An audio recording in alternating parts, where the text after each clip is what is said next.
How's it going, everybody? You've got Creator here, coming off of a returned form in the Chego Invitational. Had a joy putting that one in the books yesterday. Moving to 9 and 7 there. You love to see it. A little bit of Frozen Eye gaming. Some Frost Focus type of thing. Who knows?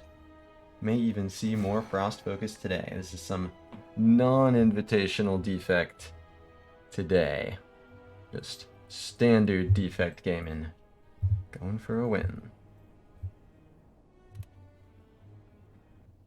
Let's see what is in store for the robot.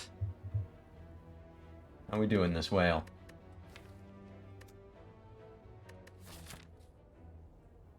Slime Boss is the sauce. The elite is forced early elite. Can get upgrade first if need be. Yeah, of these first 5 elites, you can only get 1. That's kind of nasty.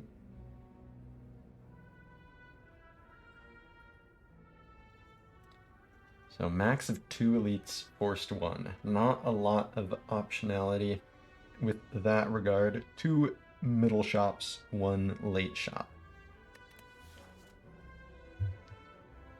Random rare, 3 potions, curse for 250, or boss swap. Oh wait, no, it's... Oh yeah, no, it is. So, if I do curse for 250, I can't remove the curse or turn the gold into value without fighting an elite before I campfire. Yeah, that's pretty tough. So random rare, 3 potions, boss swap. If I think I can get away with the boss swap, I should. If it has to be random rare, so be it. The forced single elite is not great. But the thing is, there's not a lot of value to get out of the act overall, which kind of makes me want to just take the conservative 1 elite path that I can upgrade before and go with the swap here. So I think that's what I'll do. I wish the shop was earlier so I could take this. I think I'll go with this. Show me the mid. Ooh, Stinky House. Instead of a lightning orb, I have a strike plus. Nice HP. Money. Terrible potion. And a beam cell. Okay. Not too bad. Not too bad. None of these are too bad at all, but this is primo. Vulnerable with my strike plus. The synergy is off the charts. What's up, semicolon? Welcome on in. So, I very much would like to get the upgrade before any elites here. So this looks right to me. Take all the combats, probably into this.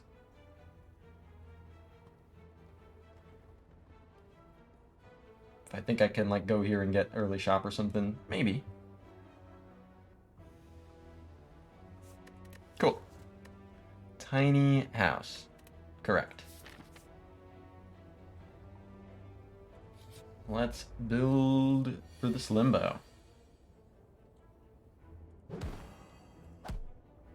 Alright. Pretty cool opening. Solid open there. So, I've got Defend and Bane next turn. Do I play Strike or Defend? I mean, I know I play this one. And I know I play Zap. So that's 6 damage over 2 turns. So that would be 19. So yeah, even if I draw 3 strikes, that still doesn't kill. I think I should give up the 1 here. But I do have these and stuff. I'm not giving him the 1. Cultist does not get the 1. Yeah, see? Yeah, okay, now you get the one, but it's fine. I delayed the one. I didn't lose it. I delayed it. And actually, maybe I still could have held it? Possibly? Actually, yeah, I totally could have. What the fuck? I lost the Battle of Wills. Consume Compile Driver Blizzard. So this is focus. This is bad without my lightning, and yeah, I don't know. Okay. Consume. It is. It is a little bit worse without the starting orb. I could have 69 right now. Okay. Gotta wake up. Gotta pay attention.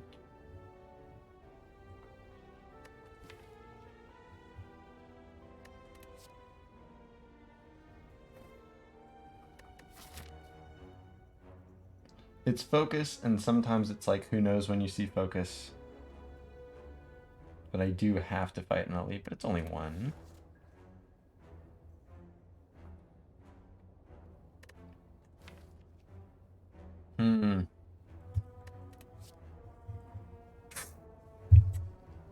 I mean, well, Blizzard is not on the table, of course, and then both Compile and Consume suffer quite a bit for not having this starting orb.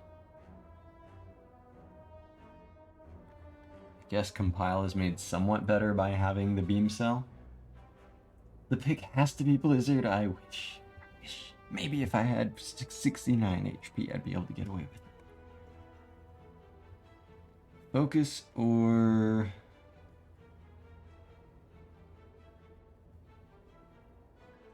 I don't know. Compile's probably still just like negative. But it's good late game.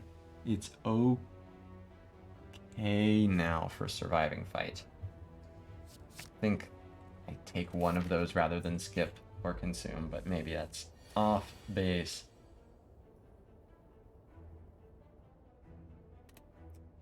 So let's do Zap Dual Cast. Alright. That works.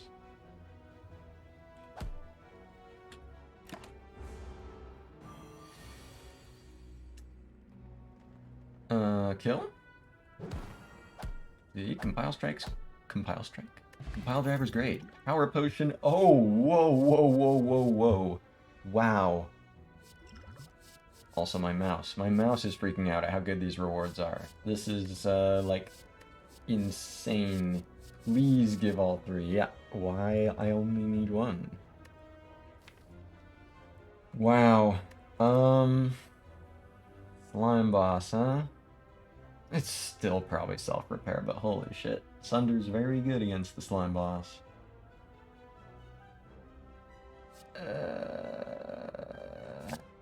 I will continue to prioritize that card first, especially early, until I find a good reason not to. And I haven't found it yet. Sunder would be pretty good here, I guess.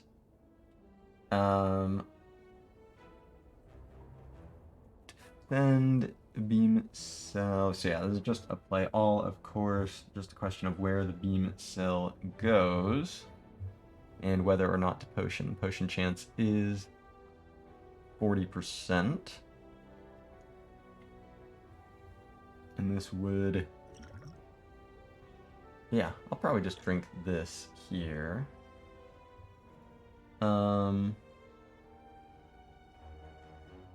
So 13 or 15. 13 can be killed. Yeah, 13 or 15 can kill with two of these. But like Compile and Strike is 13. So okay. I'll just put this back here.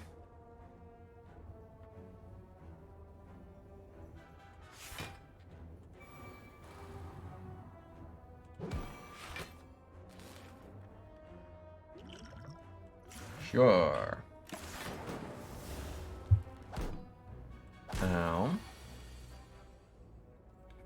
Okay. Compile over here into a strike. Sheesh. That's how it goes. Already got my self-repair. Ziggy's trying to protect me. Oh yeah, look at me predicting I can pile drive into a strike. Hold on one sec here, chat.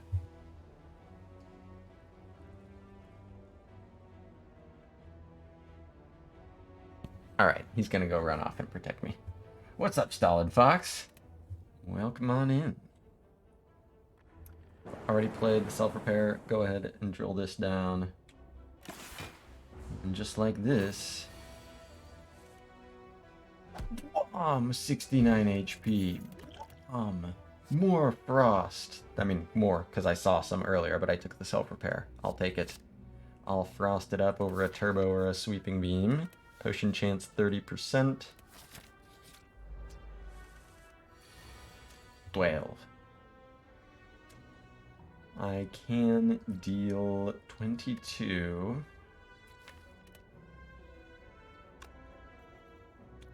I know I want to do this.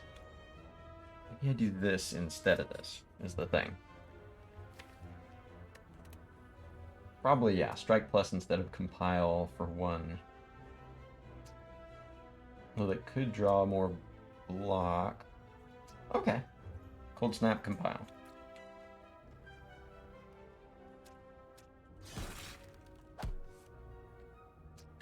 Okay.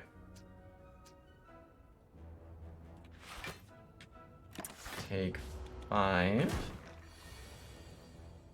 18, huh? I can dual cast this to block for 8. Or plus 6. It blocks for plus 6. So, it's a little better than a defend here, sort of. Not for following turns. How could it draw more block? Dual cast? I don't know what you're talking about.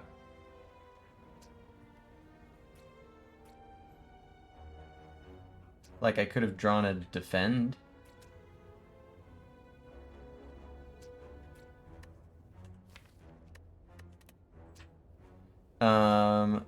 Oh no, I already had the, I see, yeah. No, couldn't have, you're right, yeah. So I can just full block, lose the frost.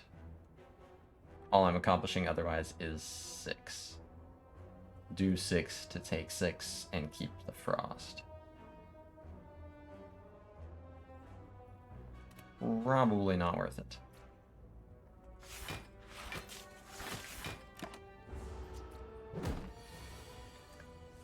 Okay.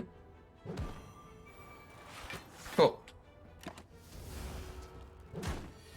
And then I can do snap compile.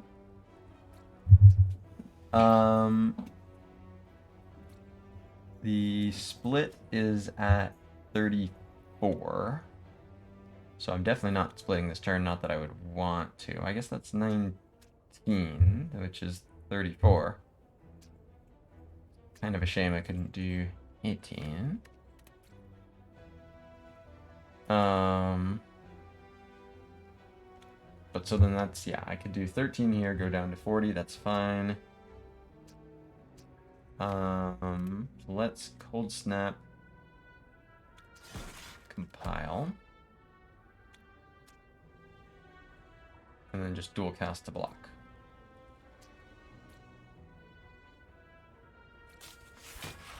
All right. 12, 18, 18, 12, 12, 18. The guy don't quit. I could split at 28. It's pretty not awesome. I think it's another little bit of chip here. 18.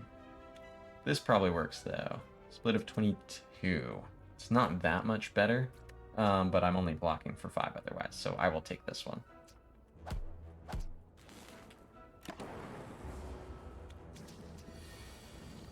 Nice. We'll compile. Let's see. Do I ever kill back there? No. Certainly not. So I'll put this up here.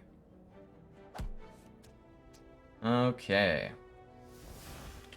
Take 12.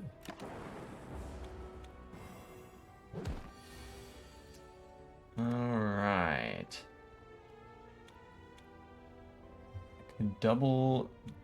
Yeah, so I'm definitely playing these. This guy's dying. The question is to do it with a dual cast or to do it with a beam cell strike. Well, beam cell strike is 8 damage, dual cast is 8 damage. It's really doesn't matter, so I might as well just react to the random thing. Cool. Already played the self-repair.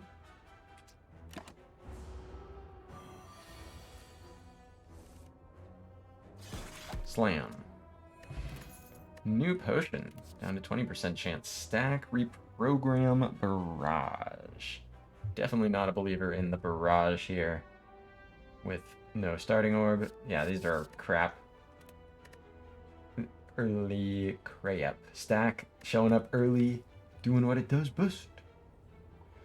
This potion is pretty solid. But so are these.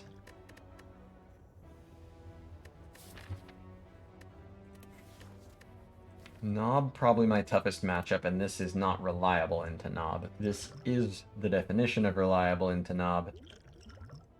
And this can be quite helpful. This is only useful turn 1 into Knob, and it's you know, I mean, it's so dangerous in the other turns, and like, okay, now hitting defense doesn't give him strength, but you still just played a bunch of defense instead of doing something like probably more useful. I think I leave this here. As well as this. Nothing but them trash, man. So yeah, that's... Yeah, 4 potions in 4... Wait, really? Yeah. That's 4 potions in 4 hallways. Because I played the... plated armor potion. And then it's Distilled Chaos on floor 4. It's all events here. Oh, right. No. I got one from Tiny House. Right. So there was one where I didn't get a potion. Okay. I was like, I thought I would have remembered that more, but right. So this is 20% potion chance.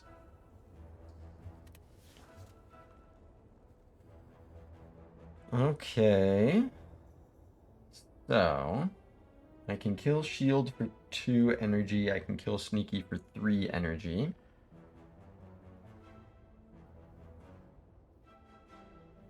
Yeah, that's why boss swapping is so strong on Defect, is because if you survive Act 1, you have 2 boss relics instead of a lightning orb that does fuck all. Whereas, like, you know, Burning Blood is still good. Bag of Prep is still good. The Watcher's thing is fine.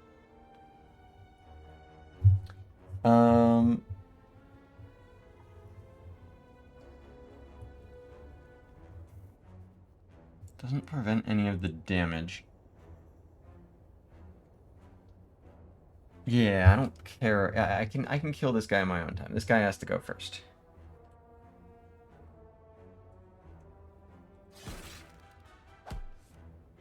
Okay, not beam cell.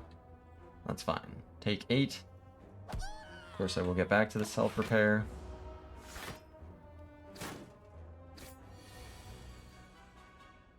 Beam cell strike takes this guy down. And then I can dual cast to full block and then also play zap. Sure.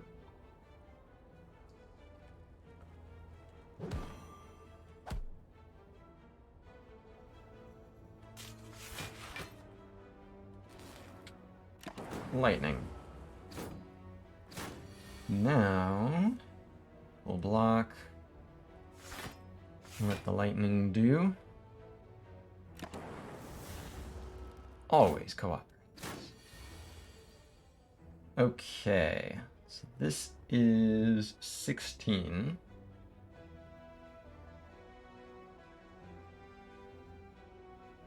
So I think I just play these 3 then. Take 5, unfortunately. But, you know, playing... Yeah, if I played all of this here, then both of these would have to hit. It's... yeah, no. Could use this potion for 1 damage to turn a 25% chance into a 75% chance. No, these are good potions. Okay. Just play these.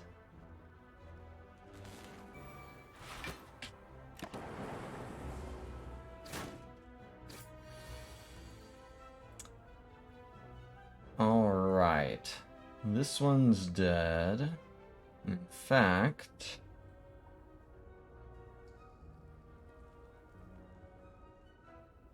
No, it does require 3. So I might as well kill the back one.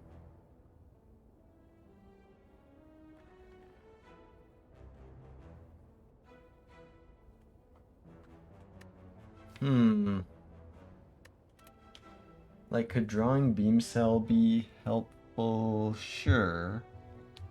And I can draw it at any point. That's 13, so no, I'd have to draw it first, but I draw 1 fewer, of course.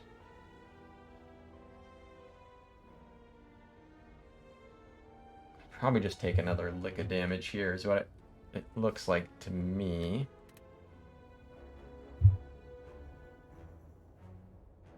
Okay.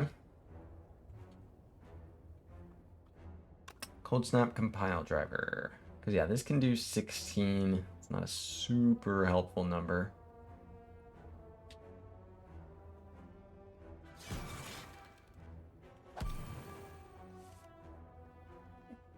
So...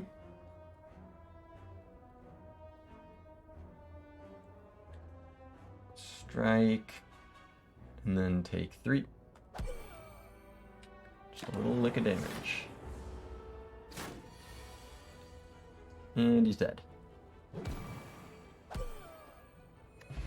Explosive Potion. The potions keep flowing. It's like the opposite of a Chego Seed. Holy. I mean, it's a good problem. Good thing to... Oh! Speaking of good things. Wow. Already saw the... wow. Yeah, wow. Wow.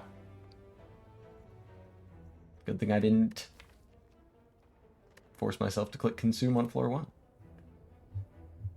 Very cool. But yeah, I'll definitely swap this out for one of these.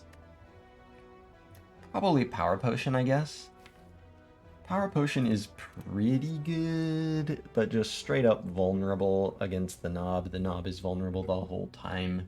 And like, even turn 4 if I have to do turn 4. That just seems like the biggest deal, but this is probably the strongest of the bunch.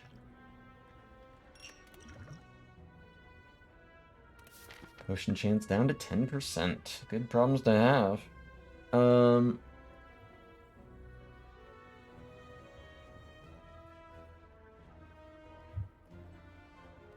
let's see exactly what the situation is. I can get 3 campfires. If, yeah, I get one of these campfires, and then another, right, I guess, yeah, one of these 2 campfires, and then one of these 2 campfires.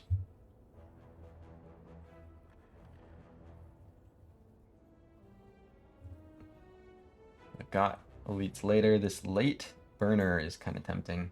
Then there's also the shop situation. Neither of them go to that late shop. If I were to do 2 elites, which I don't need to. I've got tiny house. So the potions are good for 1 elite, certainly. But I do like that optionality rather than the forced. Probably want to do one of these, and I like that I am guaranteed this shop this way. So it's, I mean, the question is, do I feel like I need to upgrade in order to take on an elite? And I feel like with these potions, the answer is no. So I would rather go to the shop with 214 gold. Hopefully allow me to take a second elite.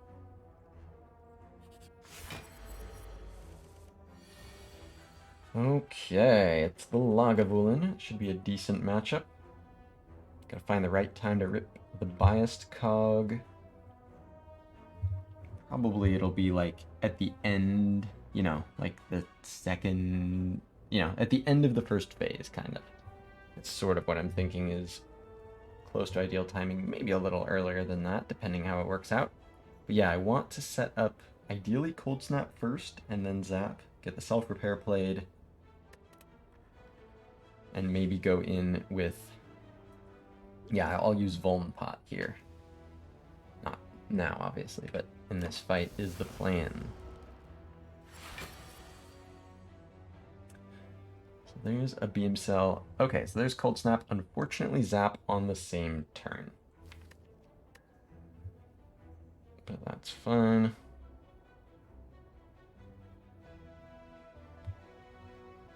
Cold Snap matters more, certainly. Do I just want to go in? Because now I can just set up all of these, go in with this. Gotta defend.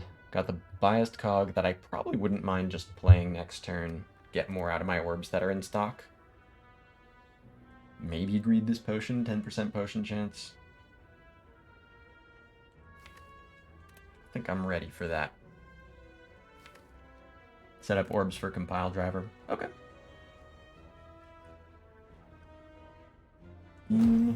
Strike. Zap, snap. Okay.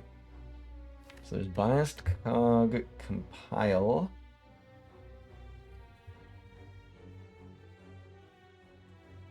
I still can consider using this potion.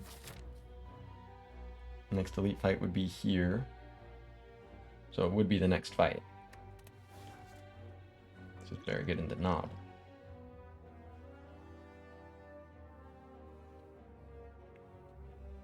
So I think I want to just compile first here. Do I want to put defend back in the reshuffle? Not that much, especially with the focus. So I will compile here.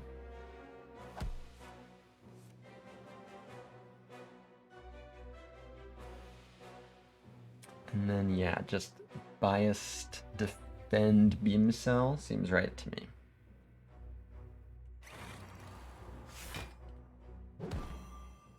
Take 9. All right.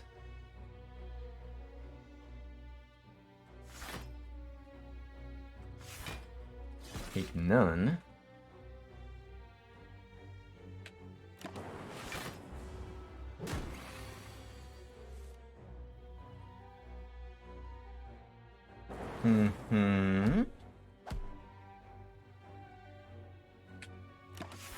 Still do have some finishing potions if need be. Going to be pushing this through is good.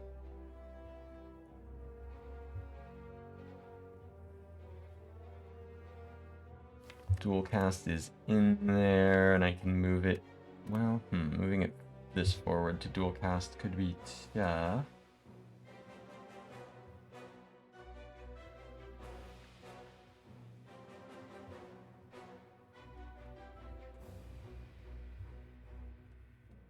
Yeah, I don't think there's much of a situation where I'm using this unless it's like desperately needing to use both. Maybe I use this to end the fight a turn earlier is sort of what I'm keeping my eye on.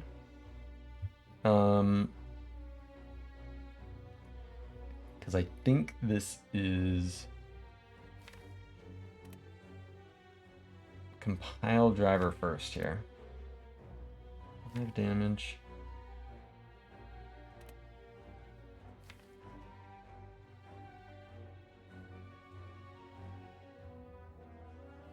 Okay. I think that's right.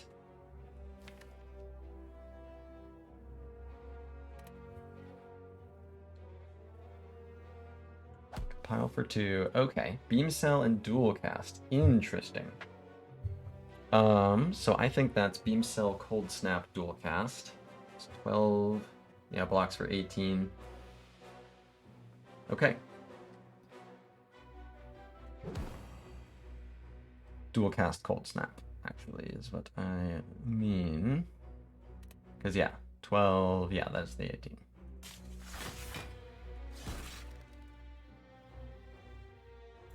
All right. Okay, dual cast and strike.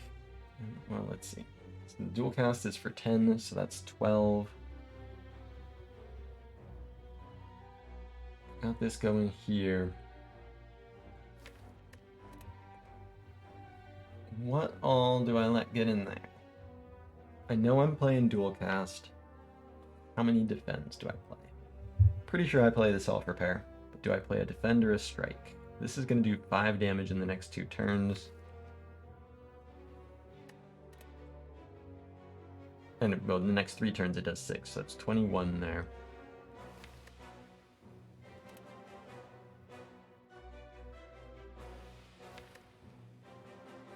And I draw all of this. But some of it will be with -4 strength.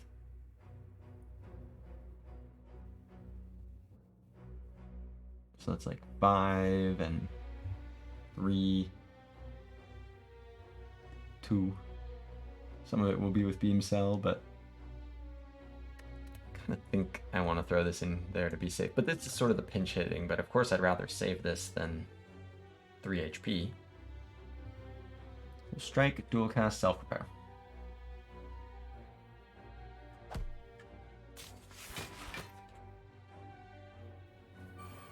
Take 8.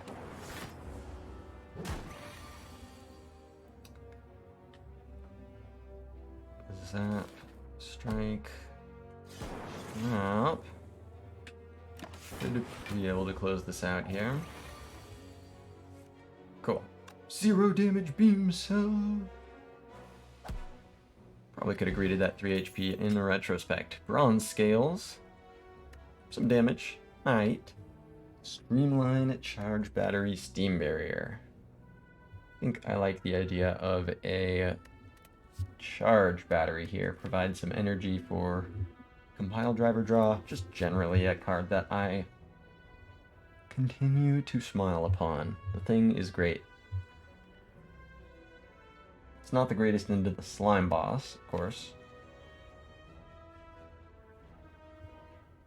Not the greatest into like a knob or something, but I think it really still pays dividends. So with these potions, I think I upgrade here. Yeah, definitely. In front of a shop. So that's the biased cog. +1 focus. Seems good. Oh. And that might be why you upgrade your biased cog. It's the Dolly's Mirror. There's also a Vajra for some strength. But I think I'll probably just Dolly's Mirror my green biased cog and have 2 of them.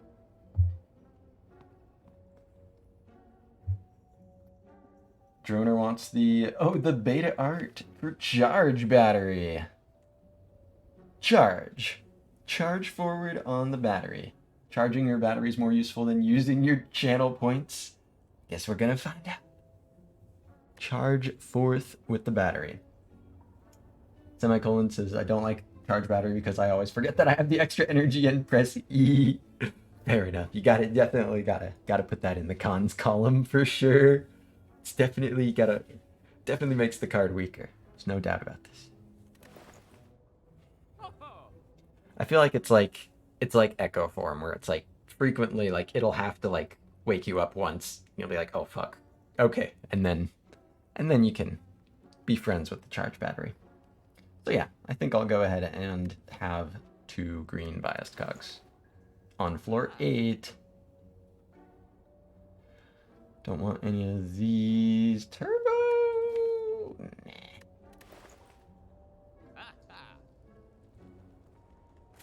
Nah. Seems good. Barrage, no. Turbo, no. Potions here, no. What's this? Marbles. Sweet. So I will go here. And what would I upgrade? With 2 biased cogs. Probably self-repair, maybe zap. Probably self-repair. think I'll upgrade the self-repair, and then with these potions go into the elite fight.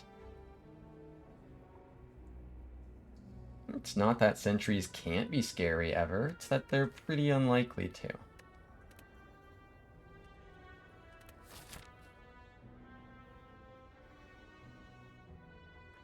I mean, these potions are really good. I guess against sentries, you could do better, but I've got the beam cell to clear it and then just go ham on one.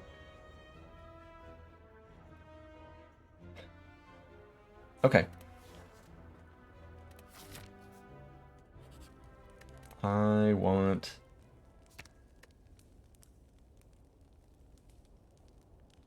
the donut. Big donut. Sentries it is. There's one biased cog. So the question is... oh yeah! Marbles.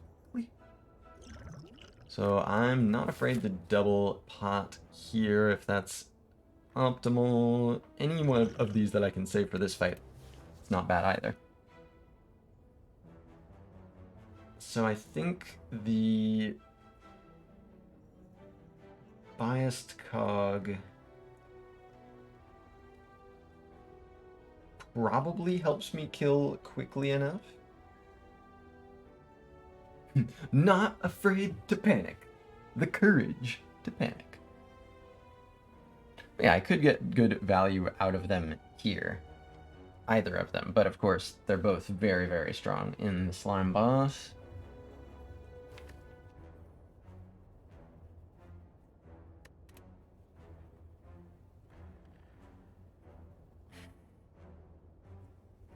I kinda think that I don't play this biased cog. I think it's too early. The payoff isn't really...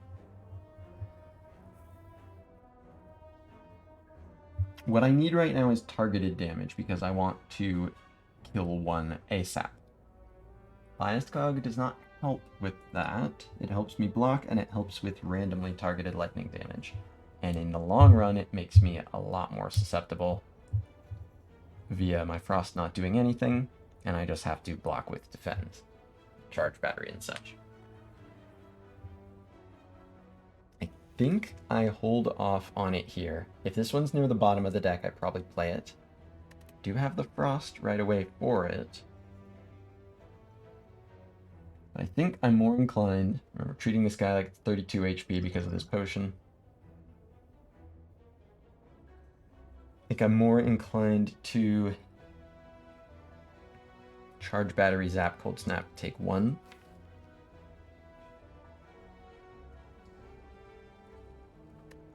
I could use like beer pot, do 3 more damage there. Yeah, I think that's called beer pot for a reason.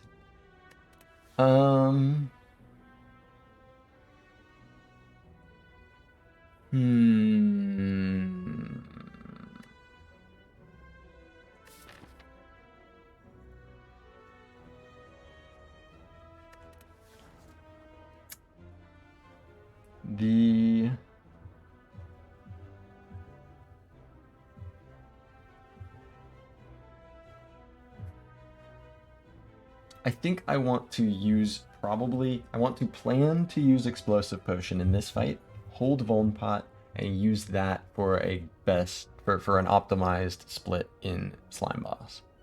I think that's what I'm most interested in.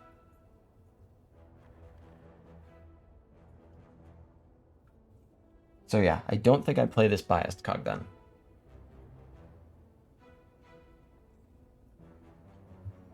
Fight could still last too long where it starts to hurt, and instead of that, I'm playing these other things. You know, I'm not like floating it or anything. Got some other useful stuff in competition. And this fight can notoriously take a while. My frost not being worthless is very good in the sentries.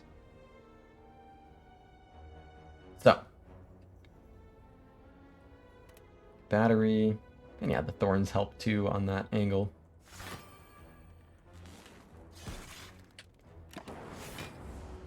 Take one. Just guy's basically got 23 HP because of this. If I wanted to, I could double pot and kill left. I don't think that's worth it. But that does work.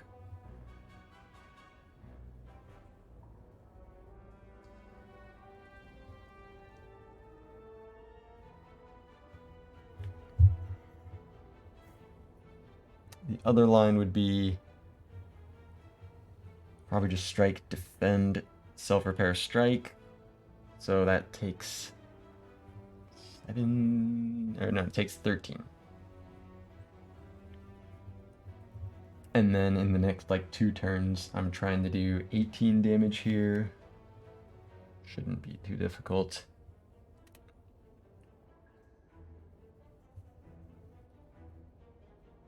I'm trying to do 8 damage, yeah?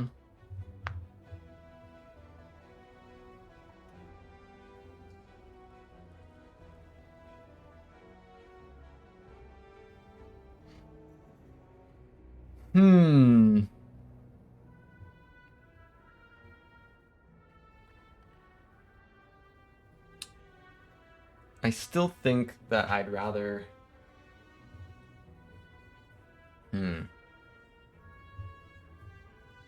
I feel like the slime boss, It's not that I'm not worried about slime boss. It's that I don't want to... This fight is happening now. Fight is happening immediately. The amount of HP this saves me is specifically 13 this turn from this.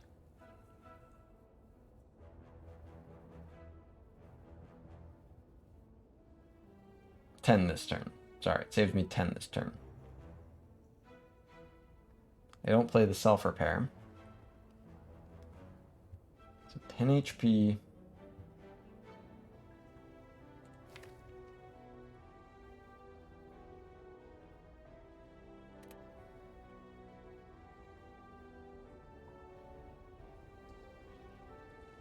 And yeah, I draw this eventually. Probably, right?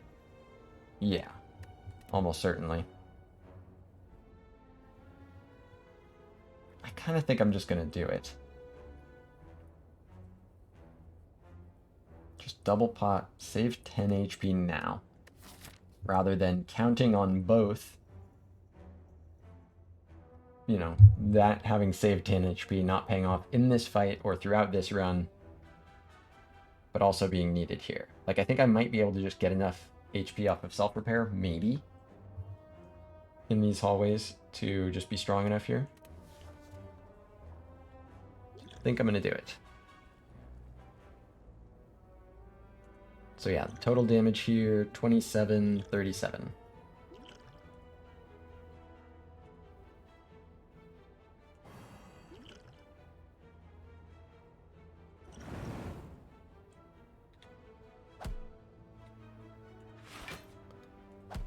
Boom. Take 3. Okay, biased cog. About it. Block for 7.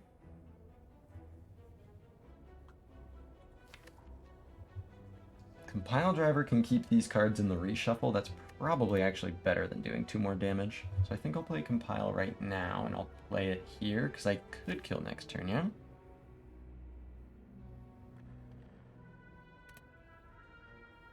Depending on what I draw. And how lightning cooperates, yeah, it's pretty unlikely.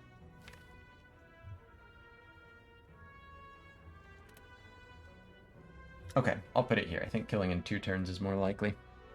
I think that is possible. Especially with the thorns here.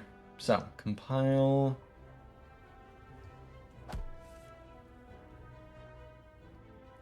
Defend a biased cog beam cell. Alright. Cogging.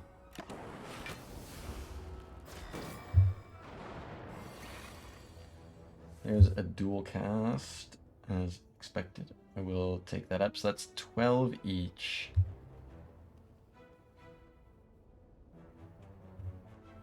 So I will go ahead and put this here.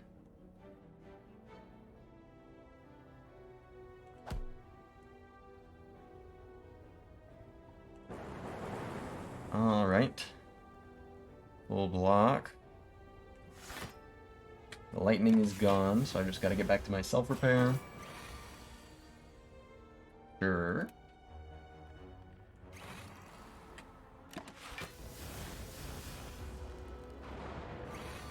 Self-repair.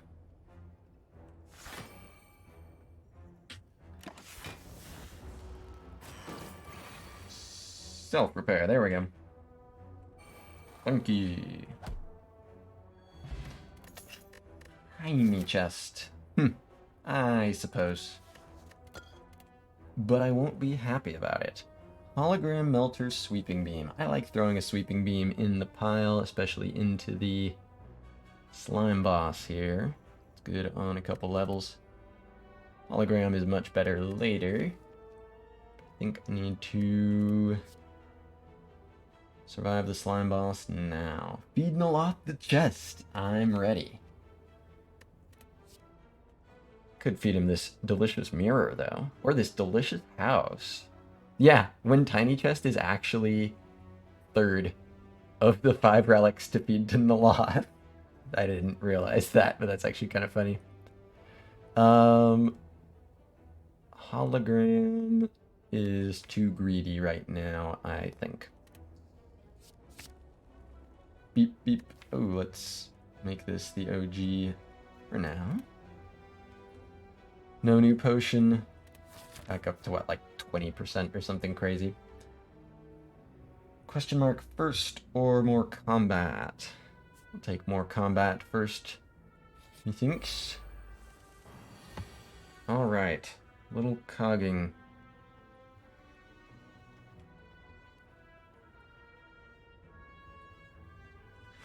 Now I play that. It is a question of what is worth playing. Did Chago forbid the potion chance mod? I mean, there's only 6 allowed mods, so I guess in like a literal sense that is true, but I don't think it was like at all specifically targeted or anything. Like, all but 6 mods are not allowed, so it has nothing to do with the mod itself that isn't allowed. It's just that only 6 are. What's up, Joyliz? Welcome on in. So, do I kill quickly? I mean, yeah, I definitely am playing this. Do I ever want to... No. This is fine. This right here? Fine. Okay.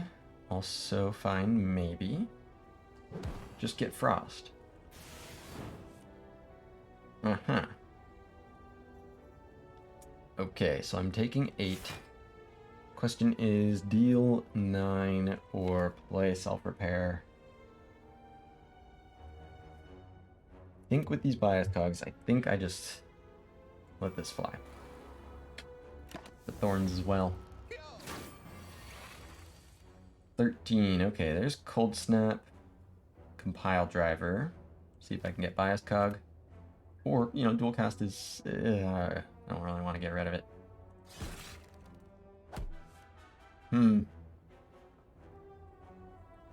Definitely this. Take 1.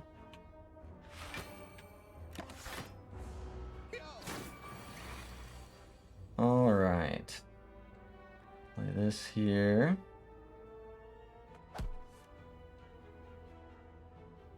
And this. Bias cog full blocks. Cool. Or I can just kill. Sorry, biased cog. I got this one under control.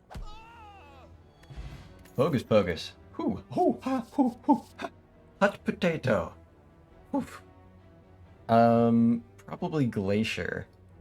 But goddamn, I'll take all the ice. But yeah, Glacier. I am Glacier about that. Cool-headed's great though. Don't get me wrong. Focus and Frost. Descend from the havens. It's a fight. It's a combat. Can deal 13 here. Or can do this block for 14. Take 4, but I get the Frost up. This takes 1. This takes basically give up 3 HP for a Frost and split this block for 9. That's great, man. That's good.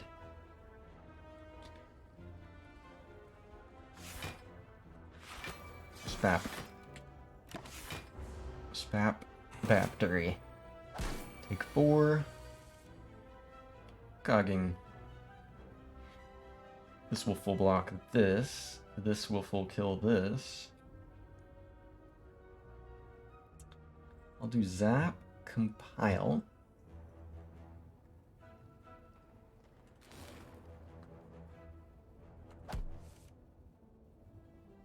Cog and Self-Repair. You know it. 7. Bro's not ready for my Glacier. Biased Cog, Beam Cell, Strike, Strike. Wham. 1. Nice HP, dude. Beep. Oh, it came back.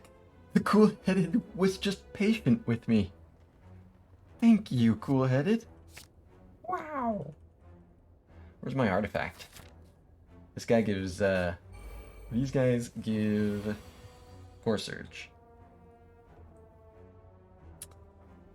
Biased Cog Glacier. You guys thought you were gonna do 23 to me. Instead, you're gonna do what?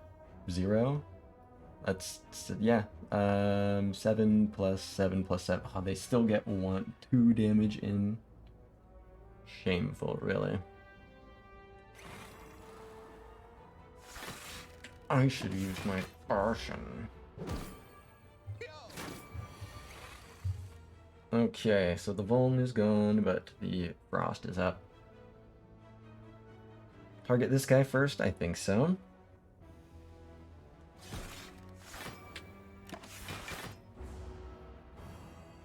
I've been frailed. However, shall I block? Oh, that's how. Yup. Self-repair and biased cog. Got 8 focus, but the clock is ticking here on the damage, but Thorns helps with that so much. Like, yeah, blocking for a long time, Thorns even against the, even against the heart, I say. Yeah, Thorns against the heart helps a ton. Revolutionary stuff. But it means that even if this deck were to not successfully add efficient damage, it doesn't mean I'd be fine in the heart. It means I've only got to account for like 500 damage instead of 800. Pretty fucking cool. That might be a bit of an exaggeration, but it's a big chunk of heart damage, knowing that I'm going to have upfront Frost focus. Now I just need to find artifact so it's not just upfront. 2 strikes here and that's it. Just kill, don't be frailed. It's never failed.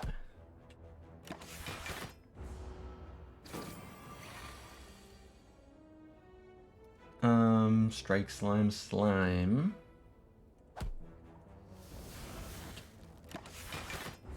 Down to 2 focus now. I need to play a card to block. Beam cell zap snap. Zap cool headed. Sure.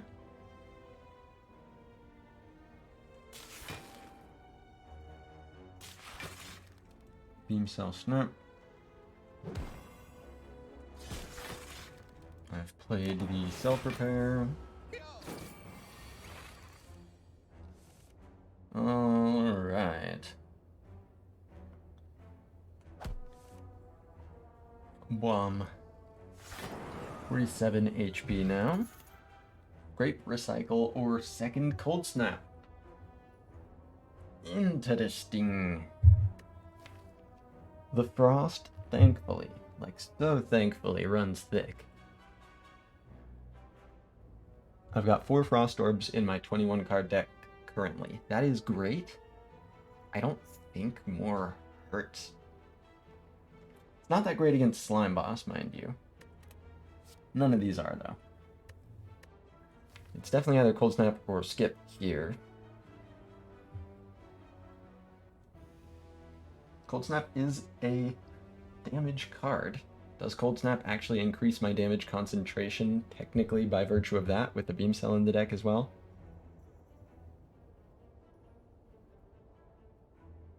Possibly, which is kind of not a good sign for my Slime Boss damage output, but that may still be a true fact nonetheless.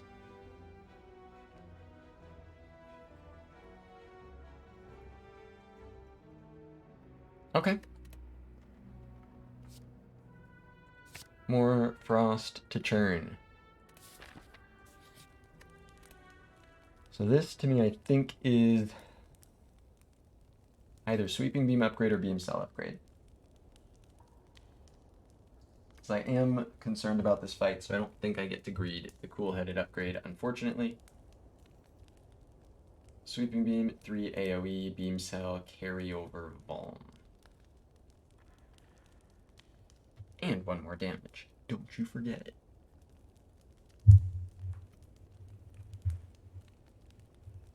What does my split look like?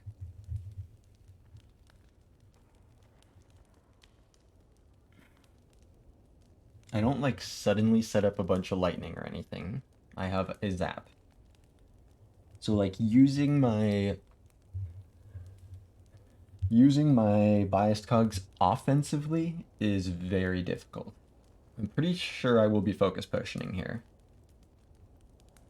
And yeah, using my biased cogs offensively, quite challenging.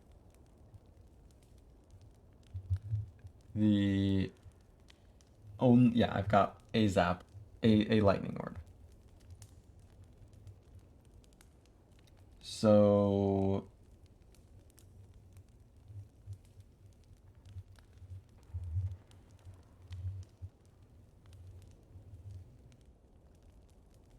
do I ever hold biased cogs until post split? Yeah, of course, because they won't help enough with the split. What's up, Venomous Gnat? Welcome on in. So that I won't rip the bias cogs to help with the split. I will just have the focus potion helping with maybe some lightning on that. And then probably block a big hit at least once.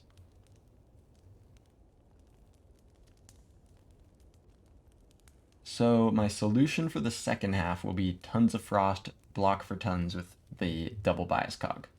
That's how I'm hoping to handle the second half of the fight. How am I going to get a good split in a good enough time without those focus? I will still have 2 focus from the potion. I'm thinking it might be the Beam Cell rather than the Sweeping Beam, because I do think I have something of a solution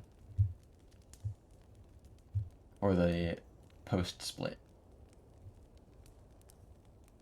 I want what is most helpful for the split, and I think that's gotta be Beam Cell.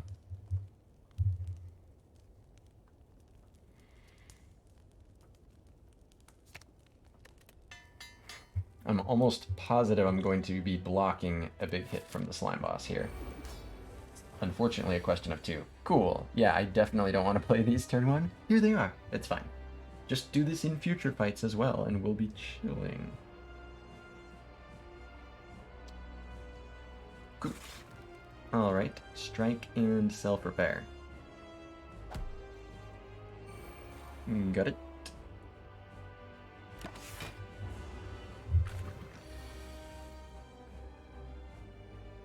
So there's Sweeping Beam, Compile Driver, and Charge Battery. Okay, I'll play the Strike instead, probably. Or this.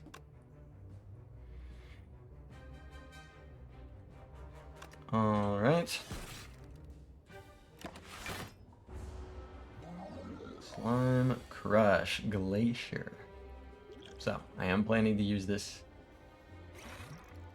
I will just Glacier defend here.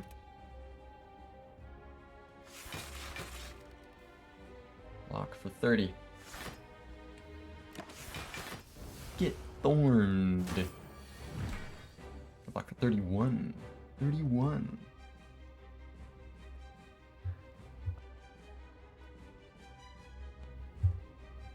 So there's Beam Cell, pretty good timing, and Zap, pretty good timing as well. Zap is the slightest bit dangerous, but I'll go ahead and move it up with Cold Snap already. I think it should work out just fine. Zap, Beam, Snap, Slime.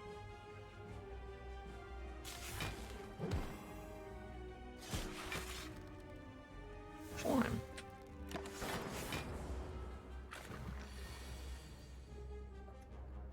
So I don't think I do something like rip this. I think I will regret it. I think I want to hold this. I think this is strike, charge battery, but let's do the math here because that is 18, 28. So that would split. That does split next turn guaranteed, even if I draw terribly. Not acceptable. Let's say I committed to this, to going offensive. That would be 18, 20. Oh, that would split this turn. Gross. So I think it's probably just one strike and charge battery. That lets me stall for more time if I need.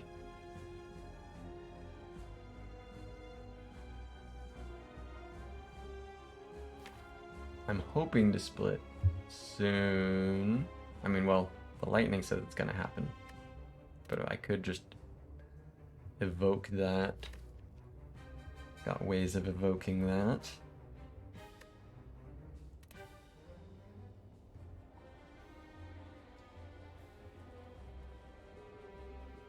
Committing to a split is just really scary.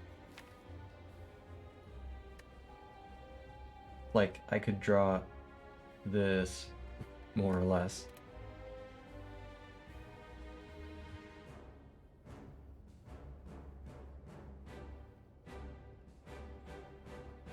The question is, do I want to put myself in a position that is optimized if I do end up wanting to split? Because I could have 4 energy. I could get like 3 attacks. It's still not a good split. What's probably going to be a good split? Like a dual cast situation. So I wanna save myself some time here. I think this is just charge battery. It's a little weird, but I think with this draw, I think this is just charge battery.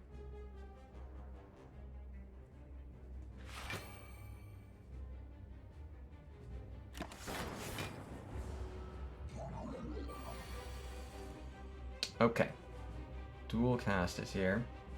What's up, Mag2K? No invitational? No, that was yesterday. Today is one of the 24-hour breaks between its seeds. Slimed. So I can do everything except for one of the attacks. So if this gets dual casted, that's 20. Yeah, it did actually show up, but of course, I couldn't have known. So I'll probably focus on blocking.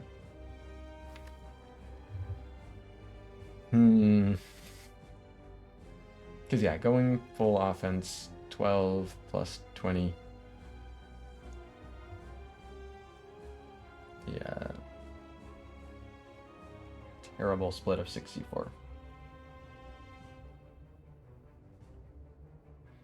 Whereas if I do dual cast Cold Snap, Defend, and Slimed, that is 11. That goes to 85. Still getting a little dangerous. But does let me maybe set some of this up.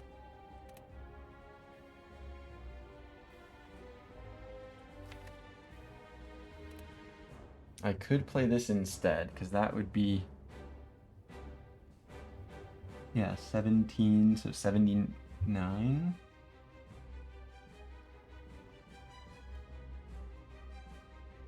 Okay, and with this, yeah, 76, really?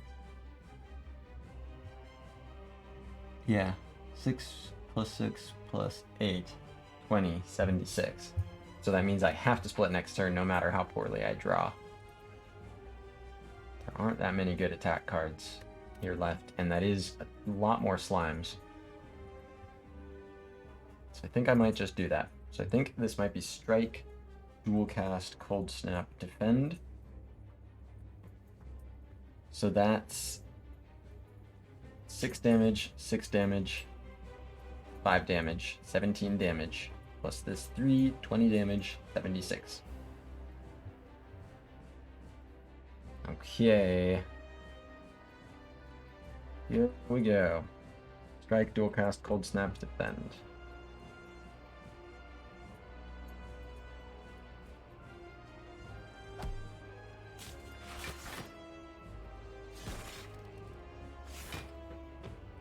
Hmm.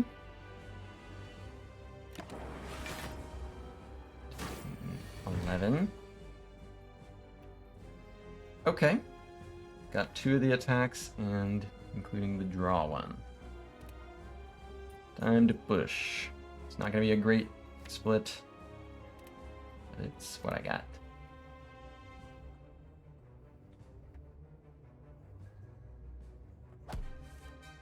Alright, did not draw the other attack. That's a damn shame. But it's squarely what it is at this point. Split of 55. Not good. Not good. But luckily there's a biased cog right here for phase 2. So, Cool-Headed is an option, Sweepy Beam is an option, Zap is an option. I think I want to stick with the orbs given that I'm going to have 7 focus here.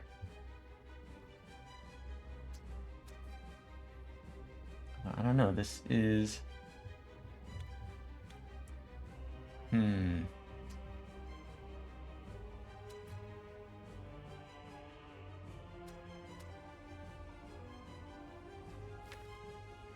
No, I think that's right. What's up, Kuro? Last time you split a slime at 75 on Defect and won. So 55 is a good split. Yeah, wow. Apparently, 20 better than you need, I guess. All splits are good splits. Do I want to... I think I just want to play all the orb cards here. I could see what I draw first, but I kind of want to get the lightning off ASAP to get max damage out of it. Max, you know, efficiency with the biased cog. So I think this is Cog Zap Cool-Headed.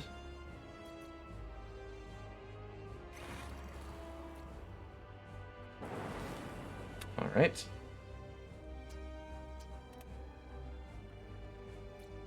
I could just do Sweeping Beam. I am full blocking here. That's 12 effective damage.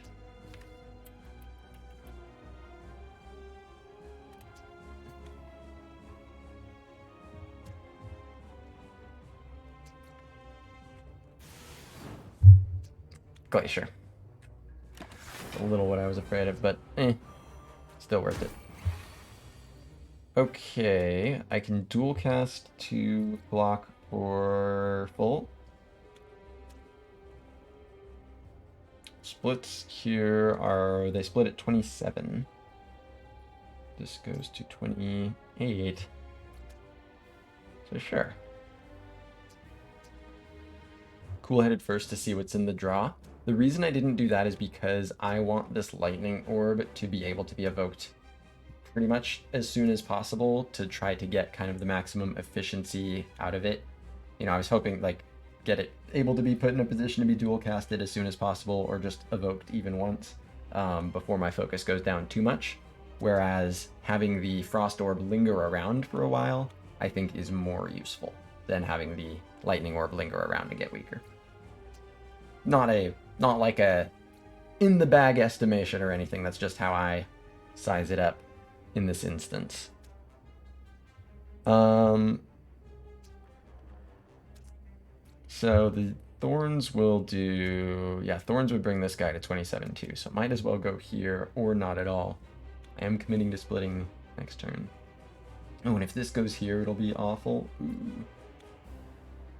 That's true. One of these guys is getting nasty split with this lightning. That's just happening. So then I don't want to dual cast any of the frost. Because yeah, 25, 27.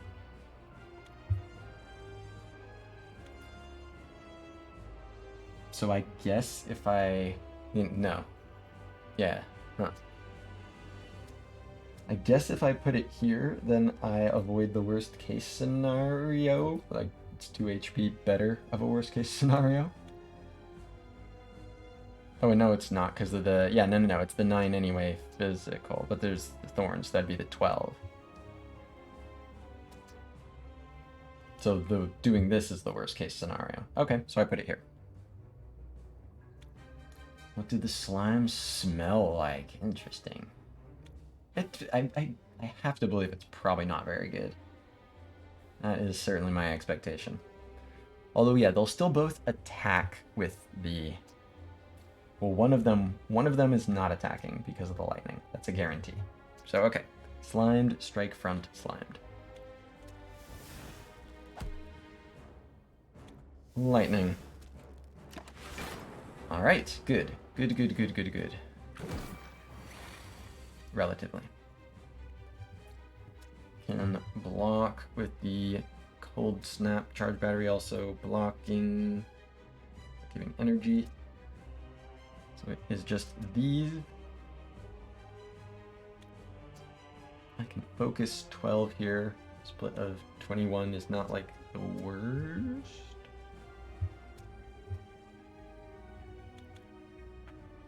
And if lightning hits here, it's a split of 25, which is pretty bad. Or no, it's a split. Yeah, because the attack wouldn't come through. So guarantee 21 to avoid potential 25. I think that's fair. It's an inefficient use of block, I suppose.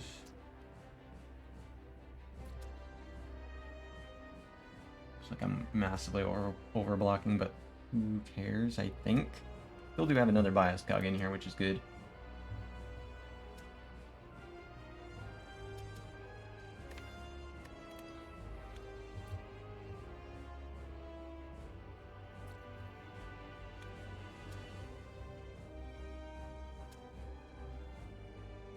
Okay, I think I'm going to do it. I think I want to not risk the 25, and I'll guarantee the 21. That still has a 1 in 3 chance to actually be 13, which is cool.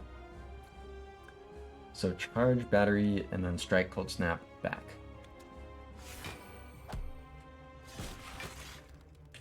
Lightning. Ooh, lightning actually being trusted. Wow. Block for 28 is the goal. Slimed, cold snap, defend is what happens. Put it on one of these so it can die. So what's the block? That's 21, 27 block. So I block for almost full. Do I want to just attack here then? So this guy can die and not weaken me. It's pretty useful with all these attacks here. Cool.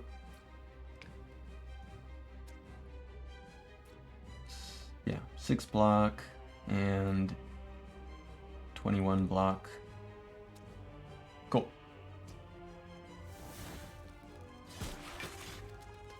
And defend. lightning. Alright, that's fine. That's fine. I know, I was asking a lot of you lightning. I was asking it quite a lot.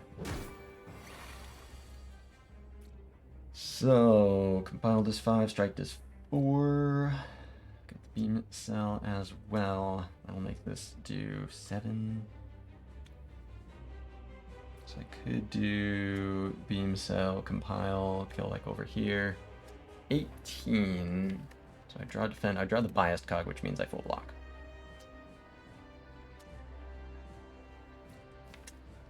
So yeah, I kind of like the beam cell compile angle here.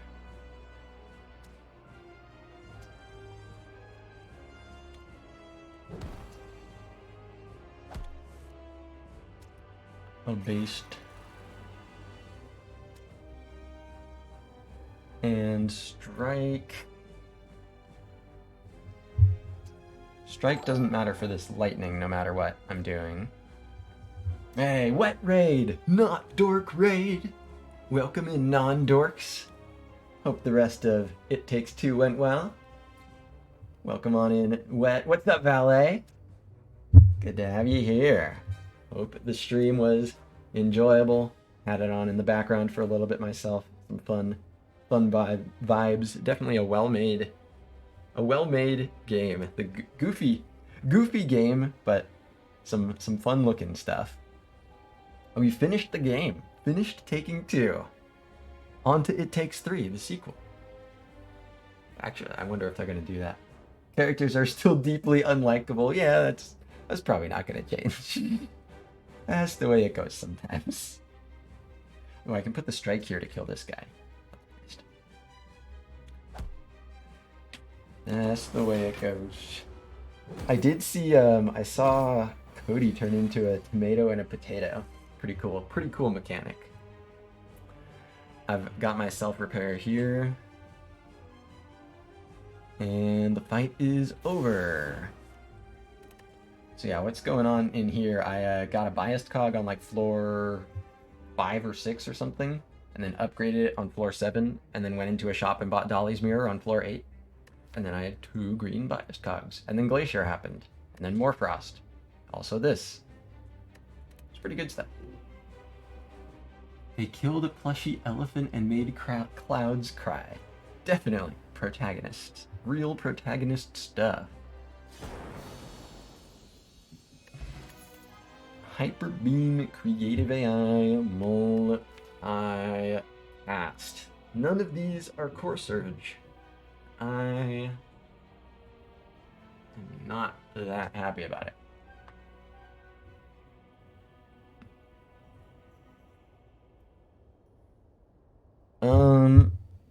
Hyperbeam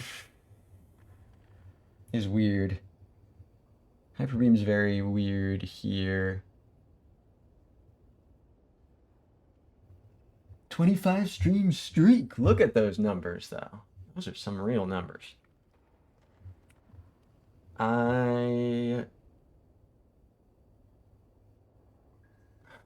Interesting. I don't think I can get away with the creative AI yet. It doesn't mesh crazy well with this. Like, I want sources of orbs. I want to push orbs through quickly while the number doesn't tick down too much. I don't want to sit around and build things up. This is just very strange with it, where it's like, obviously, if I'm in like a super long fight, then I can just rely on Hyperbeam in the late game or something. Yeah, no, I don't think that really works. And if I play it early, then it's like, okay, cool, my biased cogs are like significantly nerfed. Not like unusable, but significantly nerfed. Multicast. Multicast. I don't have a good way to generate lots of energy yet. So that saps some of its value, but it is something that says use the orb that you've got right now instead of, you know, it gets the value out of the orb right now with the focus before it ticks down.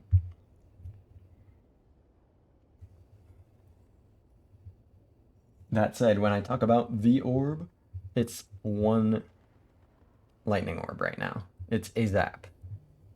that is the entirety of what I currently have for like quickly make offense. Like multicasting Frost is, it's not that it isn't real, it's that it's less real. Like you really want to multicast Dark is what you want to do. Big fat Dark Orb, throw it down a bunch of times. Dark Orb would go so well here, but I don't have one yet. So is multicast helping me? Like if I get the Dark Orb, do I need the multicast? Probably need is probably a strong word. Probably I don't.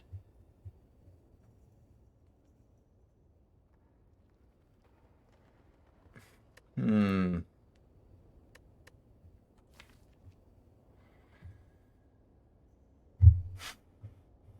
Tricky set of options.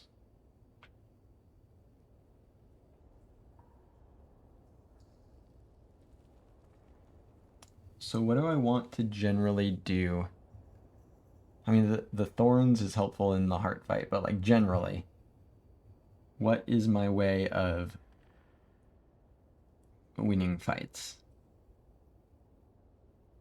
Damage. I need damage. I have block. I can block for really impressive numbers with my focus for a limited period of time. It's not like crazy limited, but it is in the literal sense limited. So I do have to do my damage quickly enough. Does multicast help with that in any situation where anything helps with that?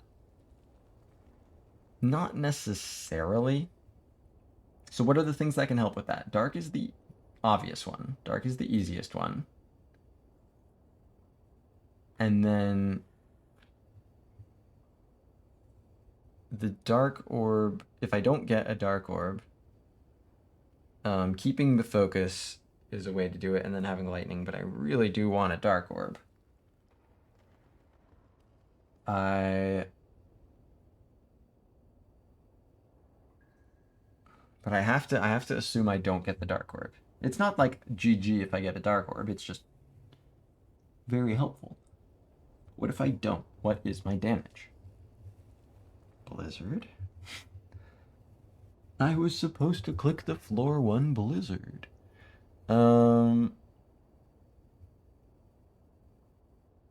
that's probably just also still not like fast enough either. That's a strange one. Be funny to find reprogram in like 3 green hollows. I'm just saying. And the pyramid. Be like, oh yeah, just put up the focus and then turn it into reprogram value. I don't even know if that would work, but it'd be funny.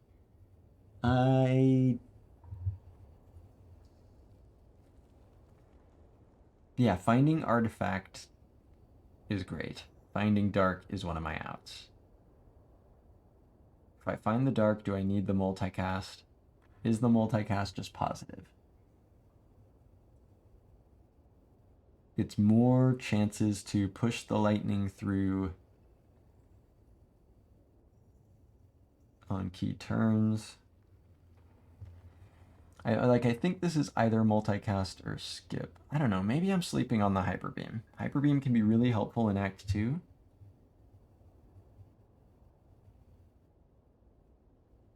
But then I mean, it's not like it doesn't make the biased cogs completely useless. You know, instead of 5 focus, you have 2 focus, and then 1, and then 0. It's just a defrag that, and it's a defrag plus that turn by turn unupgrades itself and then disappears entirely, and then starts going negative. It's pretty impactful. It's pretty bad.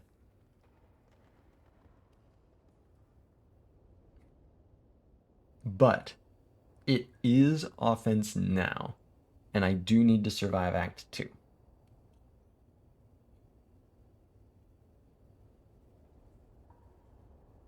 Like, I kind of need to be able to kill some things quickly. I don't need to take elites in Act 2 necessarily. Oh, well, see what the pathing has to say about that. but there still are plenty fights. You know, what does Triple Cultist look like for this deck? Dying? Like, Triple Cultist is nasty for this deck. Lore of the Green Wizard, thank you very much for the follow. Hope you're enjoying the robot today. Does creative AI just generate enough stuff to kill before the focus is gone? Before the focus is gone, no. That's the unfortunate part, because the stuff creative AI generates is... It's the... I'm trying to find the right... I mean, it's, well, obviously powers, but I'm trying to find the right, like, term for it. It's amplification, sort of. I've already got the amplification. I need the orbs themselves. I need the orbs themselves to push through while I have the focus, and the creative AI isn't generating orb sources other than electrodynamics. It's just generating these various things that will make orbs stronger, but what I need is more orbs, and specifically damaging orbs. Yeah, Electro and Echo Form are really the only offensive hits. So if you have permanent focus and you can sit around and wait for those to become your output, that's legit. But with focus ticking down, I don't think it is. I think I should take the Hyper Beam. I think the Hyper Beam can make me survive fights like Triple Cultist that I legitimately think end this deck. I think Triple Cultist kills.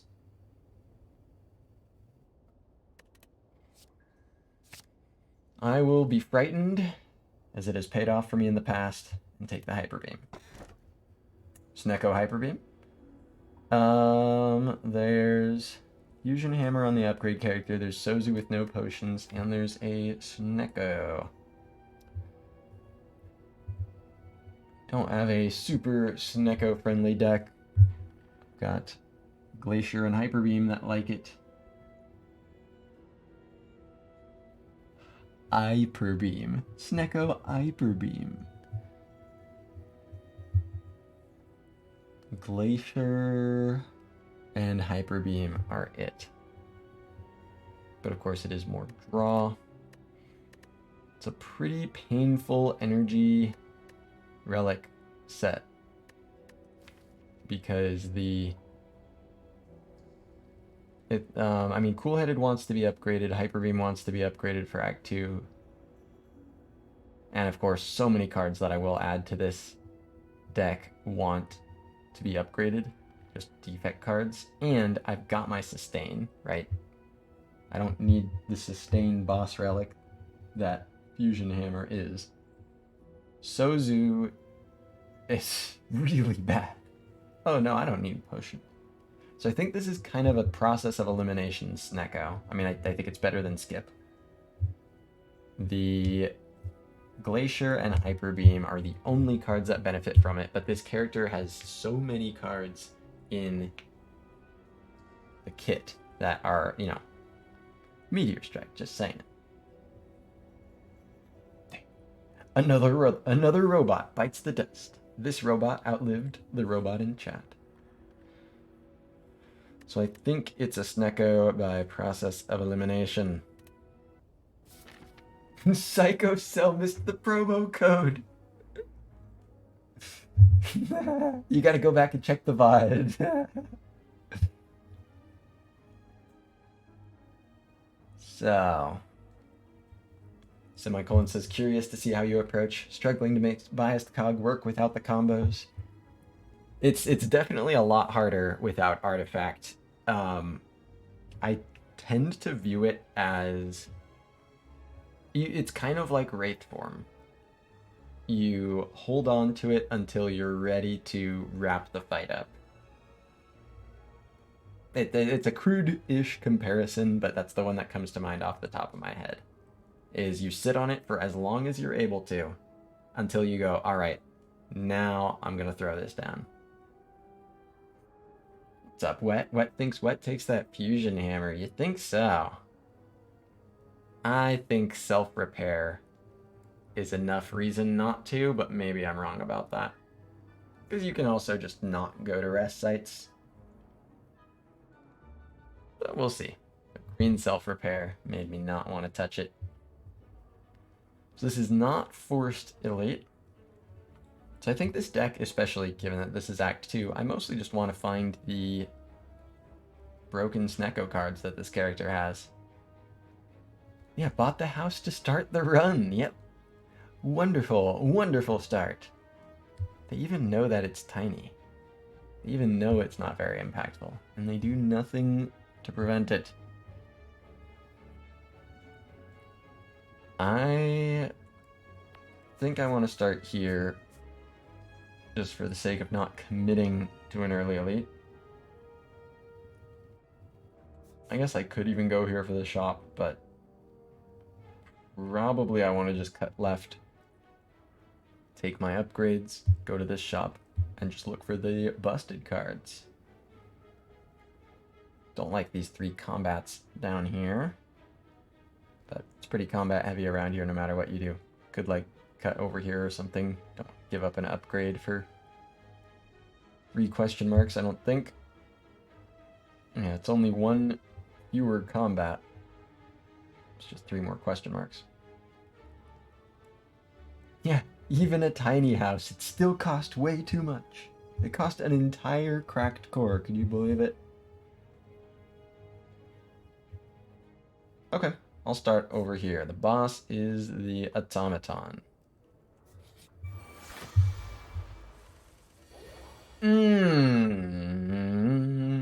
Snecko.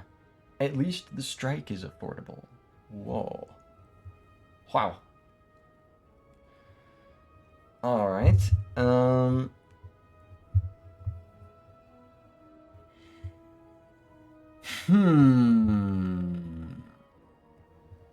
I can strike and strike, or I can hyper beam. Could cool-headed instead. Hyper beam is not doing its thing here. The function of hyper beam is to end AoE fights quickly, because they can really get out of control.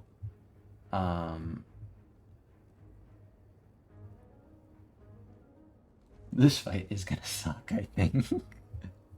I don't think I ripped the biased cog. I think I do cool-headed here.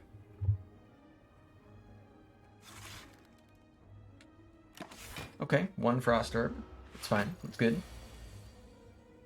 Okay, more 3s, more 3s.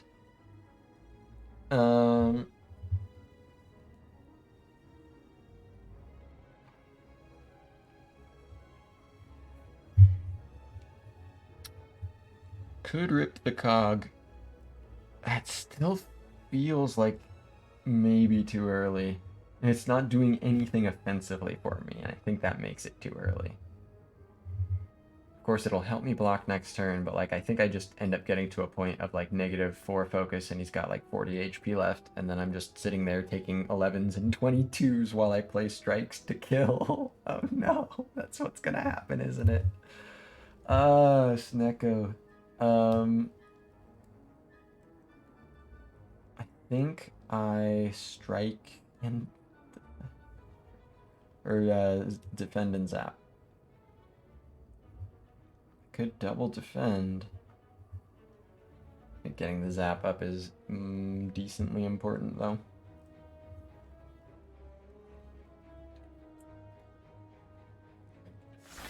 Good boy.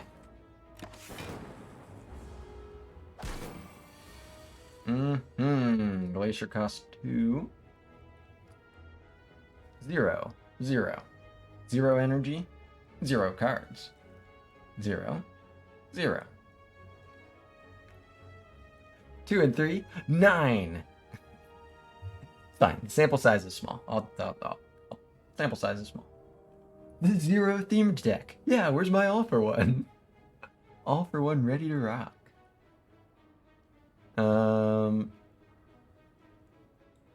Probably just Glacier Cold Snap. Good thing I had the lightning. Oh man. It's fine. Thorns will kill this enemy. The power of thorns and friendship will win the fight. 0! Holy! 0. So this blocks for 9. So it's just... Oh yeah, and that full blocks. So Cold Snap, Strike, and Charge Battery.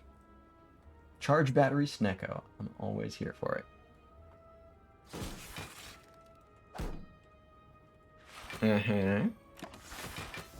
Bad Snecko. I've got Beam Cell, clear artifact, but it costs 2 strike. I could do the Hyper Beam, but gonna need to block. Instead of drawing 2, it provided an extra energy. That's interesting. I would think that would probably make it worse. But it's interesting. The energy is more synergistic, but the payoff is just lower. I don't know. Yeah, no, I think that's probably right. Like, just drawing the chance to draw 0 costs adds to the power of 2 draw per turn, and that's already pretty good. It's an interesting question, though. What says I think it'd be like bottom half boss relics? That's probably pretty fair. Yeah. Wouldn't be necessarily like untouchable or anything, but I do think it makes it worse. But it's definitely an interesting concept.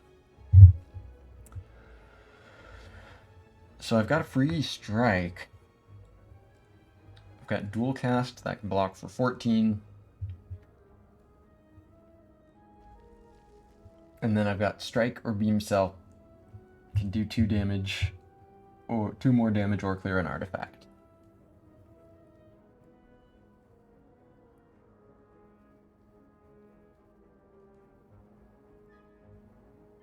Clearing the artifact seems like it could be one of the ways to break through this fight. So I think I do dual cast, strike, beam cell, take 8. Oh my gosh.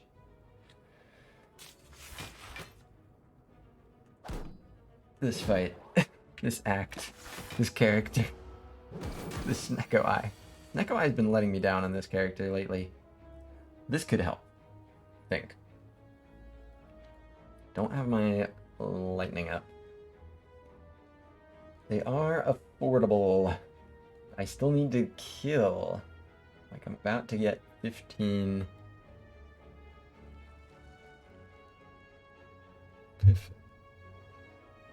15 more block thrown on the pile. I could play the 0 cost biased cog and the zap. I don't know if kind of half-assing it like that with the focus really makes sense.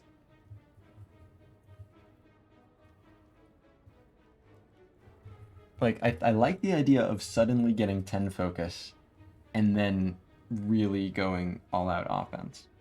But I like that idea a lot more with the lightning orb up. And I like that a lot more than doing half my focus now, half later. That's not going to work, because I'm just never going to be at the point where I'm getting beyond this guy's block fast enough. It does play a strike plus. And I will draw into it soon. I think I'm going to kind of just go for it.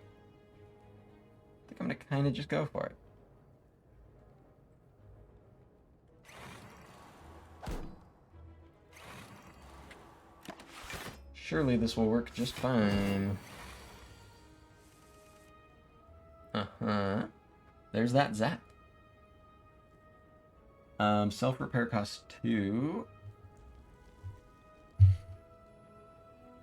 So yeah, which of these cards in hand to play could be compiled to see if it draws some 1 costs. Yeah, I kind of like the zap compile angle. See if I draw any 1 costs. Start getting the damage out there. Doesn't play self-repair though. I probably should, huh? Okay. Zap, cold snap, strike, and self-repair.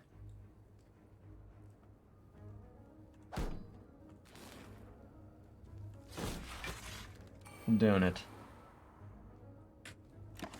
Because now I think I can kill Thorn.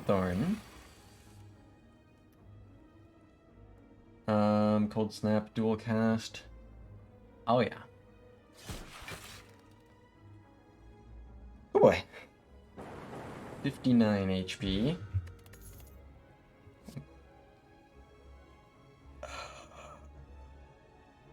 No, no, no, no, no, no, no, no,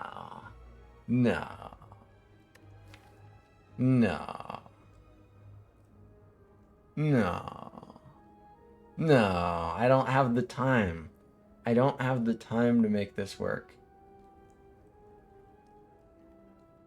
I don't have the time. If my focus was permanent, if I had the artifact, this could be different. I don't.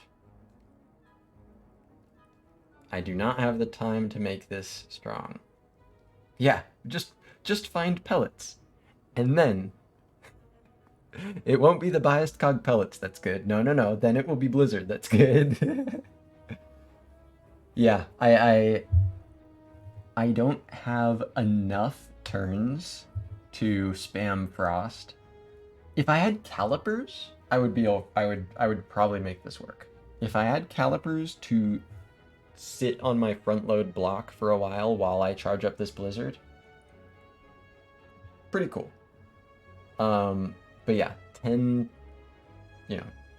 10/2, 10 to 5 to 10 turns of positive focus is not enough time to make Blizzard effective.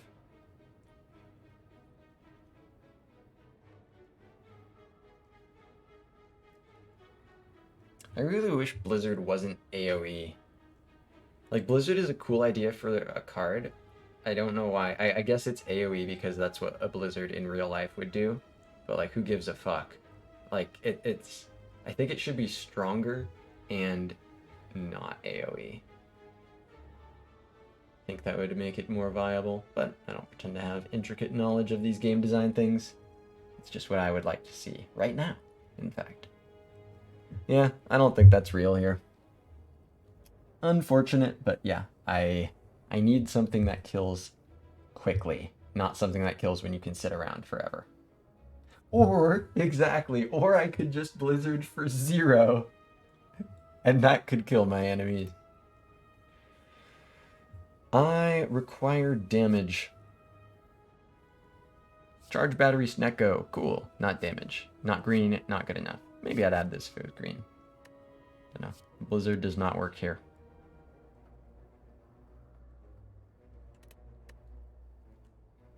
It's not going to work. Kato. No potion. Snecko.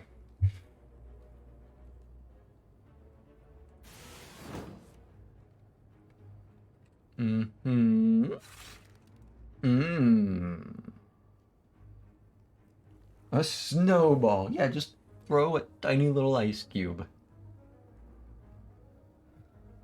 Well, I can block for 12.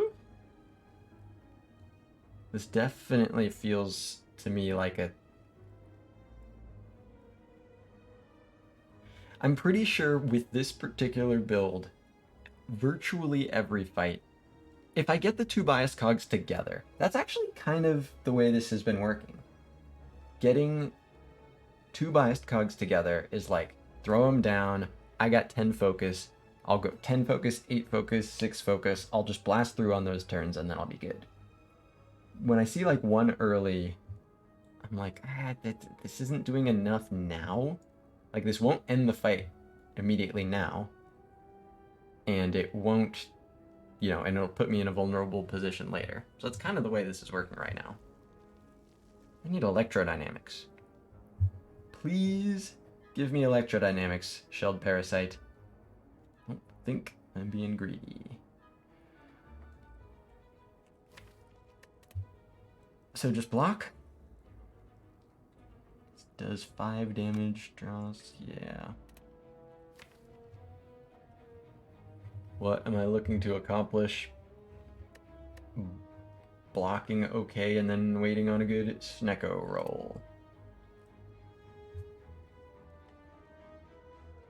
Delicious Snecko rolls. Lose 9. Okay, that's some zeros. Throwing some zeros back in the mix. And the 3s, I haven't done too many of those. So, Beam Cell Strike looks like a good turn for that. Very, very good Snecko turn. See? Just block for a while, and then get the good Snecko turns. So Beam Cell and then Strike immediately can chip away at the plated armor. So Beam Cell, Strike, Cold Snap, Charge Battery, Self-Repair, Glacier.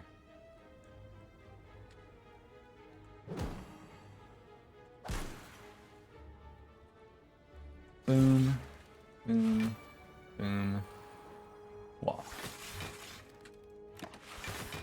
Oh, very good. So now, would I be willing to rip a biased cog? It's free, but there's also this. It's 39 damage. This does, yeah, 48. 57. Got 61 represented. I can also throw a biased cog down, have 2 focus. And then try to kill next turn. There's also dual cast to get in there. So biased cog, dual cast. Oh yeah, cold snap instead of strike, definitely.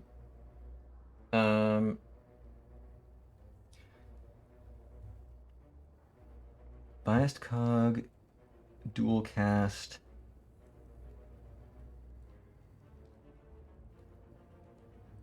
Hyper beam, cold snap, strike. Sure.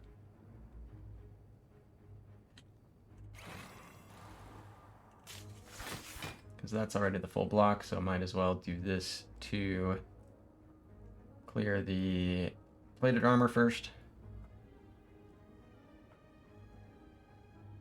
I can do zap if I want. This is probably just better, especially because it strips. Sure, maybe.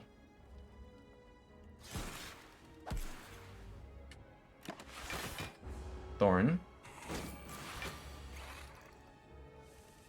Cool. Already played the self-repair. Avocado. Heal in the avocado. Woohoo, boy. Green Snecko hologram. Twist my goddamn arm. Accept. So now, I still have no potions, so I don't really feel like I can commit to an elite. I don't feel strong here. I feel like I've nail-bitingly got my way through the easy pools. So as much as I'd like to turn this 290 bucks into value, I think the elite is still too scary, and I can get 2 upgrades here anyways. Then from here I can decide if I want this, but I'm going to a shop no matter what. It's like a pretty strong for a cowardly little path. It's pretty strong. I think I'll do it. Oh, ancient writings. See, this is like an elite fight. Yeah. Snecko Necronomicon, holy powers, so good for this character. The Nilari's Codex, huge, amazing. It's like build your own creative AI, except it's the creative AI that can actually make orbs, like I was looking for. A book. The Snecronomicon indeed makes its arrival. Any attack could be subject to doubling, because it could cost 2. Who knows what's possible?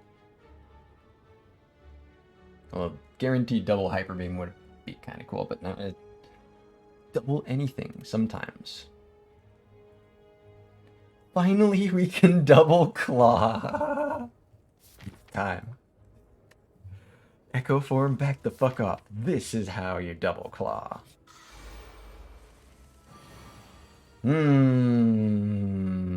Double cold snap. It's pretty cool.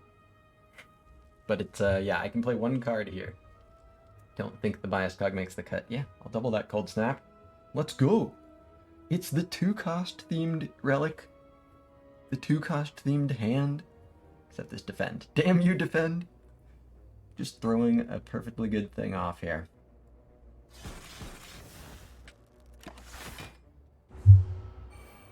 Alright.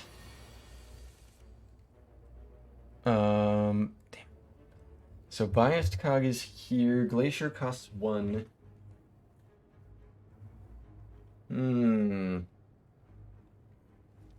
Incoming damage is just 6. Glacier only making 1 frost effectively. Still feels a little too early on the biased cog. I think this might be charge battery strike. What about Glacier? 1 dazed, 1 frost for 1 dazed.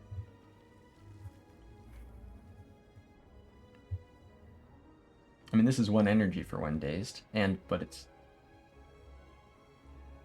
So I'm playing one of these.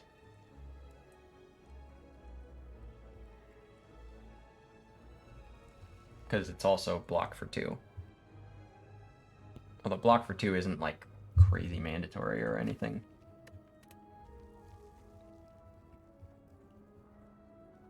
How much frost left in here? Cold snap and cool-headed.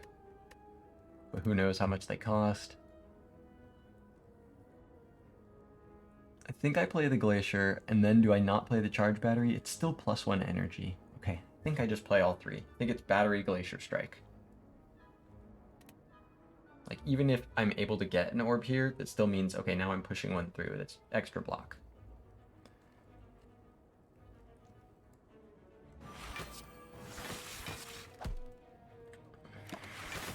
Okay. 35. Hyper Beam costs 0, so it only goes once. But double cold snap. 8 damage, so I can kill this guy. Double beam cell. Double cold snap hyper beam will kill this guy and then makes my frost pretty sketchy for the rest of the fight, but that's some good damage. And what else am I doing? Yeah, over here, compile driver and strike. 9 damage there, plus the 8 here, 17. Okay. So I'll play the compile here then.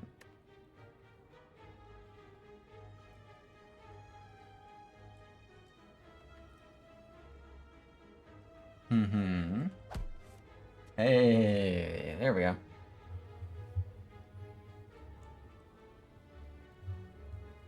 So strike chosen. Cold snap. Yeah, double cold snap, cultist, hyper beam, defend. Double snapping.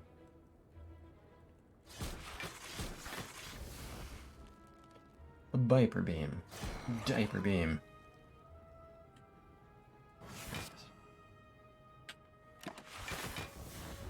Ow. The frost does nothing. Don't worry about it. Double sweeping beam? Sure. Probably. Oh. The frost does something. For a little bit. Strike, self-repair, biased cog.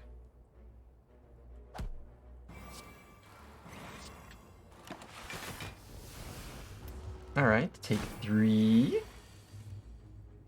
So I did not want to challenge an elite. I'm at 1 focus. I can double beam cell, or I can double...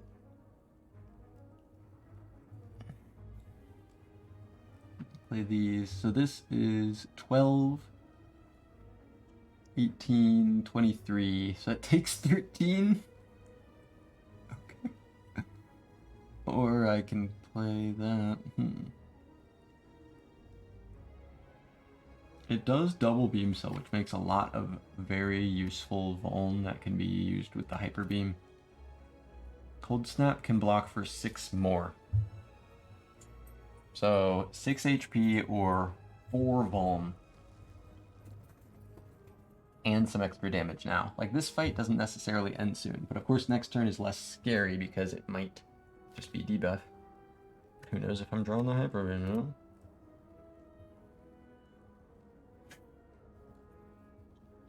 I think I might be forced to do the beam cell line. Oh yeah, oh actually no, that plays an extra defend as well. That doesn't... Yeah.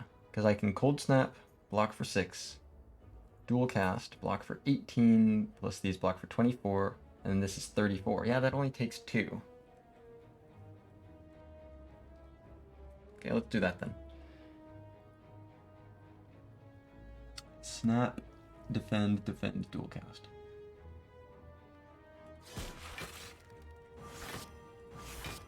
Three days? Ah, surely there's no prep. Surely there's not any prep. Oh, he's going for the attack. Double hyper beam. There we go. I've got my HP. Double hyper beam.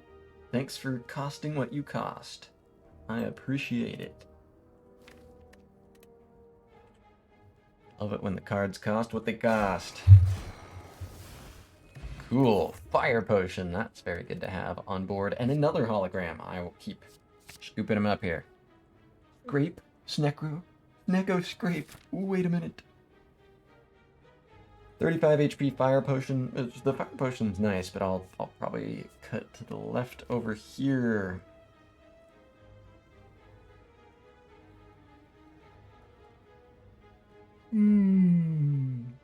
Making the hologram green is decently useful, but it's probably not as big a deal as the hyper beam or even the cool-headed.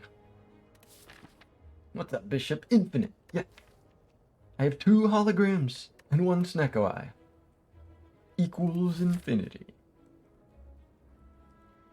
Yeah, I guess that's another reason to just upgrade the second holo, is it does enable letter opener infinite when I don't have letter opener.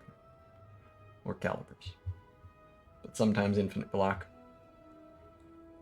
Well, this deck does have plenty going for it block-wise anyways.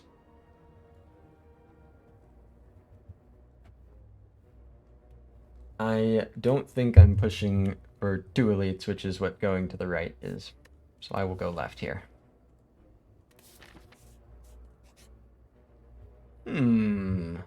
Jaxed, Special Relic, or Transform 2. Probably just the Transform 2.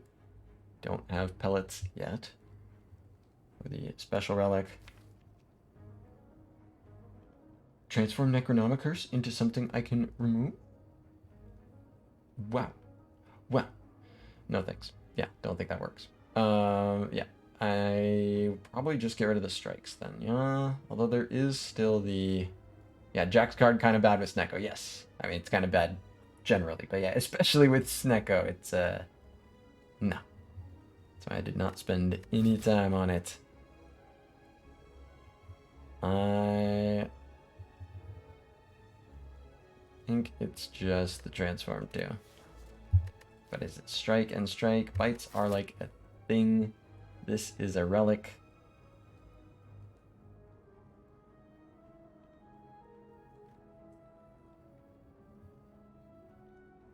I'm not even sure if I'm getting... Yeah, I'm getting like maybe 1 question mark.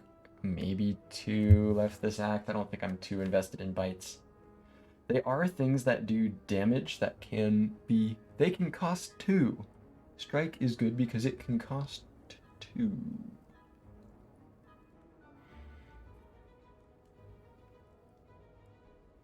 The thing is, the strikes do damage, which is what I need from this deck. But 6 damage is not what I need. And 5 block is just definitely going to be more important than the 6 damage. So I think it's just the 2 strikes.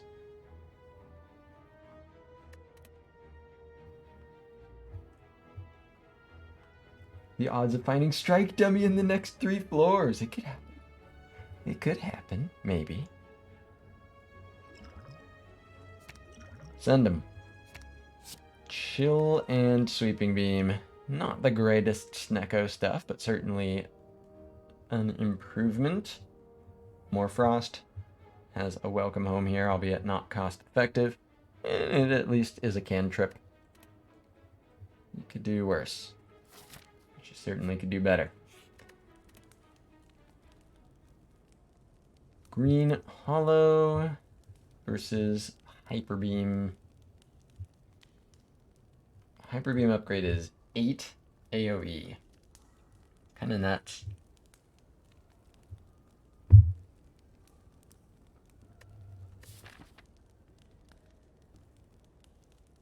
The odds are 50% because you either find it or you don't. That is exactly odds. That is 100% how odds are. Cool-headed, hologram, or hyper beam. I think probably the order of operations. I think it's hyper beam, cool-headed, hollow. It's hyper geometric. Definitely. Definitely. Geometric wasn't enough. It's hyper geometric. Make this hyper beam hyper geometric.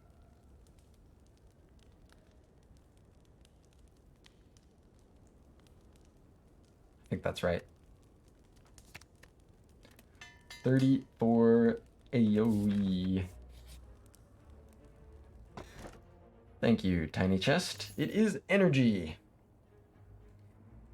I accept your offer of energy.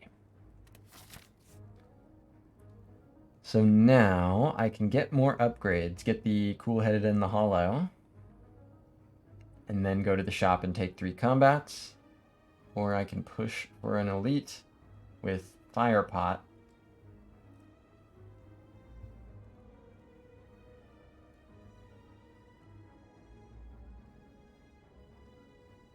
So I think Automaton needs... I can see what the relic is and decide from there. Because, yeah, I'm pretty sure maybe I branch off over here, but I don't do this. Okay. So I go here.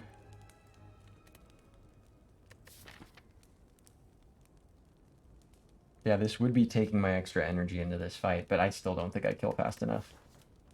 They're too scary.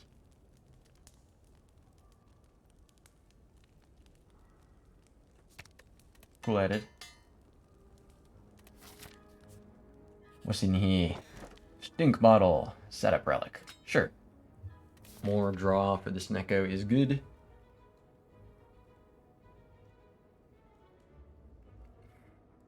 So I can take a question mark. Fight an elite with just Fire Potion. Fire Potion's good. Is it good enough? That does get me an extra upgrade over here. Oh, no. Same number of upgrades. So it's just elite and question mark instead of 2 hallways. Such cowardice. It's what keeps the defect alive. It's good value. And I don't get to go there before. Yeah, and if this is a combat, I don't get the energy here. The T-set's flashing and everything. What could go wrong? No, that's how you know that this one's going to be a combat. This one's going to be a combat, and I'm going to lose my T-set. I know how this goes. I'm going to cut left. If it's a combat gets ink bottle setup. It's guaranteed relic. Holy. How many hours do I think I've watched Spire? That's interesting. I honestly really haven't. I couldn't even... Because, like, how do you... You know, I've had it on in the background for lots and lots and lots and lots of hours. So, what percentage of that am I, like, watching it? I don't know. Hey, Darth Ziggler with the gift sub to Bishop. Thank you very much for that. Enjoy the sub, Bishop. Really appreciate that, Darth Ziggler. will upgrade the hollow now. Make them green. No meteor strike. Blizzard's back. The spoon is here. Spoon chill. Spoon nothing. Spoon does nothing. Got it. Gremlin Horn can help in some scary fights, but it's kind of a lot of money for like a little bit of help. Static discharge won't really work very well. How do I beat the automaton?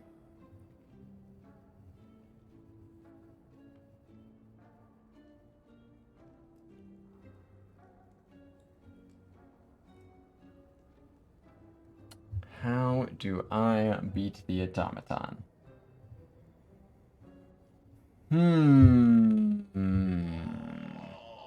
These don't look like the pieces. What's up, Arya? Welcome on in. Hope the day is treating you well. I don't think it works. I have so much frost, but like, even if I make it green... Okay. So that's... If I play all my frost, which of course Snecko says, fuck you for expecting to do that.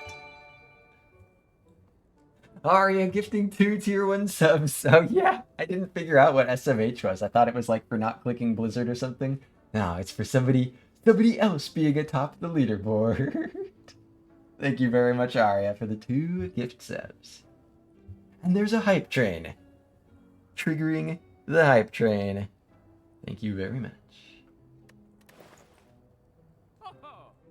Yeah, so if I were to play all my Frost Orbs, which I don't, 26, so 4 turns, I get 1, 2, 3, 4, 5, 6.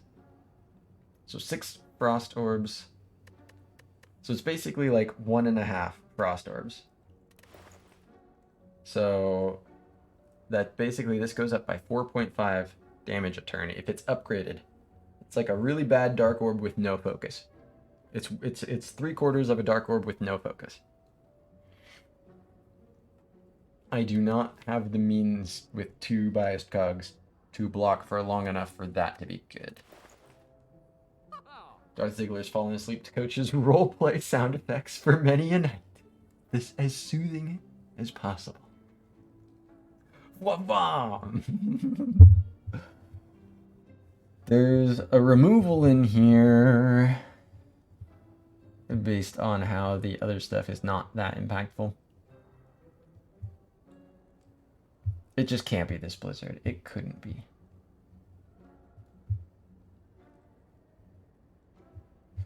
Does Vuln Pot ever help me? Focus Pot? I don't know. This shop is selling Rahoob. Yeah, I'm lucky. I'm just lucky.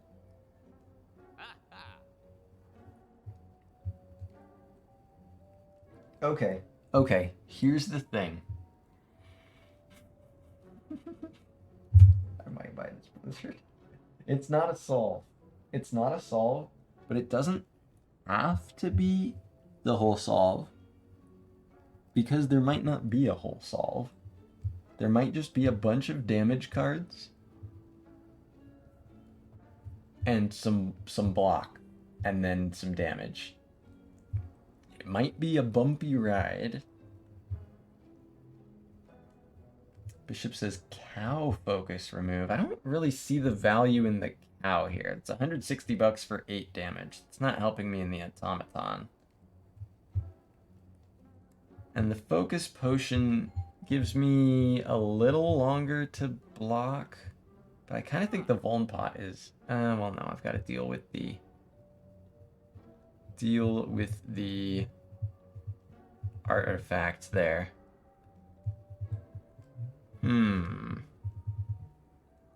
16 damage with the book. I don't think that's how it works. I don't think.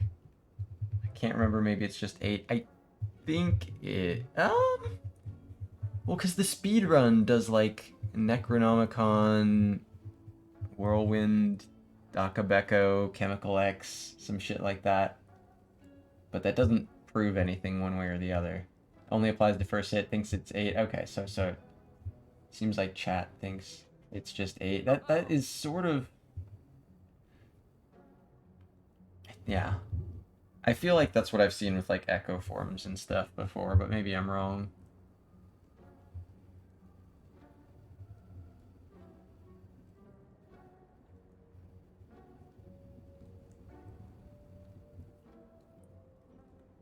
I think the odds of beating the automaton go up if I buy this blizzard. And I think they are quite low if I don't. They're still probably decently low, even if I do.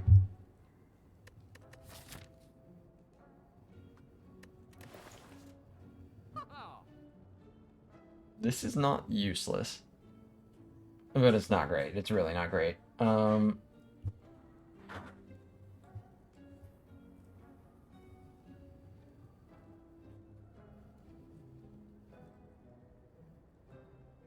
If I got it, I couldn't get a remove. But it's probably the relic that helps me the most in the automaton fight is... But do I even want to bother to kill the minions? What's up, Tyner? Welcome on in. Thank you very much for the grats. That was a fun one yesterday. This one, a little less fun, at least right now. Or, it's challenging. It's, trying to figure out how to beat the automaton.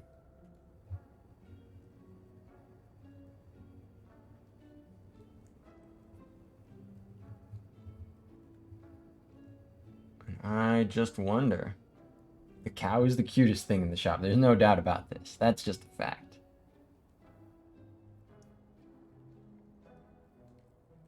Is Gremlin Horn good enough in... Well, it'll be good in these hallways, too. I think I might do Blizzard Gremlin Horn. Rather than, like, Blizzard Remove Cow...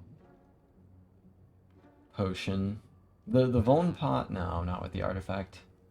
Okay, I'm gonna try. I think I'm gonna try it, chat. I think this will help with my damage.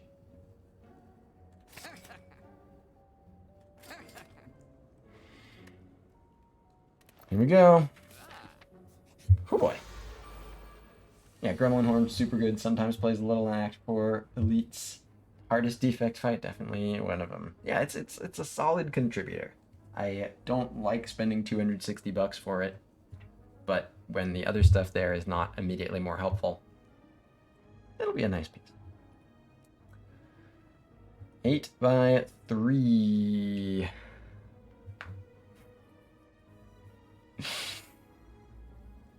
Okay, just take tons. Just take 17.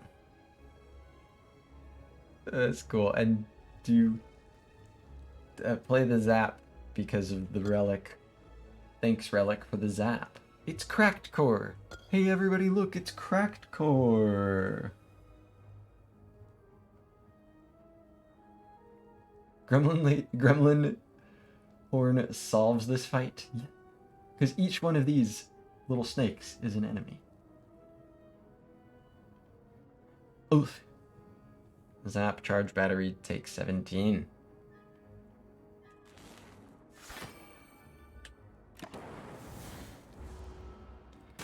Ow, ow. Going for it again. Okay, Biased Cog Glacier. Make that happen in this fight.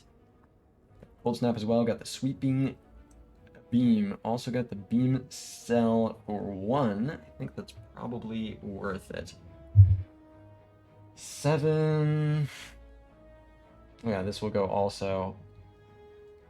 So yeah, it's 28 block, yeah? Okay. Beam, Cell, and then Sweeping Beam.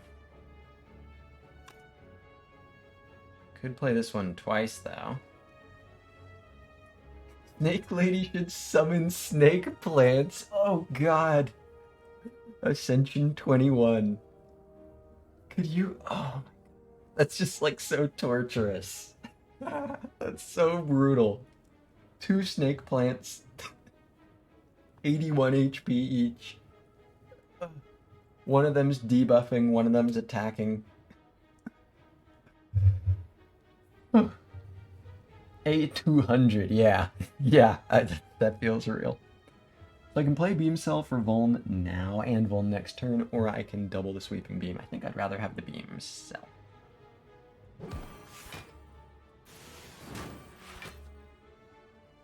And then I can Cold Snap, Unbiased Cog, and Glacier. And that's it.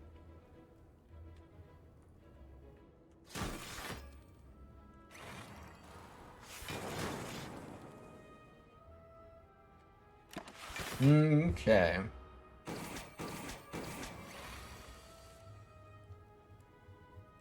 Oh, I guess there might have... Yeah, I think there was order in there. No, there wasn't, because the lightning gets evoked by the Cold Snap. Oh no, that still would have worked?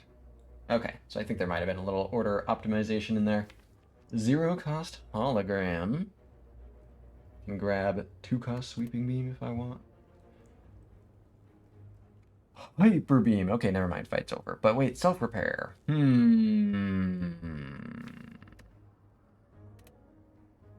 I can... This costs 3.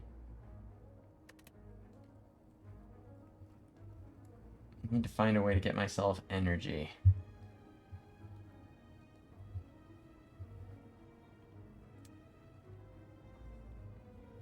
Ruh-roh? I mean, I'm just trying to play my donut to heal 10 HP.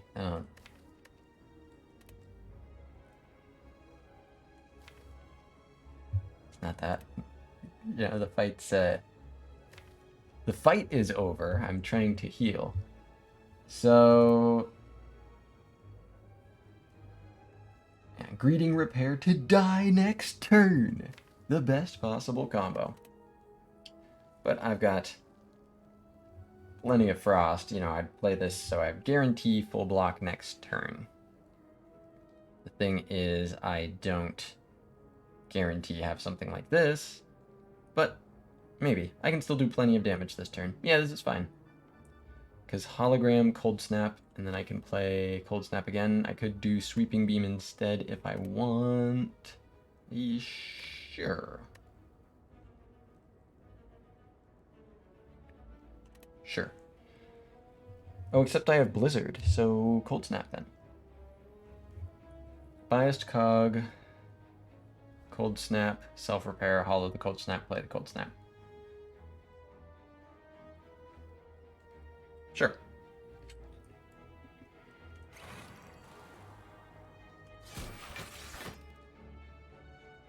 Self-repair, cool-headed, nice. Okay. Just to be able to draw back into cards like Hyper Beam.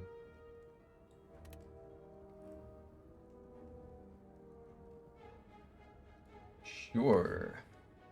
Cool. Cool. Go ahead and exhaust this while I can, absolutely. And it's just powering up the blizzard beyond belief. Snapping. Alright. Got all this block. Double strike plus. We'll block this. Thorns do 9. Could double the beam cell for next turn.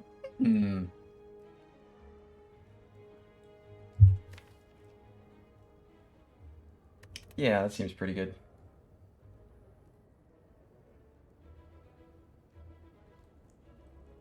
Cool. Double beam cell. Necronomicon beam cell. Ow. Blizzard deck. always has been. Let's get the ink bottle going. Glacier. Sweeping beam will not kill because of the weak. Sure, Glacier, Sweeping beam, Blizzard.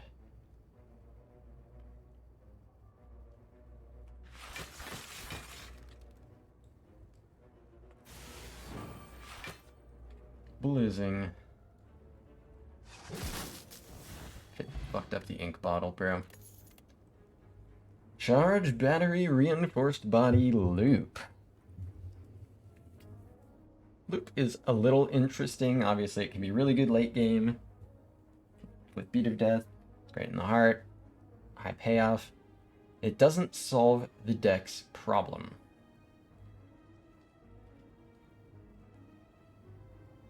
None of these cards do. They don't solve the problem that this deck has. Because I don't have a Dark Orb to loop. I can loop like a Lightning Orb for a little bit. It's something.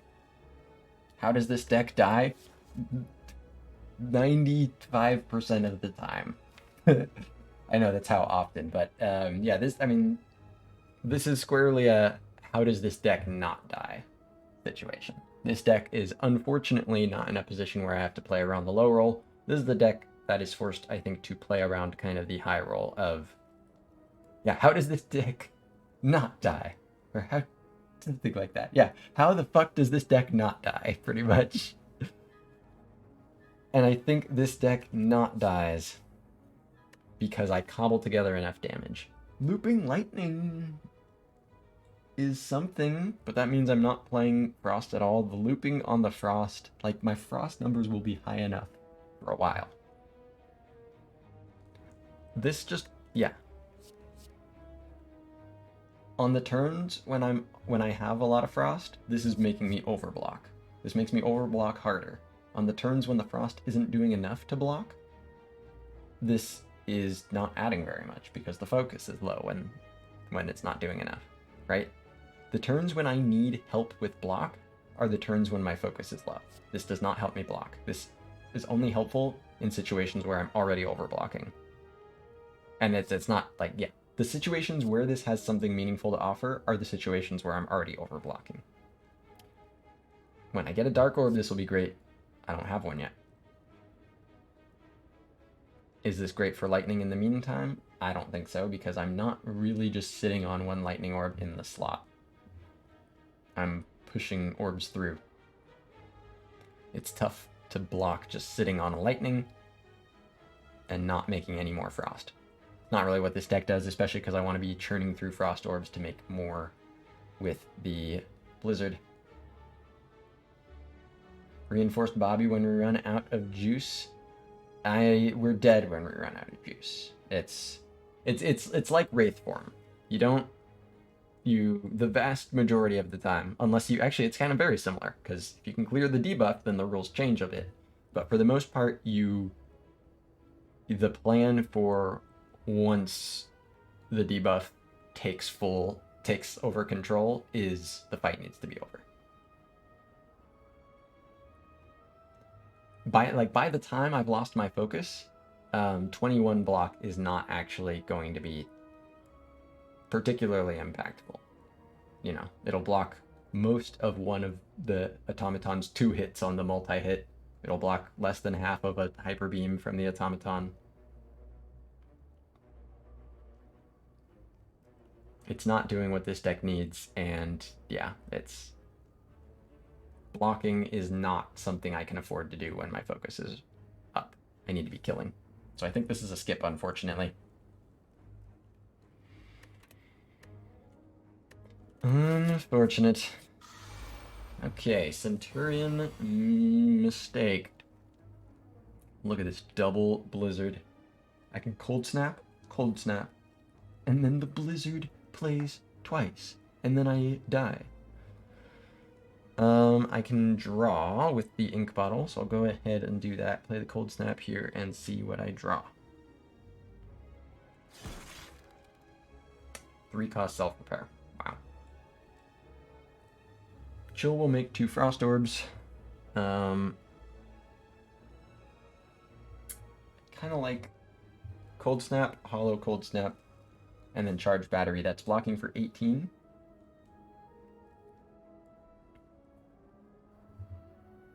So take 5. I think that's acceptable. So hollow the cold snap, charge battery.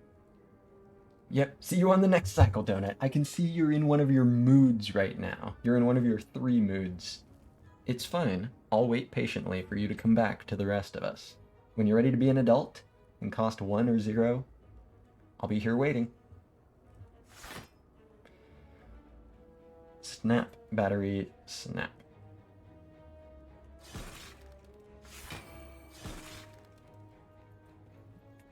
Okay, take 5.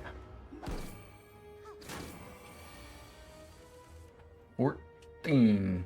No 2-cost attacks here. Compile driver is free. There's no lightning here. The lightning is... It is in here, though. Glacier full blocks, of course. So I think I'll go ahead and play the Sweeping Beam first. Ah, okay. Interesting. I may be able to end the fight, but then I won't get the donut. That's a conundrum. Hey, Knave Greed Raid! Welcome on in, Raiders! Hope you had a good stream, Knave. Thank you very much for sending everybody over here. Coming on in on a little double biased cog run. Trying to find a way to turn it into damage has been a little bit of a struggle. What's up, Peter? Welcome on in. Yeah, the greed emote for the greed raid. It's perfect. Hope your runs went well, Knave. Hope you got some wins today. I do have 2 holograms in the deck that very much... Okay, never mind. I have no holograms in the deck. Right, I already drew them both. Getting back to that donut is a big deal, but I'll just kill him and not her, and that should probably be fine. Good luck with the good character. It's true. The robot is so good. Thank you very much. If I do play the Hyper Beam at 34, so 41, 9, 34, 43, so I want to play these there anyway. So I will go ahead and play this now. Okay. Interesting. I can also draw this turn. So I think the Hyper Beam gets played. I can't block as well against her.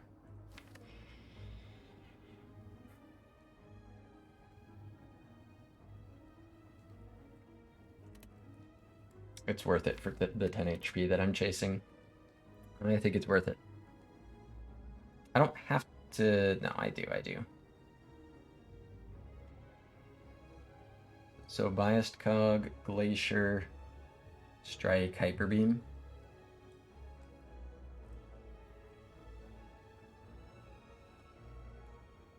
Oh, the Glacier doesn't matter at all. Well, it does for... Oh, yeah. I bought this on sale. I don't know how to do damage with this character right now.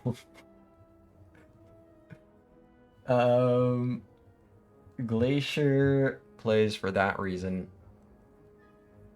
Strike and the Hyper Beam to kill here, and then the Biased Cog. Okay.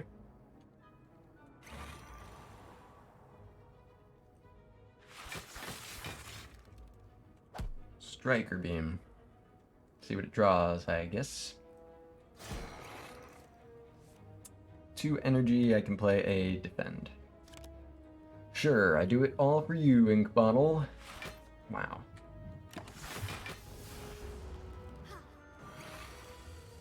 Okay, there's another Biased Cog.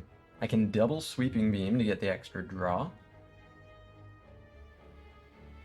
Could just do Cool Headed instead. Like putting the damage pressure on a little bit. It'll stop me from playing this Biased Cog. Maybe fine. It keeps these out of the reshuffle, and I really just want to play this and end the fight. I think I will do the Sweeping Beam, and then there's this strike afterwards. There's also like this line. I don't like it. I don't like it. Glacier. Who needs Glacier? Not me.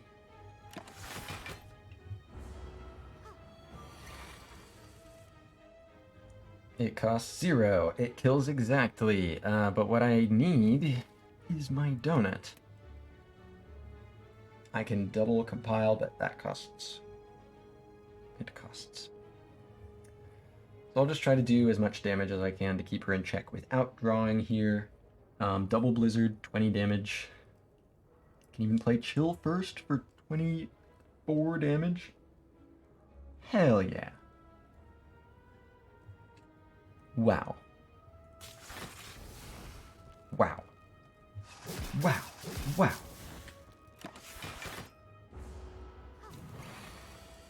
There we go. Donut. Hologram.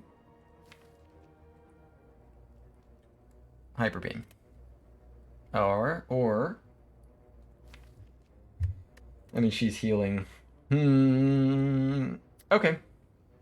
So I will just try to play as many cards as I can here.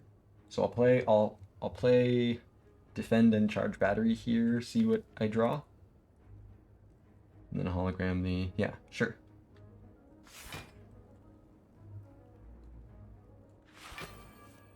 Okay. Follow the Hyper Beam. Yeah, I don't want to rip...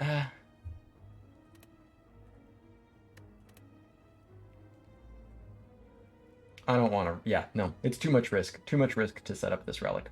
Not worth the risk. I don't have focus. Things can just all cost 3 and be terrifying. I'll close this. Clock Motion. I guess just more ice. I guess I just keep on... I guess they're doing this. Snecko Glacier, yeah, for sure. Uncommon cards, indeed.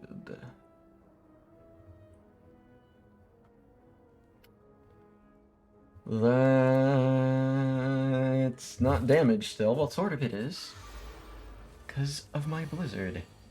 Double hype. Whoa. Whoa. Whoa. I mean, probably, yeah. Whom! Whom! Give me that energy. -6 focus. Ah, so it's supposed to be some kind of problem. Is that supposed to be bad? Sweeping Beam always draws the self-repair, yeah? Because, yeah, block-wise, I can block for 15 here. Okay. Yeah, I can block fully with these cards. And then getting the defend back. So I'll play Sweeping Beam here. Lethal with the Akabeko! Oh no! I messed up. Oh, I get Charge Battery.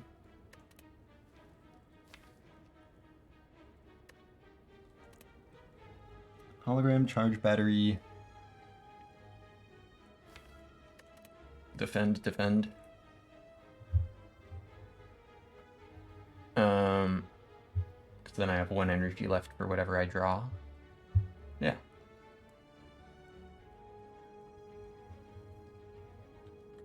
Hologram, the Charge Battery.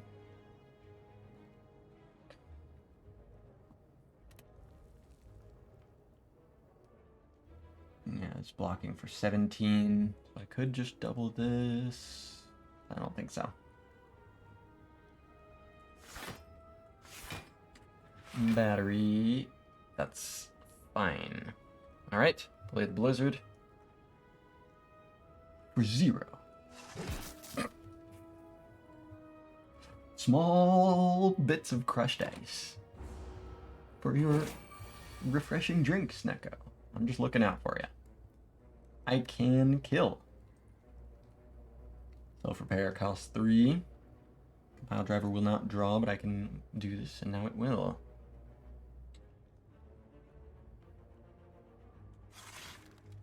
Alright, plenty of cards to play here.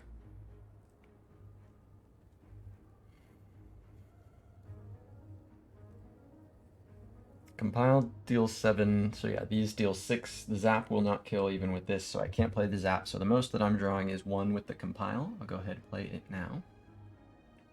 Yeah, Bishop, I heard of that. That Papa's he's gonna remove Blizzard's limiter. I can't fucking wait. Let's throw this on the pile here. Alright. Self-repair.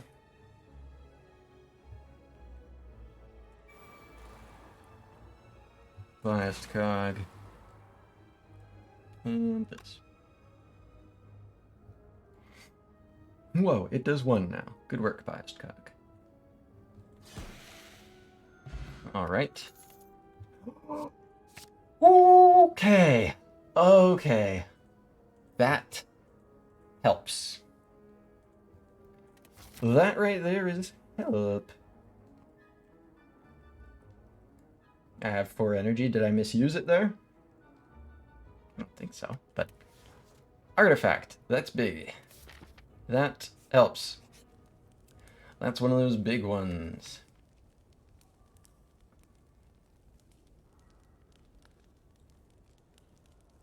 That means I can spend more time building Blizzard up than I could have before. That's pretty real. So I think this is the Blizzard upgrade, because I still do need to speed things up, but Blizzard is my damage. I play just 1 biased cog to start, and then once I'm starting to take chip from...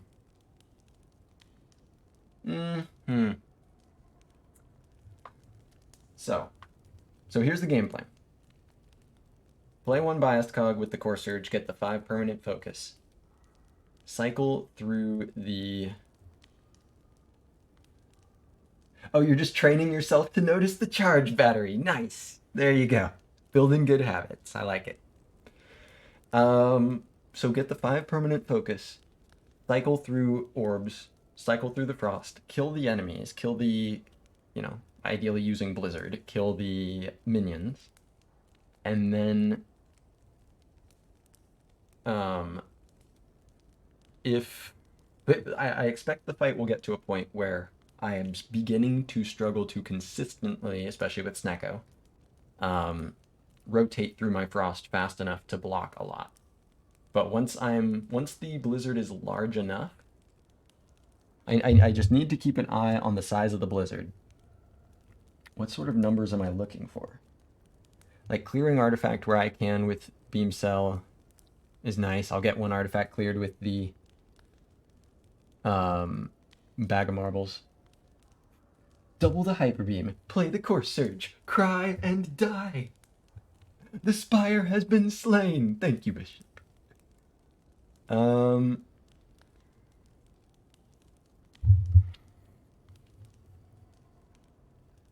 Wait a minute. No. Okay. I was like, is hologram ink bottle actually infinite? Because you can just keep playing and you just keep drawing and you keep getting things that might be 0 cost. But once you've drawn 8 non-0 cost cards, then... Or no, 9. Yeah, but you basically could just... You spend your energy and then you fill your hand up with stuff that doesn't cost 0. But until that happens, you can just draw forever with ink bottle and just play any 0 costs you get. I'm just saying. It isn't infinite, but it's winning. Yeah, probably, right? Probably. It should do a lot of stuff.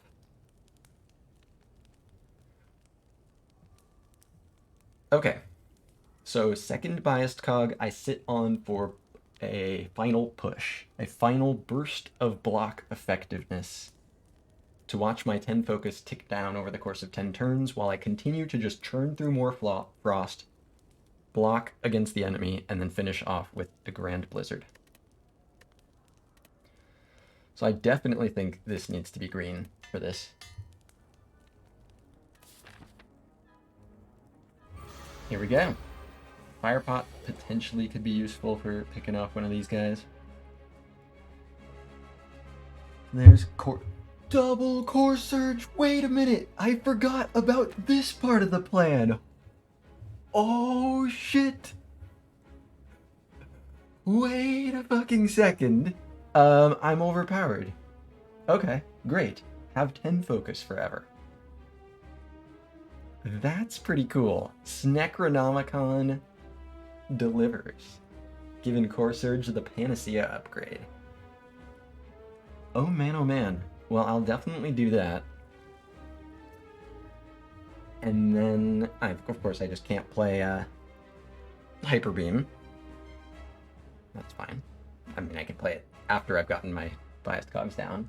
Wow, that is huge. Chill will be so much better when there's minions here and when it doesn't cost 3. So I think this is Sweeping Beam first here.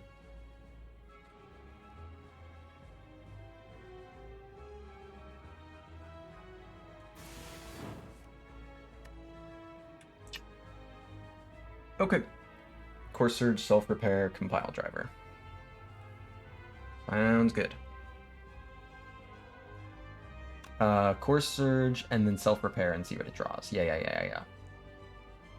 Let's fucking go, dude. 2 Artifact. Oh boy.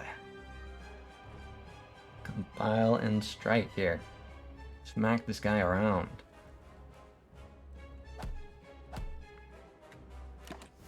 Ooh, yeah. So the thing is, this is not reliable. I mean, the biased cog is reliable 5 focus permanent, sometimes 10 permanent when the Snecko cooperates.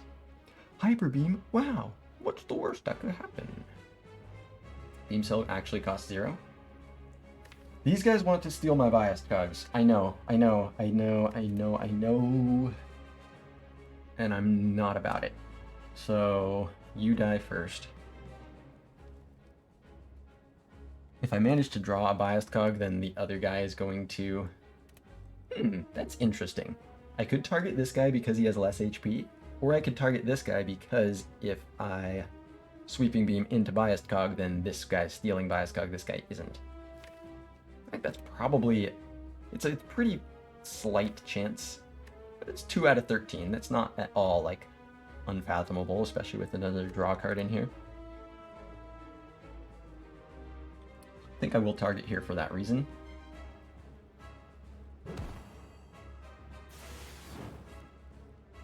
Okay.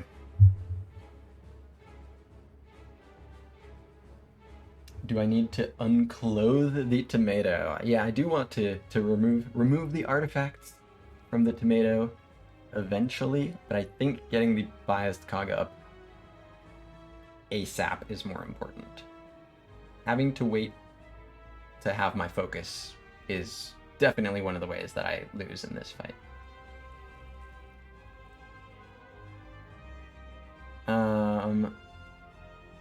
So, did not draw either of the biased cogs. Got Strike, Plus, and Charge Battery. I think those are just the name of the game here.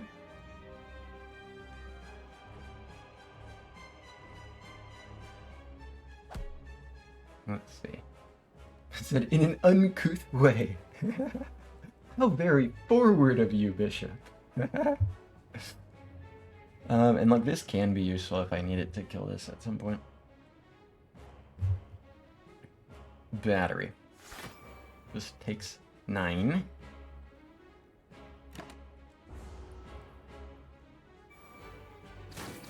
And now the biased cogs are guaranteed to cost 1 when I get them. So, double Cold Snap, pretty solid. Deals 18 damage there. also see what the cool-headed draws here. Hologram, 1 cost. Can get back Beam Cell, can get back Sweeping Beam. Getting back Sweeping Beam is kind of cool. We'll see. So I think I want to do this first for sure. Blizzard costs 0.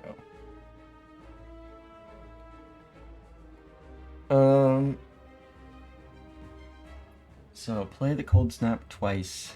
I think that like definitely happens. And this goes up to 9.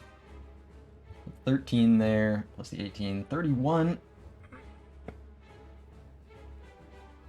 Should have gone after this guy. But it's fine. I have other ways. We have ways of making you frost. I can just hologram the cool-headed. If I hologram this cool-headed, I can play it, I can double the cold snap, and then I can blizzard. The thing is then that blizzard misses the redraw, which is actually a little bad. That said, it gets me biased cog this turn, which is pretty cool. Hollow the Hyper Beam, let's go! Artifact be dang. So double cold snap, 9.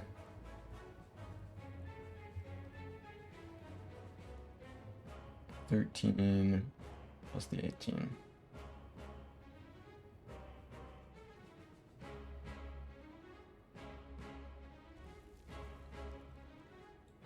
Okay. There might be another. I could just grab like Strike or something. Yeah, that's the way to do it. Just don't make the Frost Orb.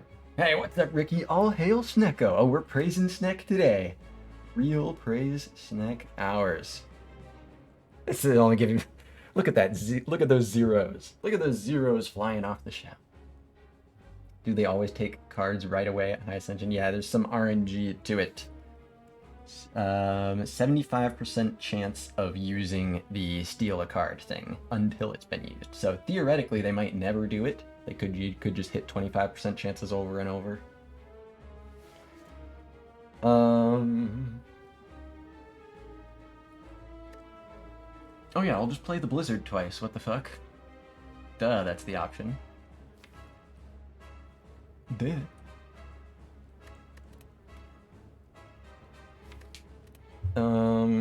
So I want to double the Cold Snap, and then I want to play the Blizzard once? Yes.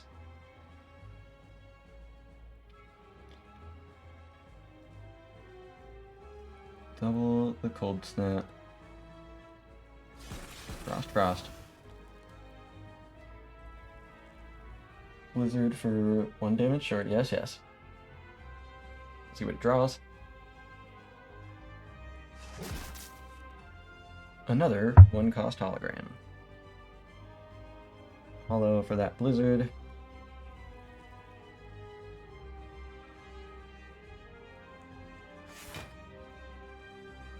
Blizz. 9 AoE. There's biased cog. Wow. Immediately draw the hologram. Good. Good.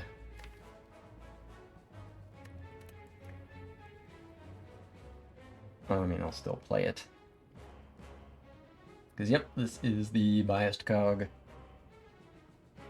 artifact. And hologram for the ink bottle. Nice.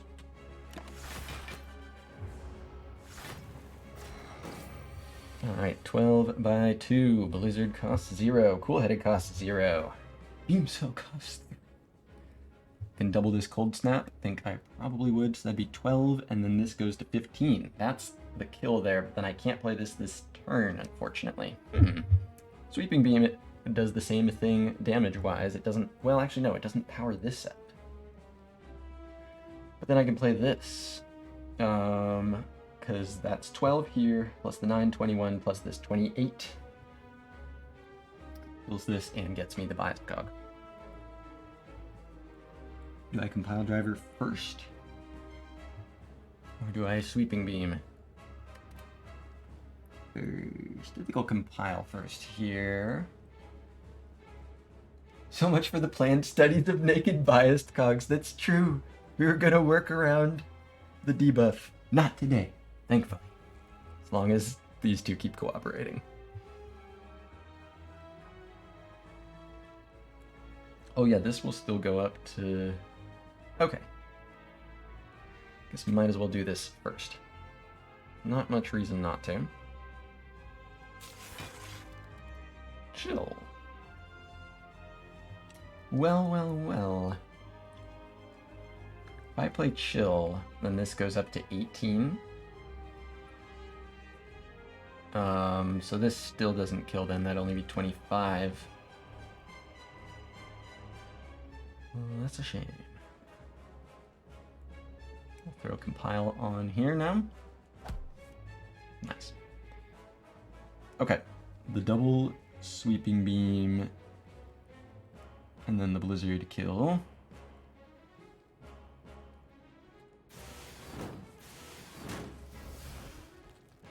Blizz is what it is. And now... gotta get up. A free strike. Don't mind if I do.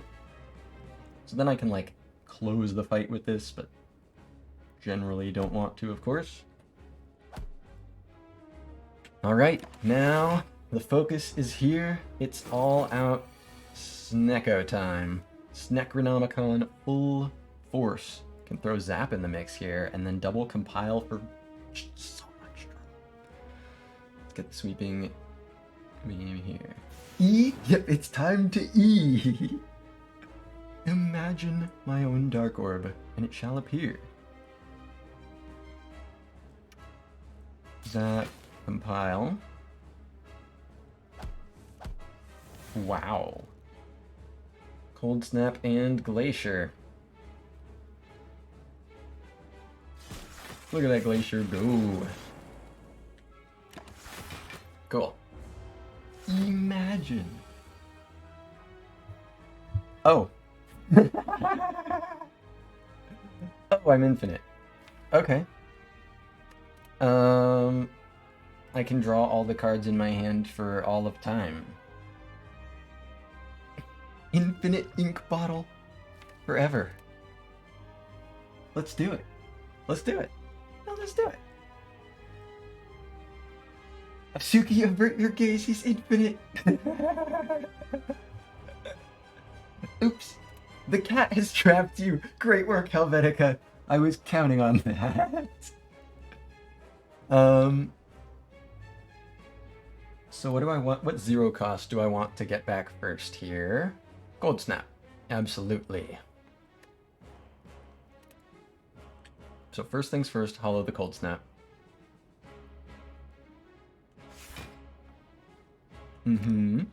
Infinite block on the Hyper Beam turn. It's just that easy. Build your own incense burner. Thanks, Snicko. Although yeah, I'll have to make sure to play another card to get the final ink bottle draw that reshuffles. I'll have to watch out for that. That could be tricky.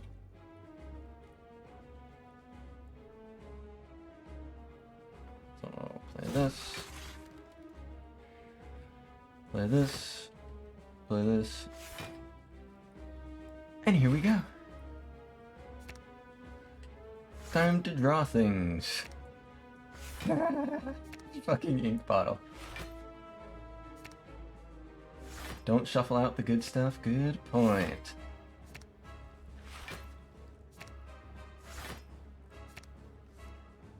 Blizzard. Blizzard. It's fine, we'll work it out.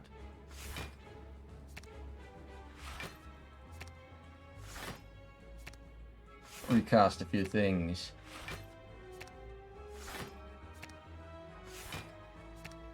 What's the ink bottle got for me in store next? A 3-cost strike. This is going great. No. give me more. What? What are you trying to say, Spire? Trying to say this type of behavior deserves 3 cost strikes? How dare you? Is that what you're trying to say, Spire? Is that what you're trying to say? What are you telling me? I'm picking up what you put down? Having a little bit of an attitude about this? Spire is Asuki GPT-4 posting. Yeah, the Spire and Asuki on the same brain cell here. What mod makes the numbers show up on the screen? That's just an accessibility setting. I don't know if it counts as accessibility, but the show card quick select keys. I super love it. Find it very, very convenient. It costs 3. It costs 3. Yeah, the Spire's having enough of the degeneracy. It clearly is. I drew 4 3-cost cards. That's 1 in 56.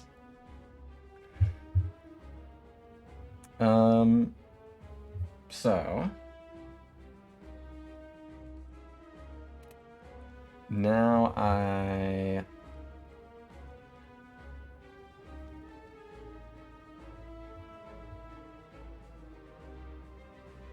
how does this work?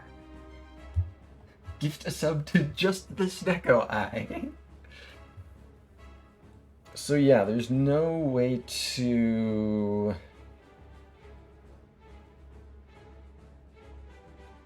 keep this going past the reshuffle. Because yeah, I no longer have the way to have 2 holograms in my hand. So one's getting reshuffled in no matter what. Do we want to play Blizzard before drawing? I'm not even necessarily sure that I do the reshuffle.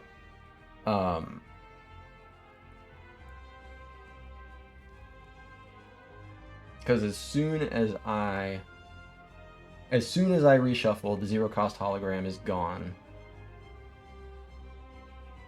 I mean, that's happening anyway, either way, but it's basically I'm reshuffling out holograms, I'm reshuffling out Glacier, I'm reshuffling out plenty of other Frost stuff. Like, I think I might as well just shuffle kind of all of these in. Aria's off for work, alright. Hope work treats you well today. Thank you again for the gift subs, and catch you again real soon, hopefully. Always great to have you here, Aria. Take care. So, I think I'm not going to reshuffle here. I can just set up the ink bottle and play some stuff. I'll put a 0-cost holo in the discard. Yeah, but without knowing whether or not my other holo is going to be 0, I'm not so sure that that's more valuable than just drawing 2 holos. Like, looking at what I just accomplished, that was cool and all. That's not like something I want to like base my strategy around. Like, I just want to play Frost Orbs.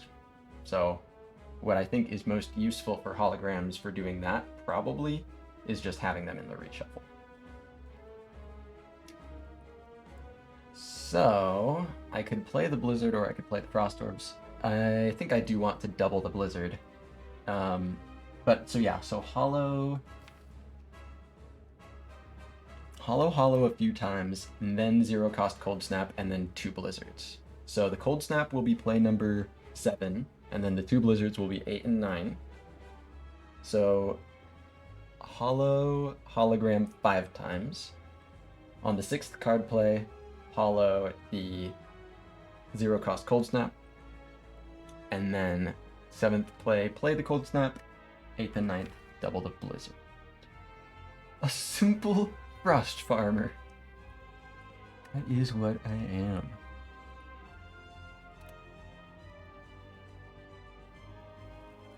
Okay. Holo, holo, holo, holo, holo, holo, holo, holo, and one more. Now holo the Cold Snap.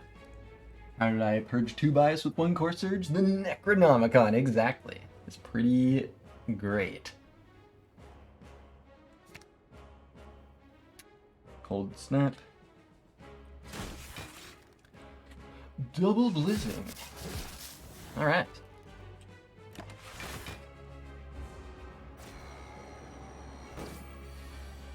Yeah, it is a very nice thing. Oh hey, a zero-cost hologram. Good to have you in the hand, buddy. Just splash the zap through, see what the ink bottle draws. Sure. Alright, do I want to play Sweeping Beam? Or I could double Cold Snap. But then what do I want to play for 1 energy? Sweeping Beam, yeah. So I'll go ahead and Sweeping Beam now. Or I could play... Yeah. Okay, Sweeping Beam now. Nice. So, think hollow the zap, play the zap, and then double the cold snap.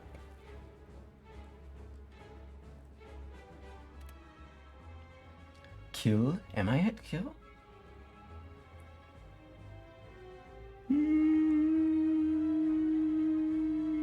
68. That leaves the guy with 41, and then this is doing... I lose 6 focus. Hollow the zap and play it. Necronomicon. Per turn. Ooh, yeah, I'm getting it most turns. Nice. The sheer frost that I can generate with my cold snaps. Alright, Blizzard deals 66. It's gonna be more... Okay. I can add... I can do Glacier, Sweeping Beam, and the 2 Blizzards. Does that work, right? Because this goes up to 39 times 2, so that's 78. Oh, that's exactly lethal, yeah? Yeah. But I can throw a Sweeping Beam in there. Cool! Glacier, Sweeping Beam, and double Blizzard. Oh wait, there's also, yeah, the lightning damage as well.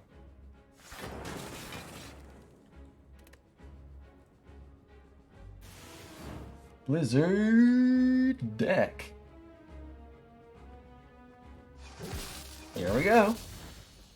Another day, another Blizzard deck. I fucking guess, man. Creative AI Snecko, you say?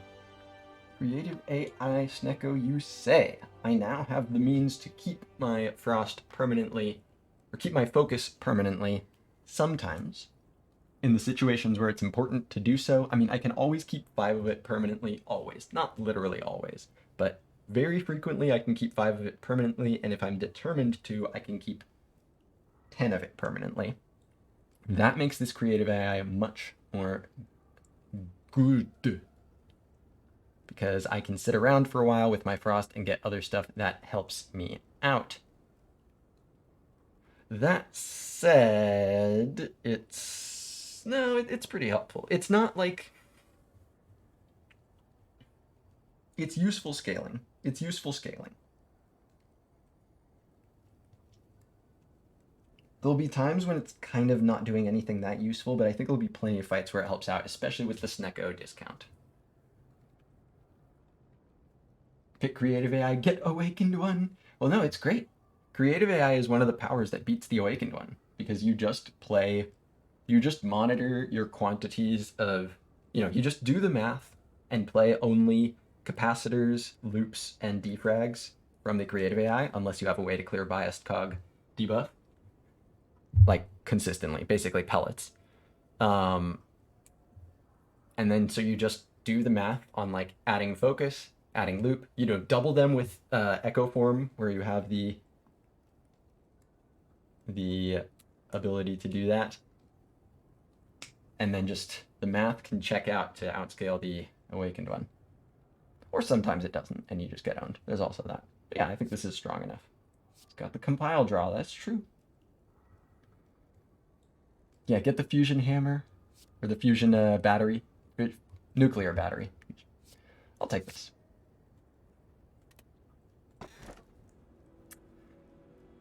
Snekamid. But it's fine, the fusion thing is actually here. Snekamid. I like it. This is...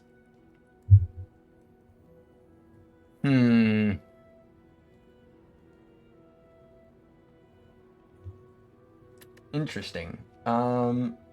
Because the fact is this plasma orb is getting evoked pretty quick. Like, I throw frost all over the arena. I come out and I start throwing frost everywhere, all over the ring.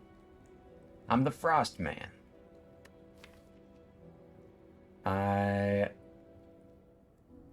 Yeah, worst pyramid I've ever seen. Oh yeah, well, I mean, it's Snecko Pyramid. It's Snecko Pyramid, Dead Branch Pyramid. Those are just off the table automatically. Is it always sunny? That's what I was going for. It's always slaying in Philadelphia. It's always sunny in the Exordium. I don't know. You take your pick of the shitty options. These are not shitty options, but the thing is, this does get evoked right away. This gets evoked very quickly. And I have a good way to block a lot. Amid backwards spells muck. I don't dare fact check this.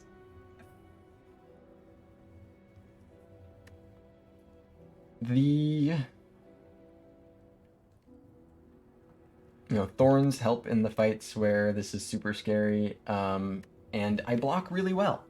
And those are the decks that can bear the downside of the Philostone better, is decks that block really well.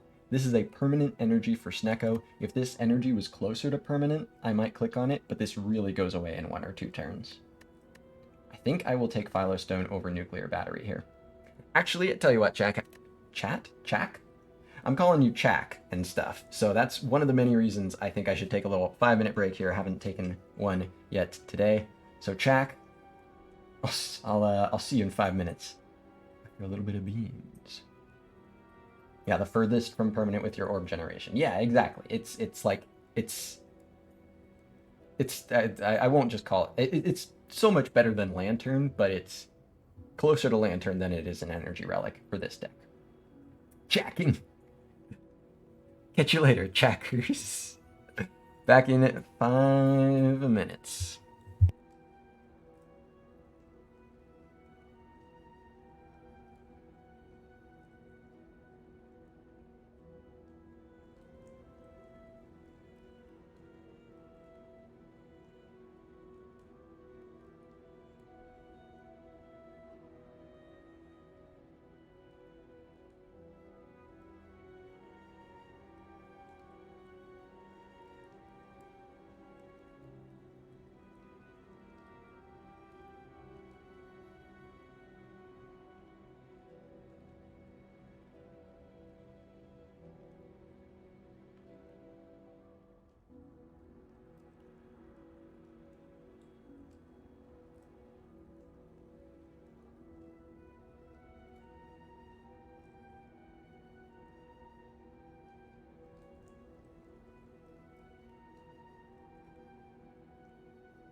Alright, chat. I am back. Yeah, the Phylostone, yep, the heart does 16 extra damage per 3 cycles. That's scary stuff for sure. The Phylostone strength, but this energy is kind of beyond useful. This energy is really, really good. Oh wait, did I leave BRB up? BRB, get off the screen. What are you doing? Get off the stage! Get off the screen! What's up, Rua? Stuck in the Forever Tournament?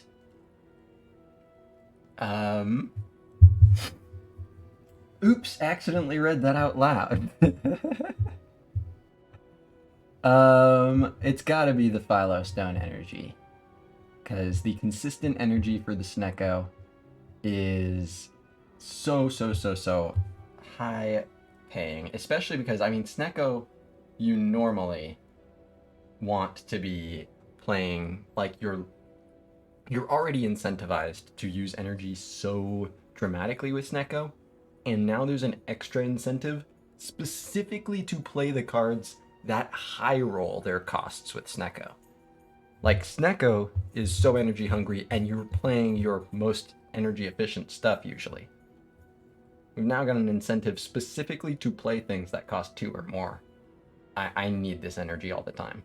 And I'm churning through orbs. It's gotta be. Yeah, Snecko Pyramid?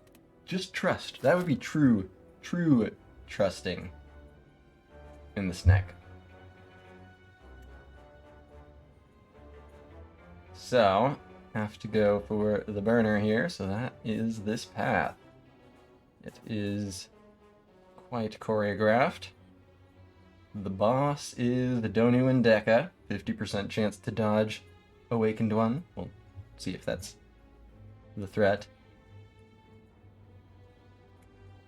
Alright, so that's 3 elites. And I can take a 4th. I mean, I'd like to. I'd like to take a 4th. I would like to go here. You on mobile, Rua? Because here's the deck. If so, it's a Blizzard deck. It's just watch it do its thing for a few fights. You'll get caught up.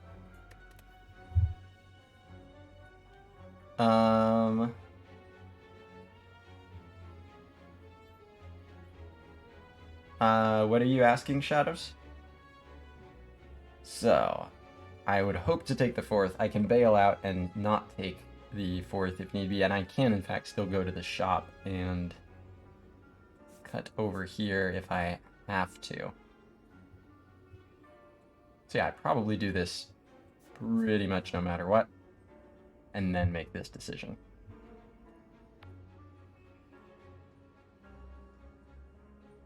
All right.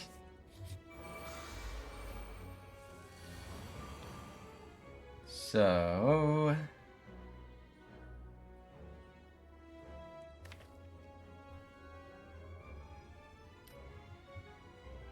if I can double a Hyper Beam, I can just end this fight.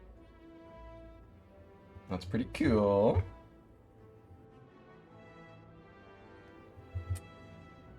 Hologram is 0. That's always pretty nice. The Sweeping Beam doubles, and that does 18 AoE and draws 2 cards, draws 3 cards. I could just throw Dual Cast into the wind, see what I draw first. Is there a chance I want to use Dual Cast this turn? There's technically a chance, but it's pretty fucking low. And there's definitely a chance I want to double something other than the Sweeping Beam. So let's do this. Nice. No, really. Nice.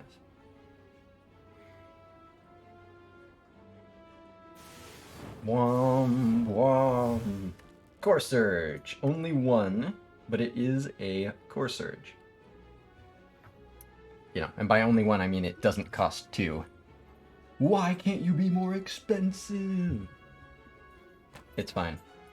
I don't think I need 10 focus in a fight like this. Again, Hyper Beam is really... Look at their HP. Hyper Beam...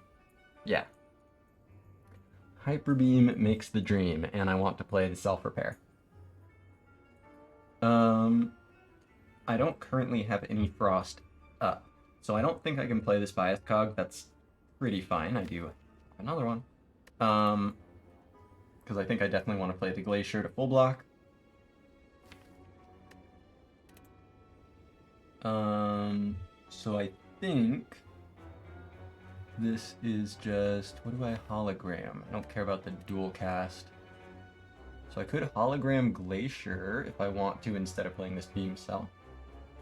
Yeah, why not? It's better for Blizzard numbers. Which I'm totally gonna redraw. No, like totally. Well, I guess Beam Cell's better. Oh wait, no, I'm playing one... Well, I want to play one of each. I do want one Glacier. I guess it's one more Frost back there. It can be useful next turn. And this really can't. Okay. And yeah, 34, so with the 12 block, I think I want this over here.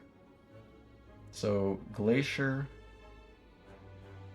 Hollow Glacier, Core Surge, Glacier.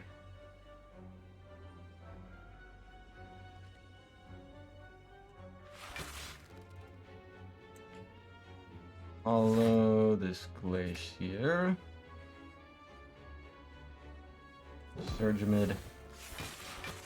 Isamid. What's up, Snippy Snap? I'm doing pretty well today. I got a fun little deck pulled together.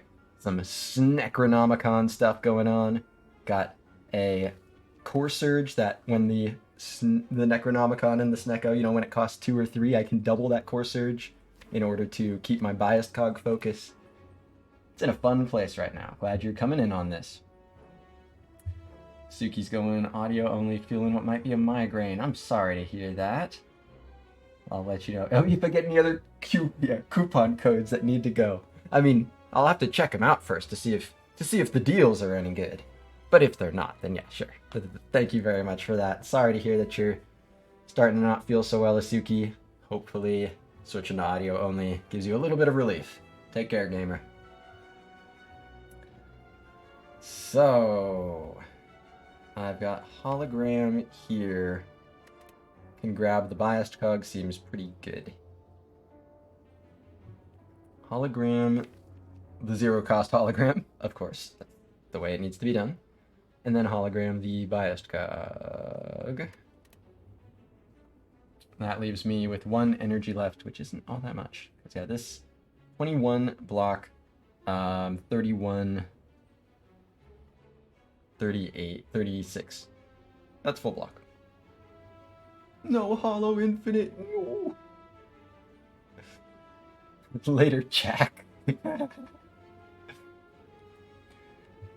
Yeah, I had a little taste of Hollow Infinite Rua in the Automaton fight. Just a taste. So I play 4 cards and then I draw 1.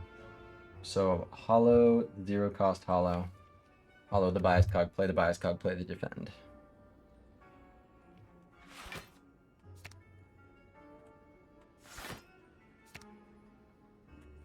Blom.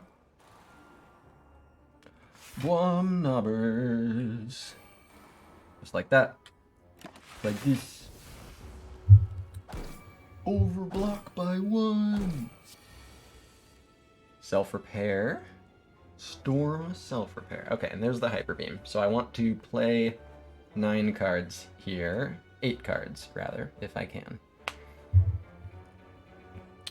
So, Hyper Beam, Cool-Headed, Cold Snap, Self-Repair. Those 5 are guaranteed. I'm looking to find 3 more card plays for 2 energy. I will start with Cool-Headed here, see what it draws. Snecko Defect is super fun. I could not agree more. It's a real good time. Especially when you throw Meteor Strikes in the mix. But as you can see here, yeah, like, you know, All for One is great. Meteor Strike is great, but you don't even need those to have a whole lot of fun with Snecko Defect. Hologram, yeah. Hologram, All for One, and Meteor Strike. All three of those cards are on the Defect. Such a good Snecko character, but it's not like, I don't know, you still need to have some of those pieces to want to take it in the first place, I think. It's not a character that, like, always gets away with Snecko. Nobody always gets away with Snecko. But some more likely than others, and some in poggier ways than others, and pretty much none poggier than the Defect when it hits. Setting relics in, like, bottle is like eating your veggies in the game. That's a great comparison. I really like that comparison. It's just being healthy, yeah. It's like brushing your teeth. You just gotta do it. So Cold Snap, Self Repair, Hyper Beam, and then I can play 2 1-cost cards. So I can get this to 8.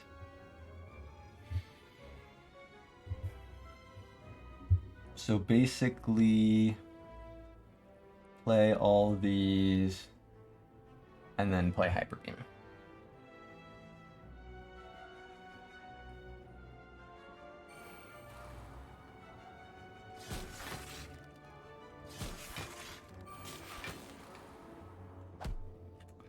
All right.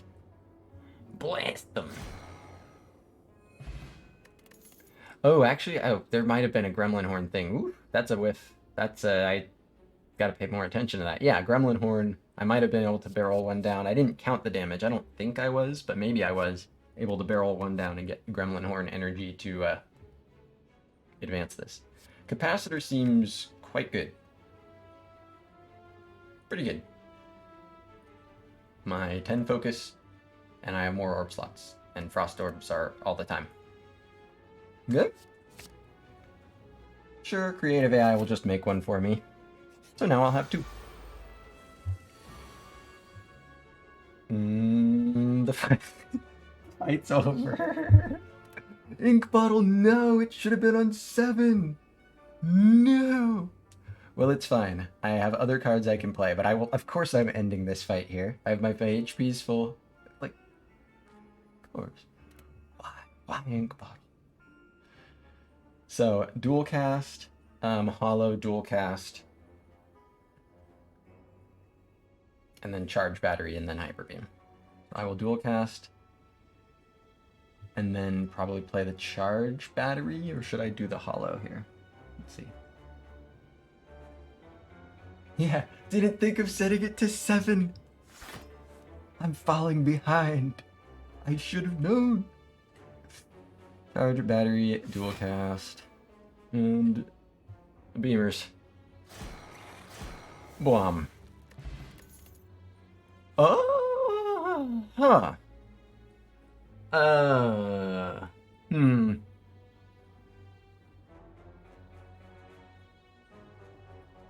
It's probably a pretty good idea. I don't know. So here's the thing. The biggest thing speaking against the Dark Orb is my churn. I churn through orbs lots. I don't do it super consistently, I guess, because of Snecko, but I am generally playing the maximum of Frost Orbs all the time whenever I can. Struggling for damage. That's probably the biggest thing that the deck is concerned about, is doing damage quickly enough in the fights that scale. So the heart fight, I think the heart fight between Thorns, Blizzard, and I don't see, like, a Dark Orb could be another useful piece of that. I just one-shot an enemy? Yep, the most difficult enemy in the game. They won't get any more difficult than that. No, sir. HP values, nope. 94, that's it. That's the highest number. That's all I'm saying. That's the highest number. Where do you go from there?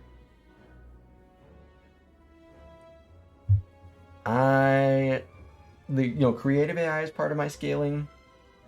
The permanent focus helps a lot, but Dark Orb is like, hey, consistently damage gets to be a part of this. But the problem is, it is not at all infrequent that Dark Orb is pushed through, even with capacitor, pushed through all my orb slots in like 2 turns.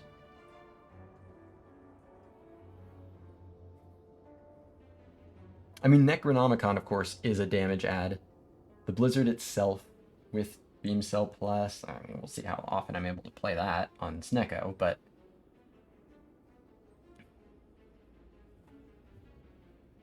damage is a threat. Maybe if I like already had a recursion or something. But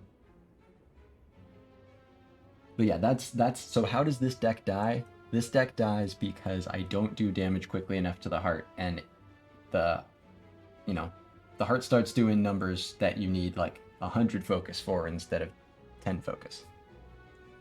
10 focus is enough to handle the heart until all of a sudden it very much isn't for like immediately. Recursion would be clutch. Yeah, not the greatest Snecko card, but Recursion Dark is... I'm sure there's exceptions because it's Slay the Spire, so of course it depends. But like Recursion and Dark are almost always happy to be together. You have Recursion, you probably like the Dark. You have Dark, you probably like Recursion. I currently have neither, but yeah, it's... I really...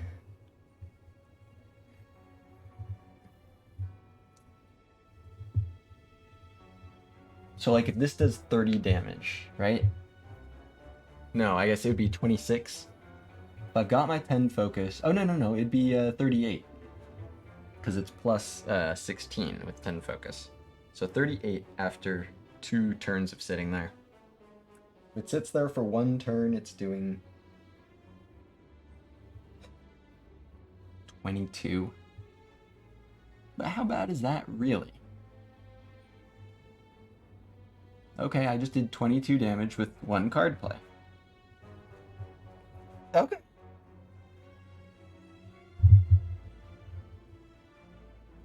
But I give up a bit of my blocking in the meantime.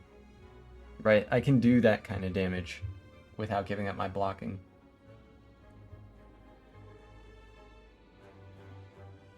And it is going to cost 1.5. It is also damage that creative AI makes better, which isn't something I really have. Otherwise, I just have, Blizzard and Thorns pretty much.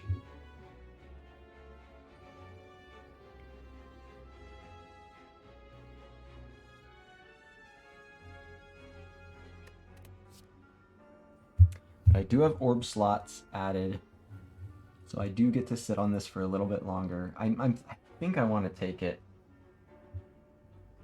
It helps with what I need. How do I like barrage here? It's 20 damage. It's 20 damage when I got my orb slots filled, but I think I need, this is always going to do at least 20 damage. Alright, like this, both of them depend on being set up. And as long as I'm not evoking this the same turn that I'm playing it, if it's even sat around for 1 turn with my focus setup, which both these cards, again, counting on the setup, this is already doing more damage than this. Plus, of course, it has the potential for lots more. This can be doubled, but I think this still has a higher potentiality. Even if it's like, okay, now I played it like 2 times and it did 40 extra damage to the heart. I don't know. That's not great, but that's still a contributor. I think the damage solve for the heart is going to be somewhat hodgepodge. I think this will be a lot of it. I think Thorns will, of course, be a lot of it. But if I can throw in another card and that's like, hey, this is 50 to 100 damage against the heart, again, or it just costs 3. Or the whole thing just costs 3 and it doesn't matter at all, but I'm not like dependent upon that. That's another reason to have multiple potential solves. Right? If the Dark Orbs are affordable but the Blizzard is not, okay, then I use more Dark Orbs in this fight. I think I want to hold on to it.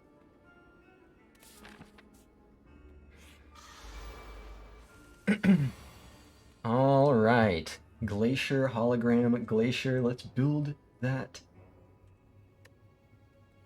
Blizzard up. Double the cold snap. Oh, man. Look at this. It's dirty.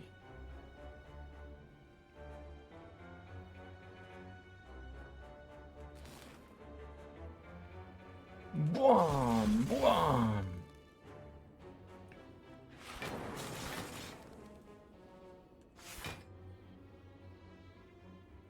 Give me that. Give me that. No. Don't give me that. Don't give me none of that. Where's my calipers?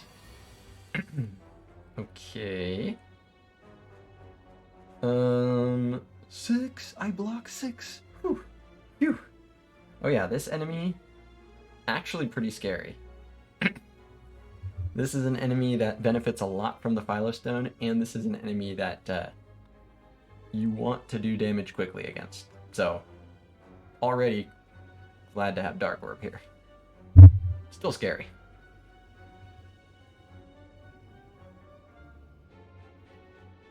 So I don't have any 2-cost attacks in hand. Compile Driver draws 1, Sweeping Beam draws 1. I'm not playing Lightning this turn, so might as well do this here.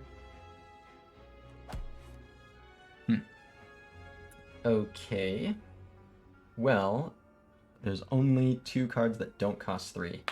So no matter what, there's not a reason in hand not to play the Sweeping Beam. Okay, Darkness. I don't have my focus yet to make it really that good. Charge Battery will make energy for next turn. Strike will do damage, 6 damage. No, actually Strike will get doubled. So 12 damage. Don't play the biased cog, so yeah, it's either Chill to make a Frost Orb and exhaust Chill. Charge Battery to get an energy for next turn. Strike to do 12 damage, or Darkness to set up some damage, although I don't have focus. I don't think it's the... Oh, it would be Darkness and Charge Battery. Yeah. So 3 lines. Make a Frost Orb and exhaust Chill. Set up a Dark, and set up an energy for next turn. And get an extra card play into the bottle. Or deal 12 damage. Well, Darkness will certainly deal more than 12 damage.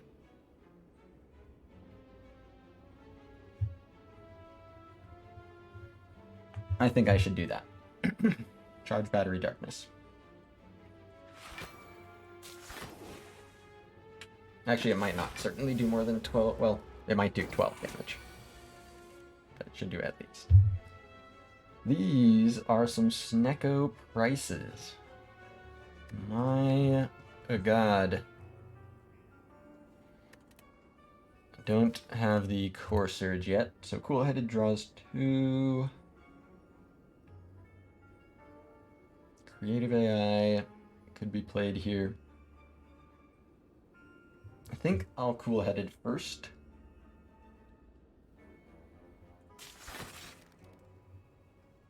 Okay. 15 damage Blizzard. Yeah, I think throw down the Creative AI.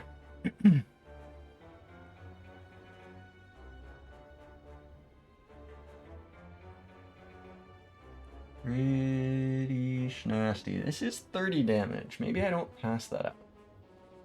Is 34 damage better than playing Creative AI for 3? That's a pretty meaningful chunk. I think I'm gonna not pass that up. I think this is Strike Double Blizzard. It's also 2 extra plays on the ink bottle.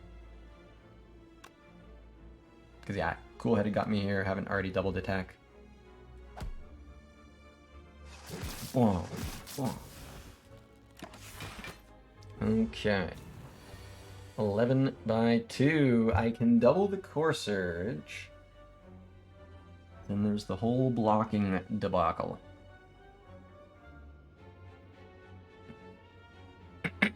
Could be a good block pot turn. I'll see what I draw, because I'm quite positive I want to do this. Then maybe play this to block. Let's see what I draw. So the incoming is 22. I'm currently blocking for 4. Pretty sure I play the Cold Snap. This one is green 1. This one's the standard 1. Yeah, so if I play this, oh yeah, if I play this, it's 9. So I would be taking 13, just block 12 of that. I do heal 10 HP in this fight though. So let's say, I mean, do I think I'm gonna not take any more damage? I get my focus in a timely manner. I'm starting to do, you know, the blizzard is already doing some pretty meaningful damage, relatively speaking. I still got a lot of HP though. I think I've seen, yeah, 40% potion chance. I started off with this one I saw last floor, I think.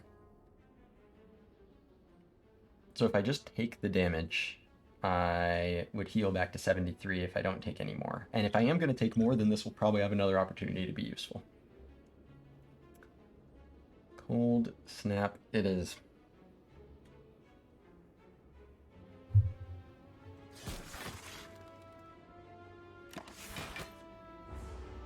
Ow, ow. Blizzard dealing 36.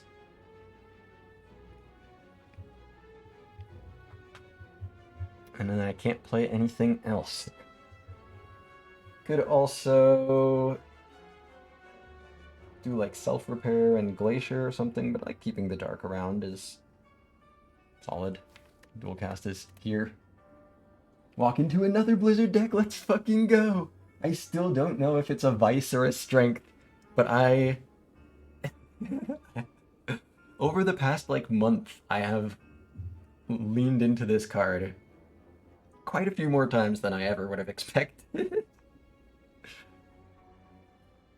Yeah, sometimes you need the damage, and you got the frost, and the blizzard shows up, and it's like, throw this Necronomicon in there. And, you know, 2 biased cogs and a doubleable Core Surge. No, yeah, I could throw down 36 damage and do nothing else, or I could throw down Frost and arbitrarily lose this. Let's not. Let's do this.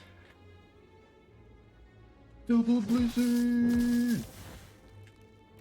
36 damage.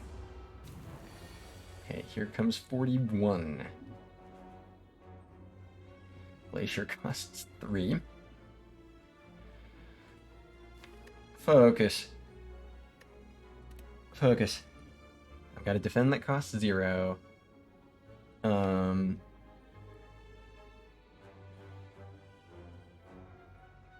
Glacier costs 2. Hologram costs 3. So yeah, what's the best defensive thing that costs 1 or less? It would just be like a Cold Snap. Because Cold Snap isn't even... I mean, it's very lightly defensive. It blocks for 2.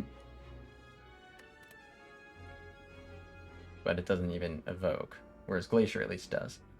So I think this is...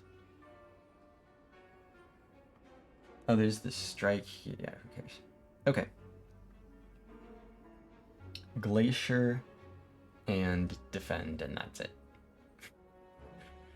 So that blocks for 5 here, 10, 16, 19. And then I would use this potion here. So that doesn't dual cast this Frost, but the Glacier has to be played here.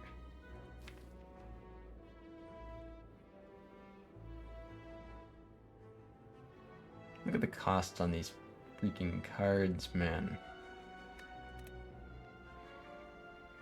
Okay. Glacier, defend, and Bastion.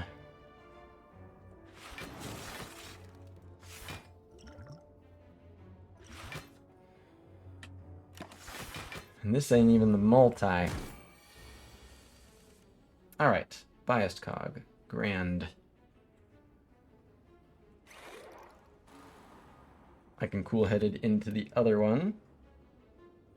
I think I'll go ahead and put Zap first. Zap, cool-headed.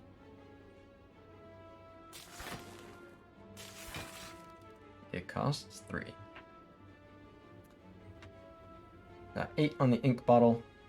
So sure, charge battery biased cog, see what the draw is like.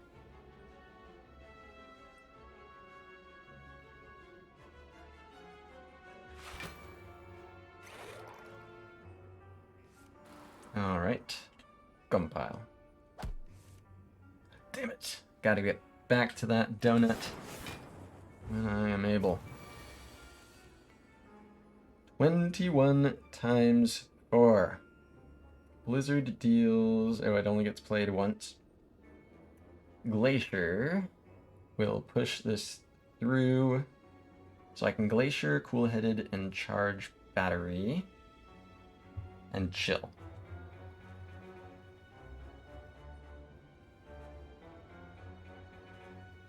So that's making 4 Frost Orbs and also blocking for 14. So that evokes 3 Frost Orbs and sets up 3. So that's 27 times 3, 81 plus 14, 95. That is enough block. Do I get to play Blizzard instead of cool-headed? So let's say I did Glacier, Chill, Charge Battery. 3 Frost Orbs. So push through 2, that's 30 block. 3 up here, 36. So 66 total block. Plus the 14 here, that's 80. So that would take 4 damage.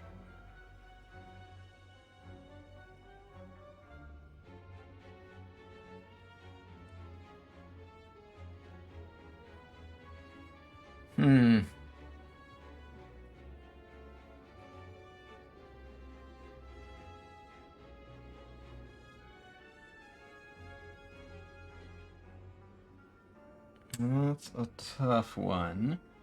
But I do also get to see what I draw with the cool-headed, which is pretty useful. Playing Blizzard is nice.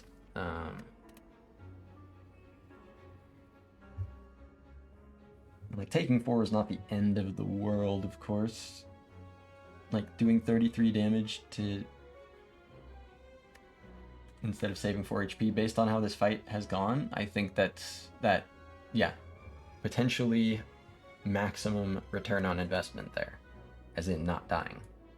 Potential, just depending how things... the frost helps a lot. The focus, the 10 focus means it shouldn't be too bad, but another one like this is nasty. Especially if Snecko were to not cooperate. So that makes me tempted to just get the damage on the board. So again, if that's... Oh wait, no, I just cool-headed instead of chill. Duh. Okay, so cool-headed no matter what. Easy. Easy, easy, easy. Those stink.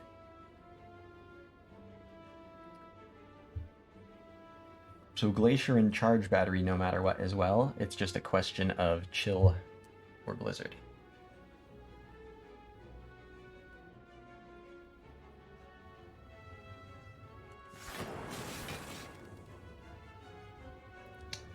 $42 damage. Pretty big deal. Gonna get thorned up bigly. But yeah, this is 7380.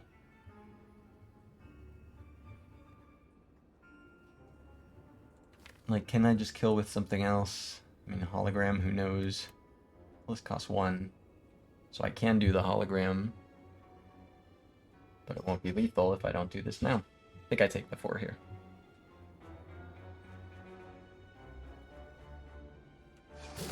Fizz and battery.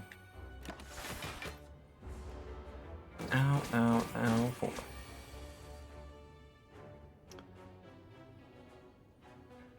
And I do want to get back to the...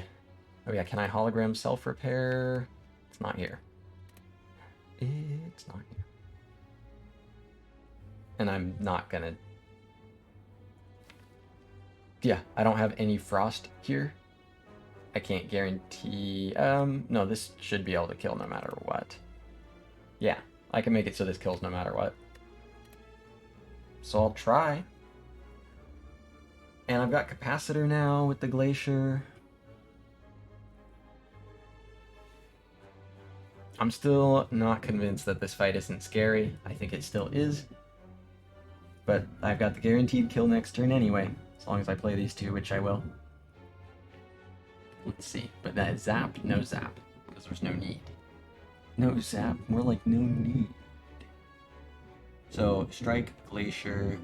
Yeah, Capacitor, Strike, Glacier, Snap. That's it. No zap. Strike, Capacitor, Glacier, Snap.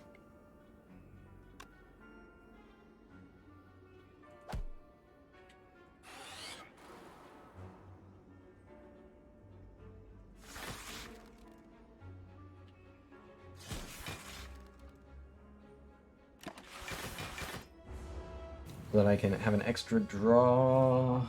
Okay, Sweeping Beam is here, so I can play that, draw 2 cards. I can hologram it to draw another card. I want to find... Yeah, 51, I am currently blocking that. Great. Let's find my... donut.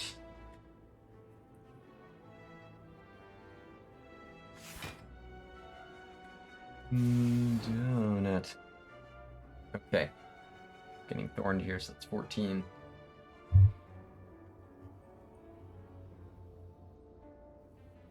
So yeah, there aren't guarantees here, but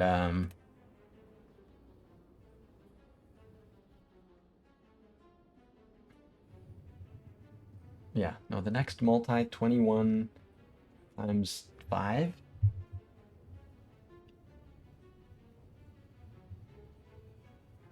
Like, that could be scary to block. I want to set up a kill as best as I can, so I will play the Strike Plus here. What about the Zap? Actually, yeah, Zap guarantees a kill next turn, which is what I think I need to do. Whereas nothing else actually guarantees a kill.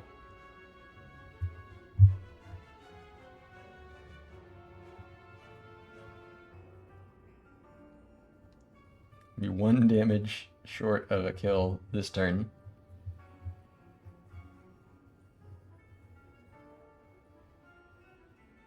Okay, I think that's legit.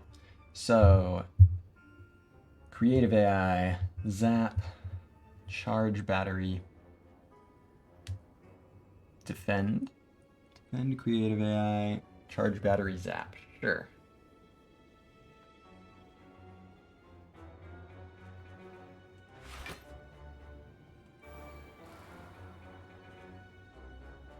Battery and Zap. So I can guarantee kill next turn. Echo Form Self-Repair. Wait. I cannot wait, but at least the self-repair showed up. That is the important part. Oh, he was going to be patient with me. That's fine.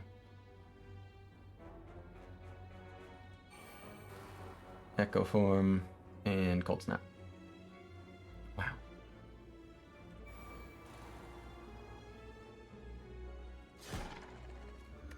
Okay. New potion to replace the last one. Spooky fight is over. Good. Rip and Tear, Gopher Eyes, Sweeping Beam. Meh. None of those are excited. None of those are excited. Nor am I.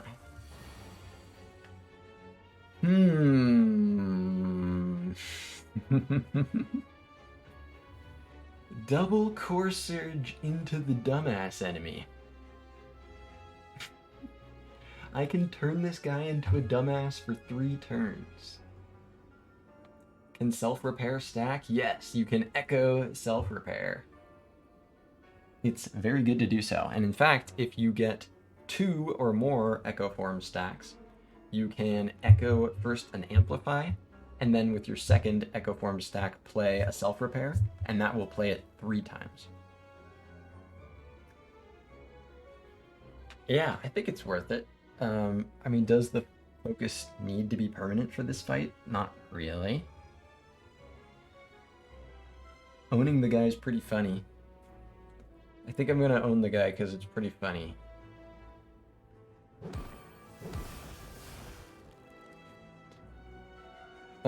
I can play self-repair.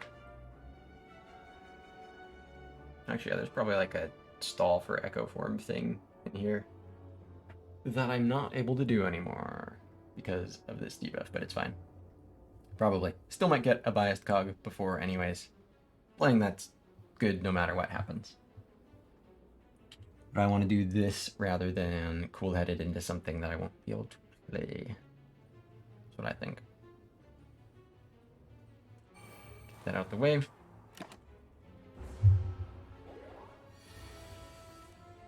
Biased cog to just eat up the other artifact and get the frost going. Oh, sheesh.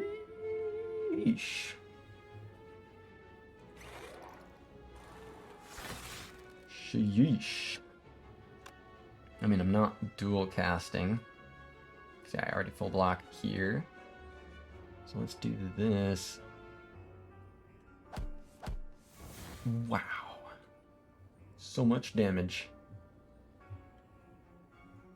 Hyper Beam, no. Get the ink bottle up. He's gonna do it again. Got 0 cost cold snaps, charge battery. I can double beam cell or play glacier. Two beam cells or 1 glacier. It does allow me to do a lot more damage with the cold snaps, certainly. Yeah, it adds 16 damage this turn in addition to 3 vuln for the next few turns. Seems like a pretty big deal. I'll go ahead and play charge battery. I still need to make this decision, or I could just play cold snap, but I don't think so. I think I'll go ahead and double this. So charge battery beam cell. Or just the beam cell then.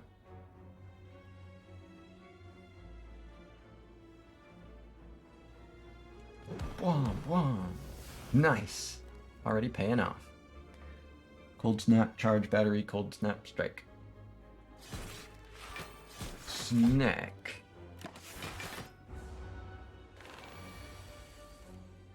There we go. I can play the bias. Blizzard cost 0, 0 cost hologram. Ooh yeah. Ooh yeah. Can double this for 18 damage. It's coming together here. Go to 69 HP. So I'll go ahead and play this. There's not much reason not to. I guess there's not that much reason to. I am going to full block sort of no matter what, but I'll go ahead and play it because it costs 0, so I don't redraw it. But then yeah, I can play chill and do pretty cool things.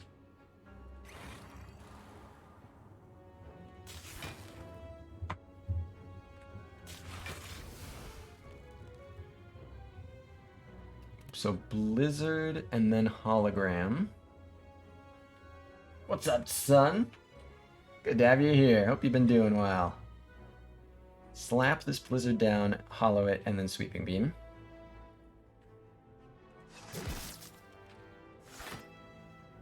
Blizzard.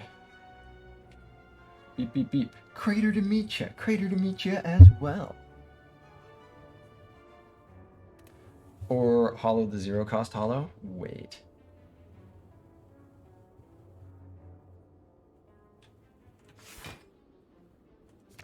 Wait.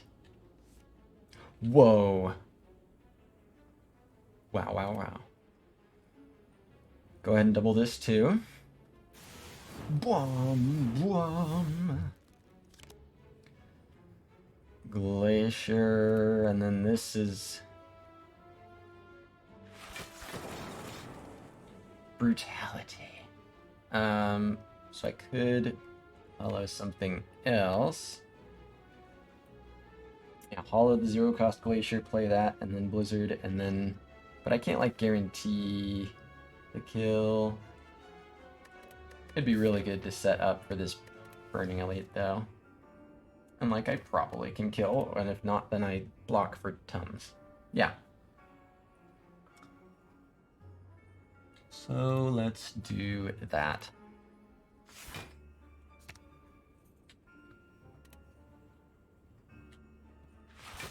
Oh, wait, does that... It's per... Oh, wait, kills with thorns? 6 is probably fine. I really wanted to push, but yeah, no, it's fine. I block for 33, can do up to technically more than that. Yeah.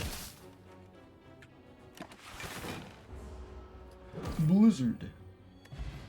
Berry in a bottle, that's nice to have. Ball Lightning Skim FTL. I think I will take Skim. 3 chances to draw 0-cost cards. Boink. And then, yeah, Energy Potion, really good. I think, Fire Pot is super good versus Repto, though. Energy Potion, generally really good with Snecko. Fire Pot, really specifically good against Repto, which is probably... I don't know, Giant Head is threatening, too. I think Nemesis is probably the least threatening. Giant Head is pretty threatening. And Repto can be pretty threatening up front. I certainly don't leave Fairy on the ground, though. I think the Energy Pot just goes, which is weird. It's just weird with Snecko to say that I'm not doing that, because Energy Potion is so good. But... And, like, once I'm done with Repto, Fire Pot, like, is Energy Potion that much weaker into Repto than Fire Pot is? Yeah, sometimes it's not really enabling that much of anything. I think I do this. Despite the Snecko synergy. What's in here? Transform a card. Swap this strike into something neat.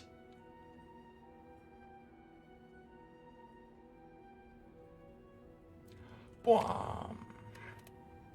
It's pretty bad. That will get Snecko recosted, and that will put a burn in the deck. Not too pleased.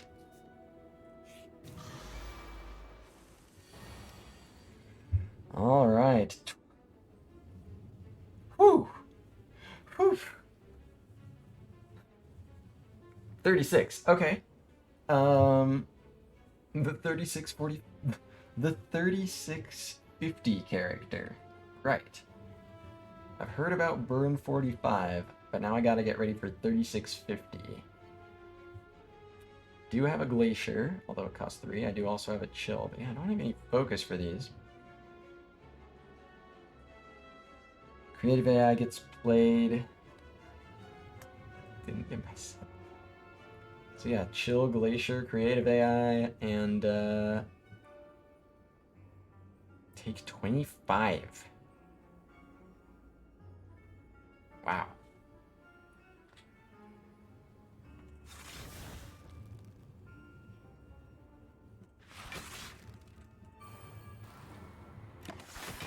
Hoo boy. 23.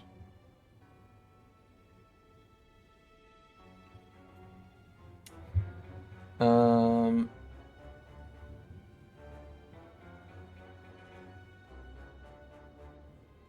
want to keep my focus. I mean, I don't want to play a biased cog. Oh wait, free biased cog. Wait a minute. I was like, wait. Sort of free. The 1 strength makes it go up to 50. Well, this is also the Burning Elite that got 4 extra strength. So it's multiple things. Throw Zap in the mix here.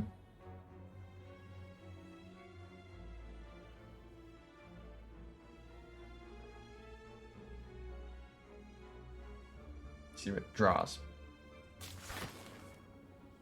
Alright, the Core Surge costs 1. The damage incoming is 50. I need to block it. I can block it a lot better now if I do Core Surge Bias Cook. Still do Compile first here. Okay.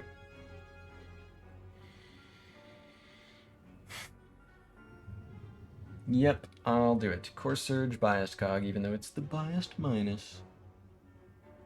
Am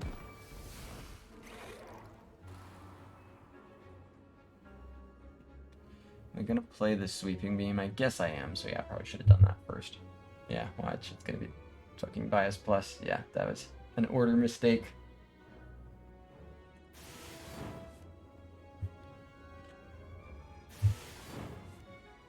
And now it's gonna be the fucking bias plus. Okay, but now I've actually get to evoke the thing, which is good. So it might even theoretically be better. Okay. So Cold Snap, Strike, and Defend.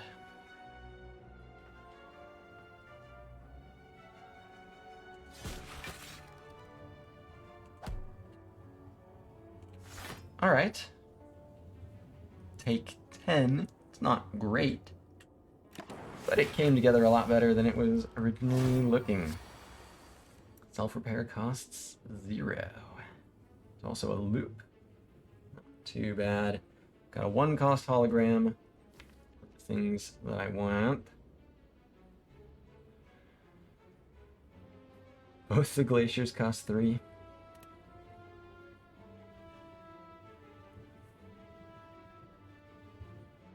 So I want to play Self-Repair. I probably play Loop. Yeah, I'm not that excited about these, honestly. Those will be for like the final third of his HP or something.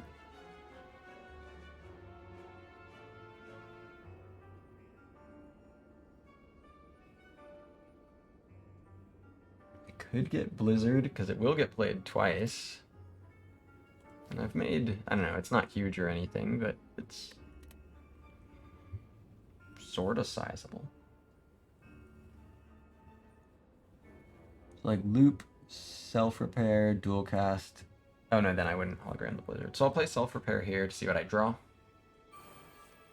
Capacitor, nice.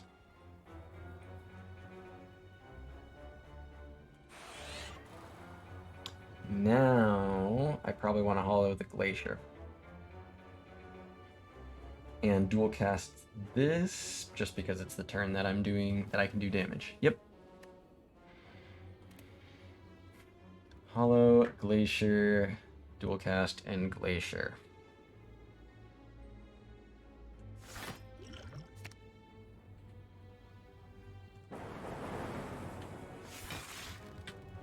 Alright.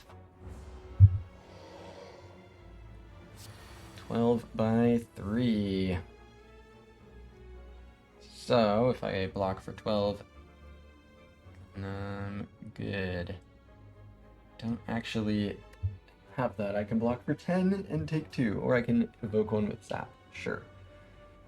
So, take none. So that is Defend, Zap, Defend. Oh wait, no, it doesn't evoke at all, because there isn't. There's an open orb slot. Damn you, capacity. So that's fine. I could just play the Zap Orb, or I could play Hello World. Probably Hello World better here. So Hello World, Defend, Defend, take 2.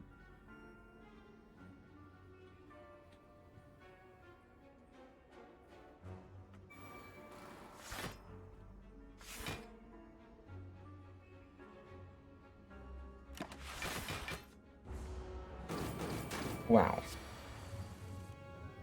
Another 12 by 3. 2-cost hologram now. Compile driver will play twice and draw 2 because of that.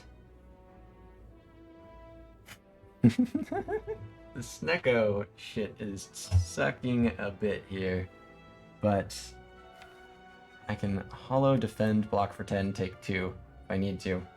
I don't want to fuck with dual cast to block for 2, so I guess that would be Sweeping Beam then. So sure, or no, Machine Learning, fine.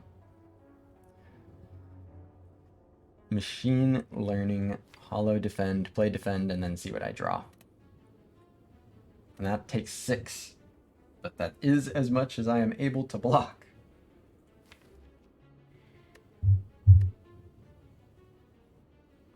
Take 6.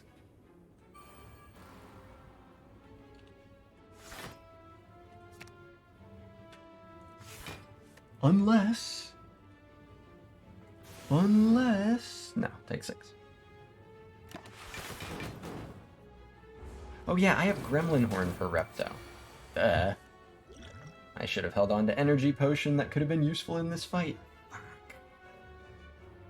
This still is not, like, useless in Repto. Like, triggering this effect is good, but that's probably enough. That was probably a miss. Could have had Energy Potion. Creative AI making creative AI.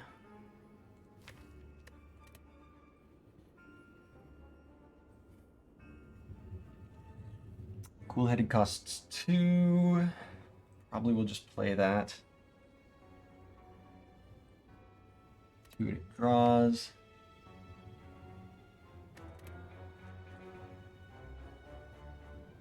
I want to play, oh yeah, this first. Cold Snap, cool-headed. Free loop.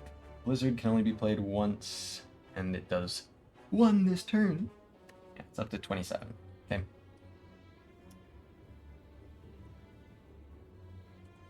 But it won't miss the reshuffle, which is good.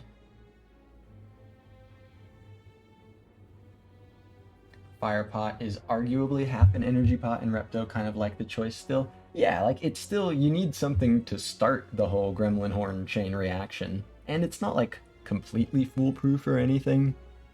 So like it still is good in Repto. It just changes whether or not Repto is the fight I need to be most prepared for. And I think it means Repto is no longer the most threatening elite. I think Giant Head probably is still more threatening than this guy. But Energy Potion is definitely better in the other 2 elites. And Repto with Gremlin Horn is no longer the scariest elite. So that's why I think it was a mistake. Cold Snap will make a Frost Orb. Don't want to do the Overclock. Could I hollow something good for 1 energy? Also exhaust the hollow. But yeah, I could get Cold Snap. Wow, it's just like playing Cold Snap. Except this doubles. Okay. Double the Cold Snap, play Strike, and play Loop. Yep, 21 HP swords. Don't even... Then I kill them with spikes. It's fine, it's fine. They do 9 and die on spikes. Or 10. Double the Cold Snap, Strike, and Loop.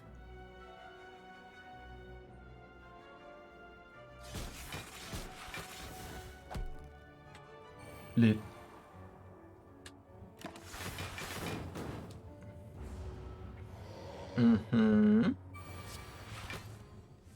There's some glaciers I'd like to see. A full hand of cards? Oh yeah, I draw 8 and I generate 2. Pretty based. Glacier happens. Glacier happens. Double Sweeping Beam kind of wants to happen.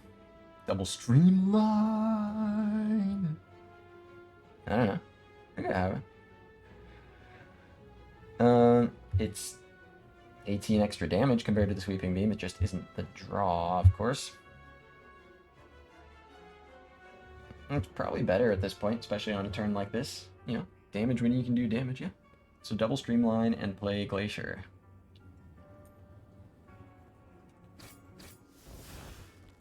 What do I draw? A burn? You shouldn't have. Charge up that Blizzard number. 50.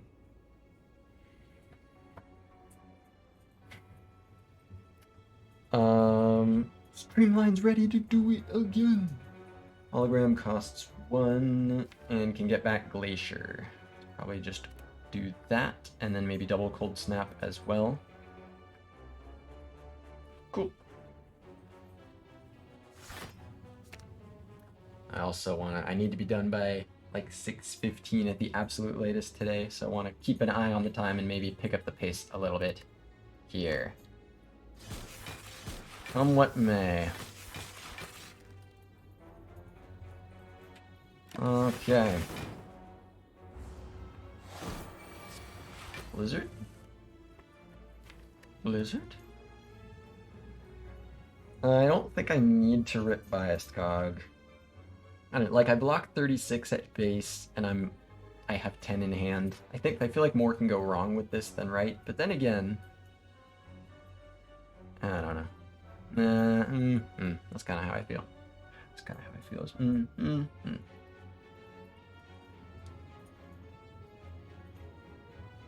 I can Cold Snap and Hologram the Glacier, or I could play another creative AI, but that'll actually just sort of cuck my draw at this point. So sure, Cold Snap and Hollow Glacier.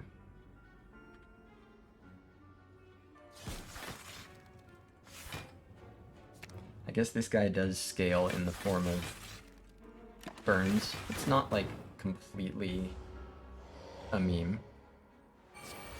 Burns are sort of scaling for the enemy. He's intangible this turn, so I don't want to draw the Blizzard. Although, oh, actually, well, because Blizzard's going to be out of the reshuffle. Drawing Blizzard this turn. Yeah, it's better to give... Well, If it hits next turn, then that's good. But I also would like to make this, and like I'd have to only play one card.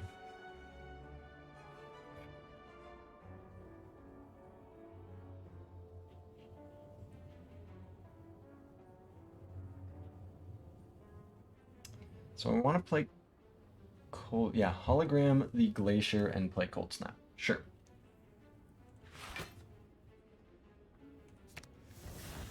Snapping...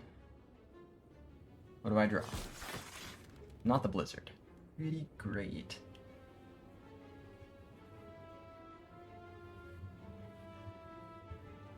So I just kind of want to make tons of card plays here, because this can kill next turn if it's 2 or 3.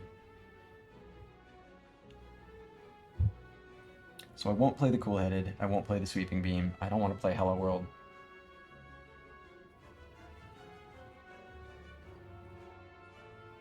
So let's do Beam Cell, Dual Cast Glacier.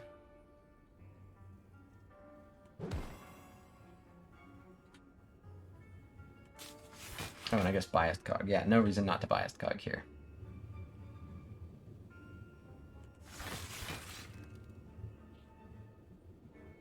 Do I go ahead and Hello World just for the card play? Yeah, sure. Actually, yes. Actually, now that you mention it, yeah. That sounds nice.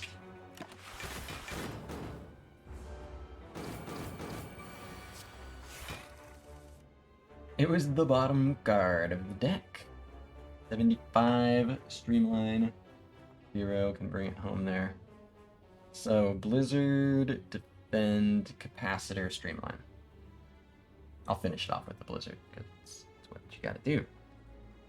Defend, Capacitor.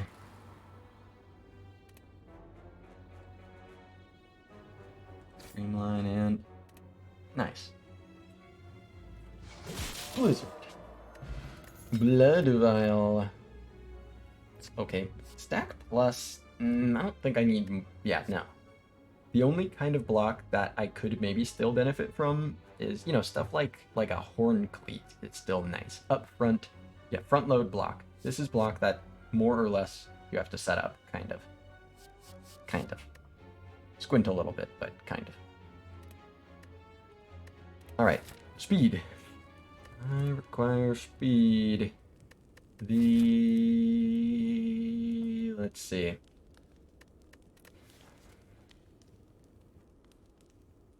Probably the capacitor. Extra orb slot is a big deal. I think that's the way this one goes. And then skim can be next.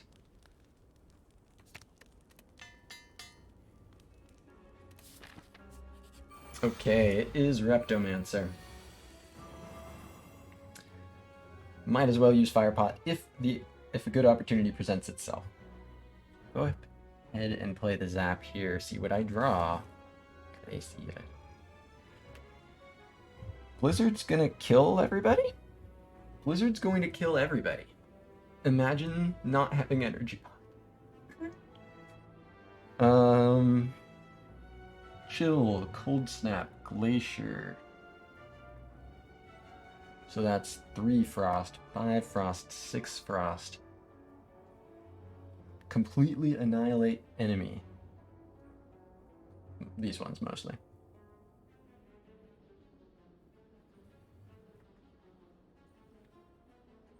And I can play the Defend just for a card play, I guess. So yeah, Chill first. Gold Snap.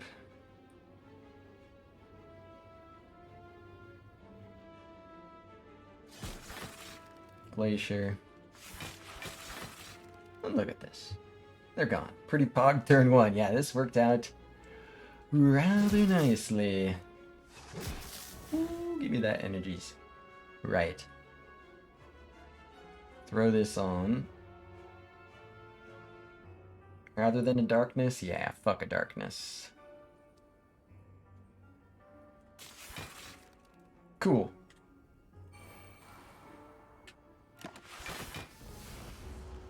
Okay. Hologram.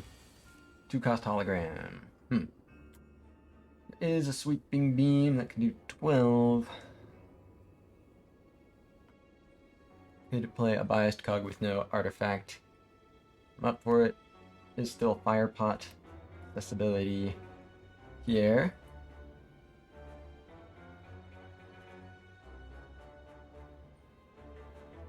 Play 2 cards to draw. Or 3. 3 cards to draw. Probably Glacier needs to be played. Probably biased cog as well, unfortunately. That makes things really tricky to stop the other one. See, that's the problem, is if you rip one of your biased cogs early, your ability to have artifact to keep the other one permanently is severely hampered.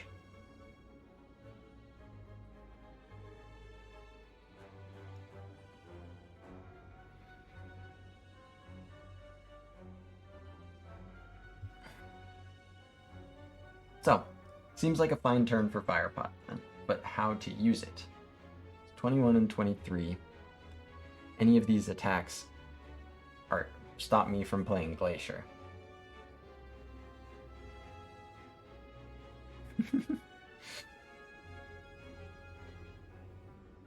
The funny thing is, Energy Pot would also allow me to do exactly 20 damage to one of these guys here, and also not play Glacier. So they're weirdly similar. Energy Pot's not doing that much more. There is Overclock, and the thing is, Sweeping Beam does draw.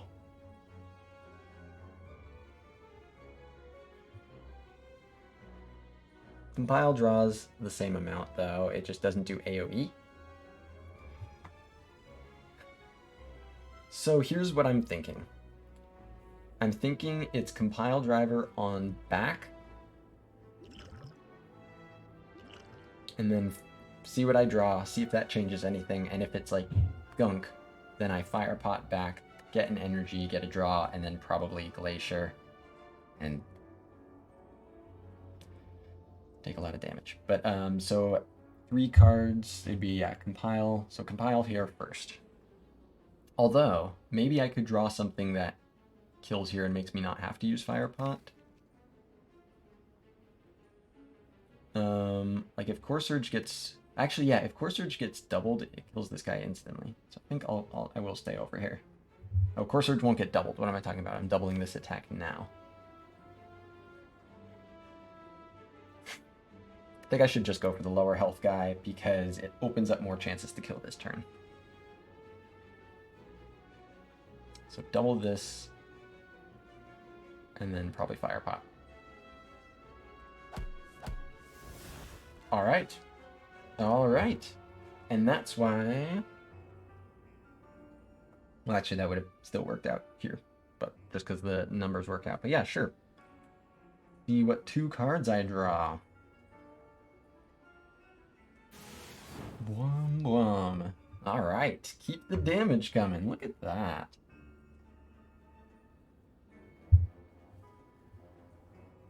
So, Cold Snap here before doing Biased Cog.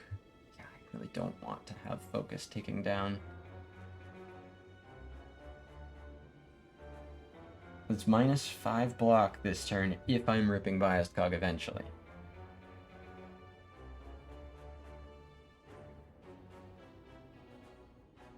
I don't think I'm close enough to killing. The Blizzard does help, but... Oh, but there's also Hyper Beam. Oh, but it stops me from playing... Oh, no, I can play Glacier. Oh, no, I might not. This could stop me from being able to play Glacier.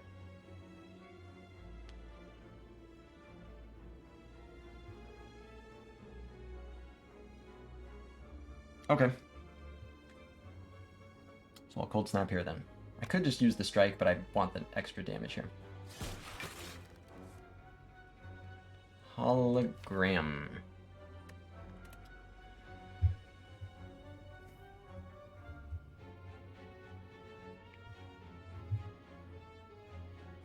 Hologram, yeah, Blizzard costs 2.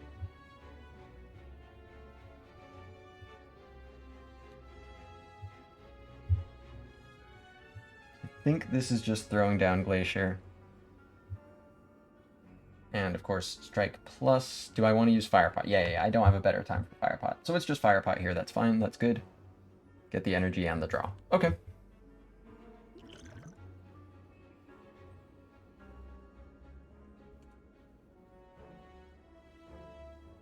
Because otherwise I run the risk of not being able to play Glacier. That's good enough. Good enough for this.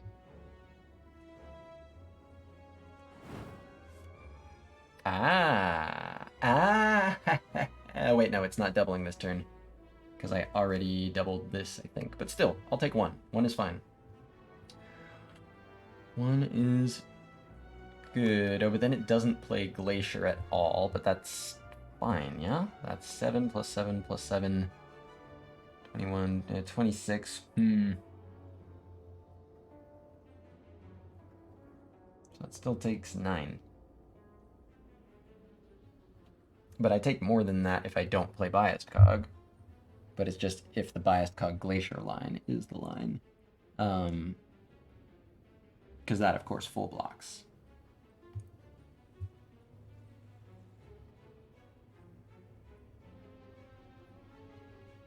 I think I probably just am able to full block, but do I really kill quickly enough? She's still got 128 left, and she weakens me.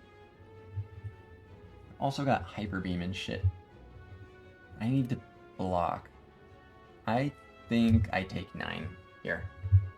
I think I would rather take a little bit of damage now than try to be greedy in a fight like this. This fight punishes greed in large ways.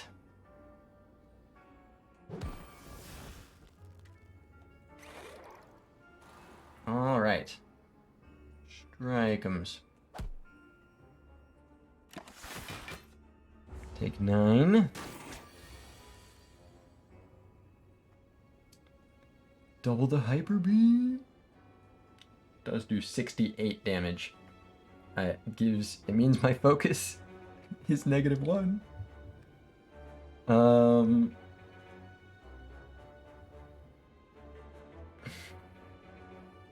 And just double the Blizzard. Let's do that. Follow the Blizzard.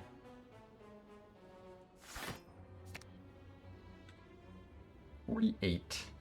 I accept, and then skim to redraw the blizzard. Wow, wow.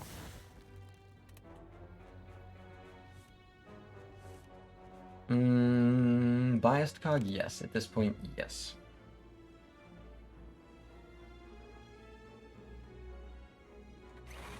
All right.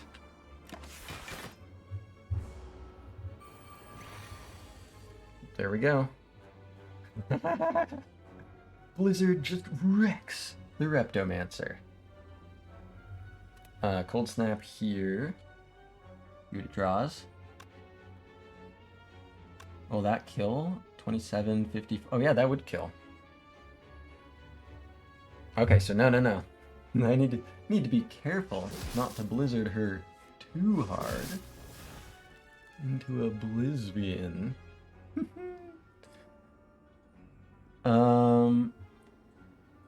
Let's just play some cards here.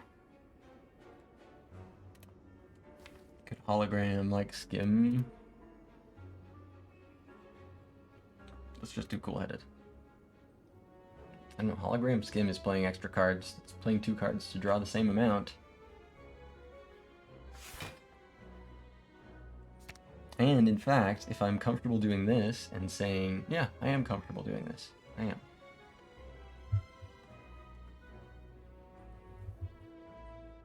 I am. Nice. But not this.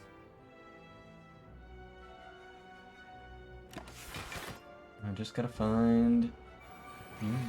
more like Rectomancer. Got him!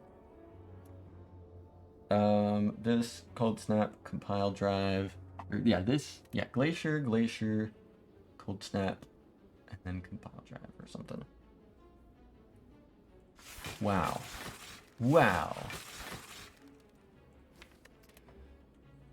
Cold Snap and... kill.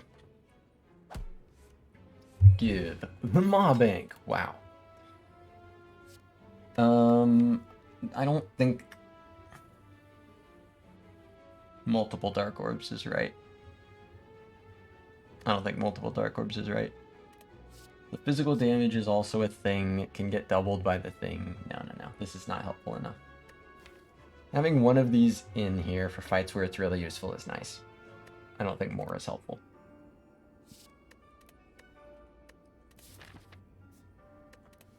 Alright, got the Maw Bank. Blizzard deck, indeed. Oh. Are you sure there isn't... wait, Tiny Chest? Tiny Chest? I will reroute. I actually could... Especially, wait a minute. Especially with the Maw Bank here. The Tiny Chest route. It is green because the Tiny Chest is green. And so I can skip whatever this relic is. And take the Tungsten Rod. And save my money with the Maw Bank. It's all coming together. Take 1 fewer elite. But I get 1 more relic. So... yeah. Tiny Chest path. I could not tell you if... I'm not sure that I've ever, without having the blue key... I don't know that... I have forgotten the red key once early on stream. I don't think I've ever, like, forgotten blue key in a run. At least not... maybe when I was, like, ascending or something. But I'm saying I don't think I've ever not had the blue key on floor 43 and still clicked this. But I think this is a legitimate reason to do it. I'll go ahead and double check here. But yeah, 1, 2, 3. Tiny Chest. Tungsten Rod.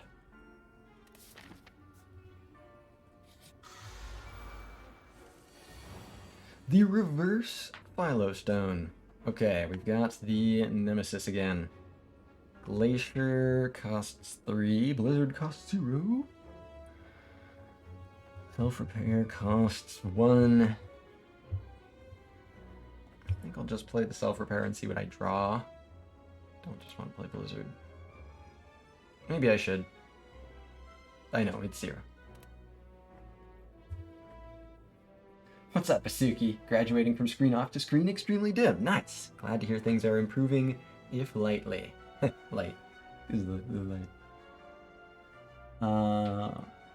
Brolin says, I assume everyone saw the Chego campfire loss? I don't know what you mean, like Chego had a run? I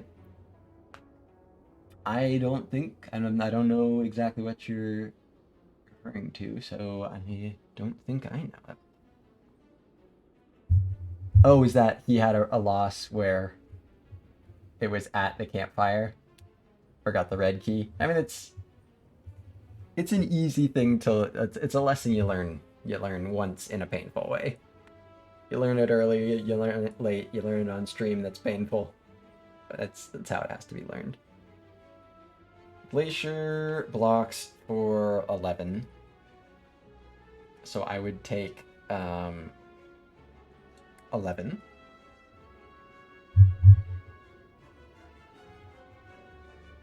So do I care about this?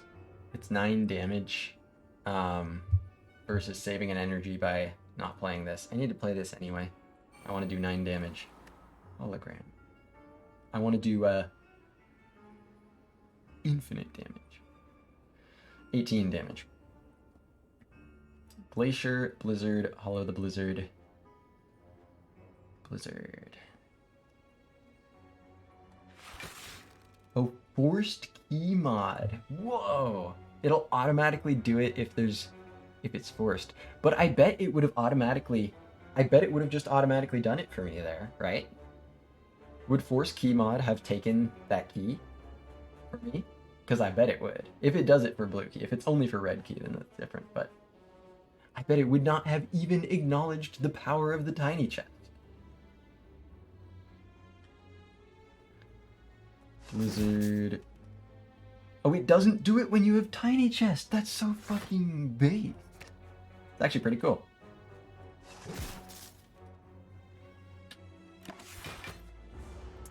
Ow, ow, ow. Only take 7 there. Thank you, Tungsten Bro. Oh no, only take. Yeah, no, only take 7.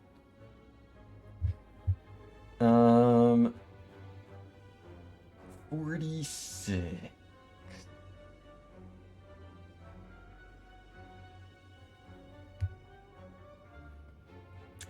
I have Capacitor, I have Cold Snap, I have Chill. That blocks for 8. That is not enough. Well, Cold Snap and Chill without Capacitor blocks for more, so obviously that. And that leaves all the other cards cost 3. So I just play Capacitor afterwards then, fine. So Cold Snap, Chill, blocks for 11. And I'm left with 2 HP. Okie dokie. Where's the dual cast angle?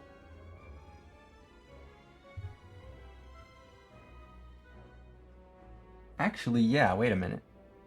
The dual cast angle... No, it does make less frost, but it does block more, and it doesn't play capacitor, though. 12, 14... It saves a few more HP, but I lose a frost orb, and I don't play capacitor, which... Not worth, like, 2 HP or something. So, Cold Snap, Chill, that's 11 block, then capacitor. Represent 47, go down to 2 HP.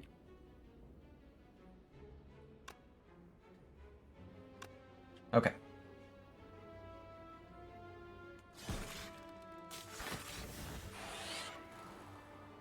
Hey boy. Good thing there wasn't a burn in this hand. Oh, hey, burns for my hand. I can play Creative AI, Cold Snap. I could double Sweeping Beam if I want to do 12 instead of playing Creative AI. I don't know about that. 3 cards draws. So probably these 3 then, rather than Zap. The Tiny Synergy, it's true. I've got double Tiny Relics.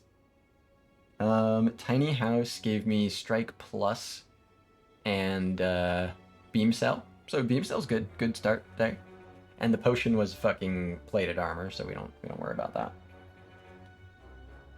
I can save 2 energy to potentially double an attack is the thing if I don't play the Creative AI, and that's kind of a big deal. So I think this is Defend, Zap, Cold Snap.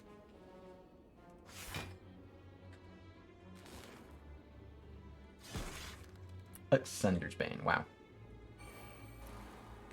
Pretty pog Ascender's Bane, pretty pog stuff.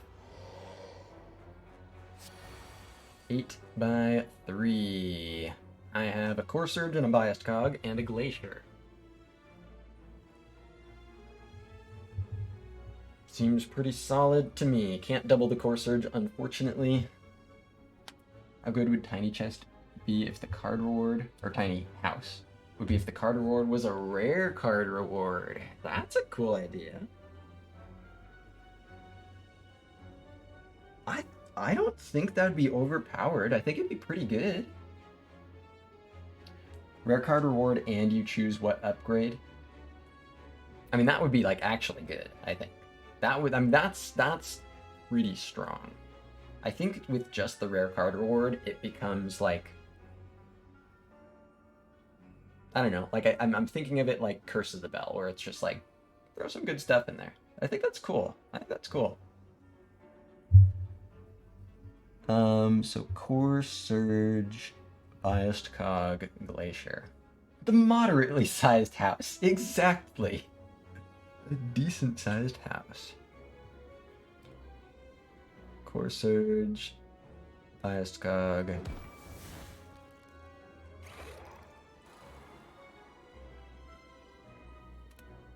And I am already full blocking, so I could actually just throw down Defrag instead of the Glacier. Yeah. Yeah, how about that?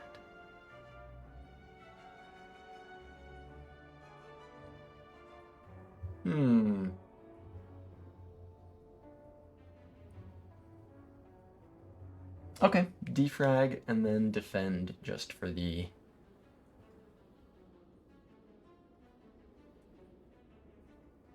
Just for the ink bottle.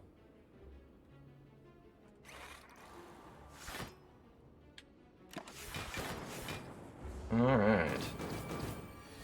The apartment relic?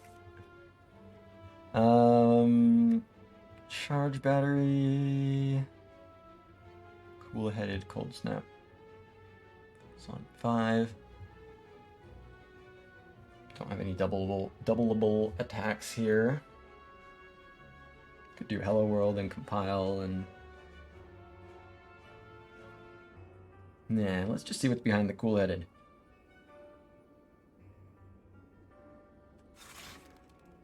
Oh, it's Glacier and free Biased Cog, which I don't think I'll play for now. I want to keep the 6 focus permanently. I mean, I can block for 48 once I get all Frost up here. So, Charge, Battery, Glacier, and Cold Snap.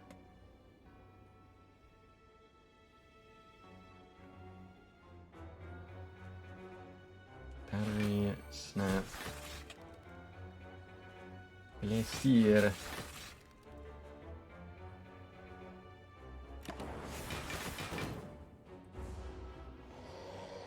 Okay, coming in for the 46. Currently block 40, hologram makes it 45. I can hollow this Glacier, and I do like the sound of that. There's also Skim here, but yeah, I'll go ahead and hollow the Glacier and then see what gets drawn. Funky. A burn. Glacier. Waste this zap, yes.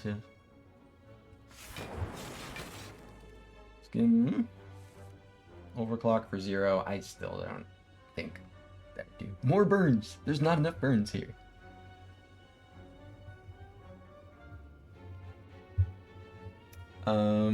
Sweeping Beam will draw 2 cards. Everybody proceed to back the fuck up. I guess that's the way to play the most cards here, so sure. Strike and 2 Sweeping Beams.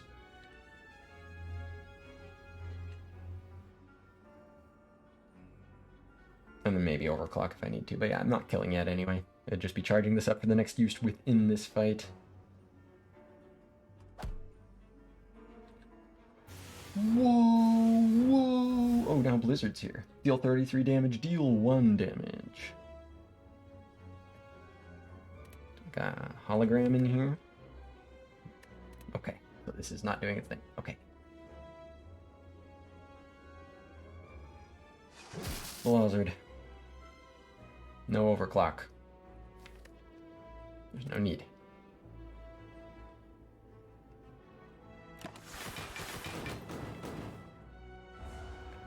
Twink.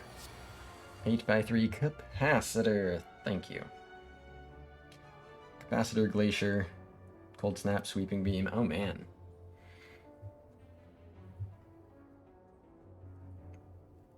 So Sweeping Beam first.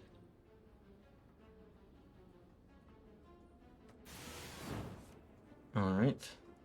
Capacitor, Cold Snap, and Glacier. See what it draws. Defend. Wow, wow, wow, wow, wow. Thorn, thorn, thorn, thorn, thorn.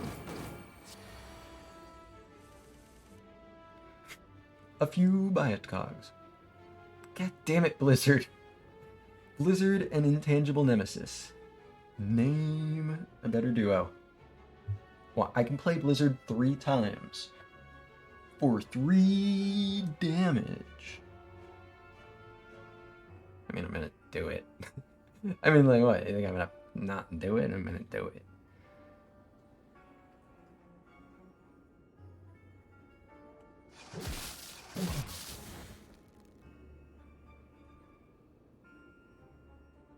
I guess I do make more card plays if I play this one and hollow the defend.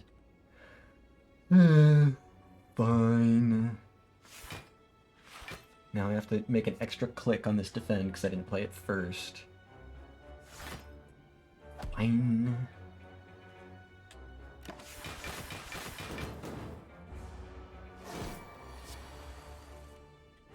A buffer.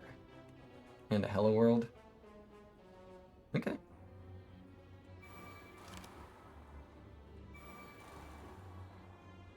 That'll do.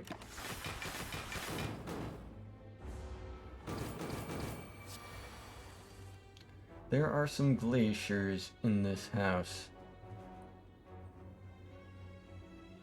Let's play them both first.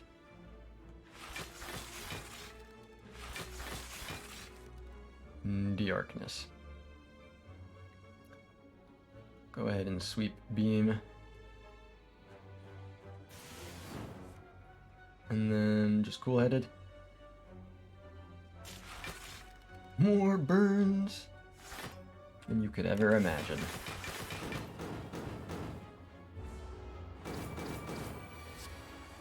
There's a hologram. I can get Blizzard. Oh my god. Oh my god. This is not a drill.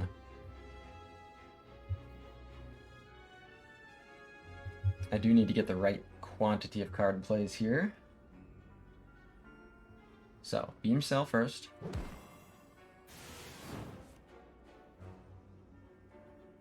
So it might be too few card plays, but the next fight is just a hallway anyway. I'll probably close it out here. It gets it to 8 anyway, that's pretty good. Wait a minute. It gets it to 8? Holy. Oh wait, no! It gets it to... Damage on a tangible turn? Yep, I found a glitch in the Matrix.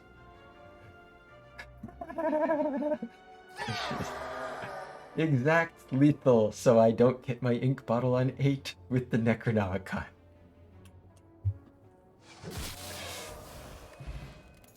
Beast Vibe. A little bit of beast. It's turbo that gets Snecko recosted, so it's on average giving me 1.5. It's green is the other half of that. It's green. Sometimes it sucks. And so it's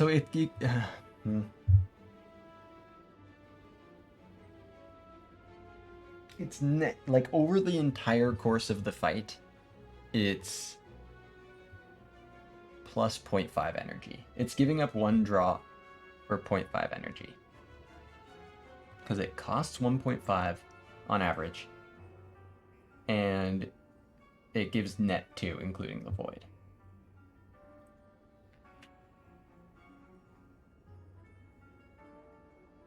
Energy is really valuable, but yeah, I'd probably just rather draw Frost stuff and not have this thing cost 3. I do like that it's green, but redrawing voids is like so fucking sad. Multicast? Nah. I'm at E. Tiny chest. Alright, Hey, how can Defect kill Spiker with Blizzard? Good thing I have this Dark Orb. No, it's no problem. It's the Defect and Spikers. That'll be fine. Oh yeah, there's not block in hand. But I can deal 18.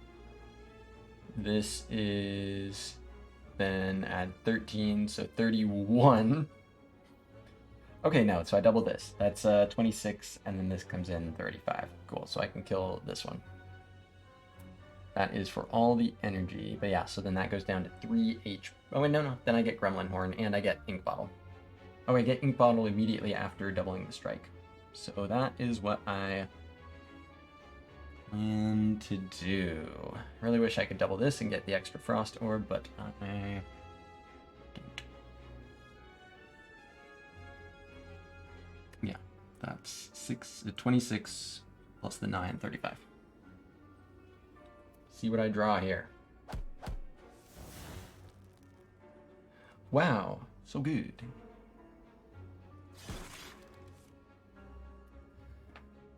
Zero cost biased. Will save me 5 HP right now.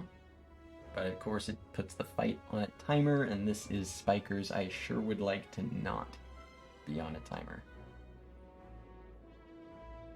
It's not that hard to consistently block the Spikers, but yeah, one of the ways that I want to kill is with focus. If I get a Dark Orb and it's like not enough, and the lightning can't kill, and I can't block with Frost, I get put in a weird spot.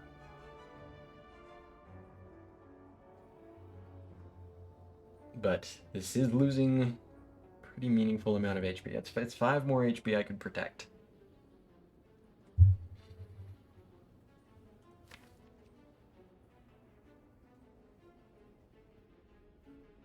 There is also like put up block. Actually, that's one of the things I can do. Play like a Glacier, put up block, and then throw down like a double Hyper Beam or something. It's kind of situational that lines up, but that can happen.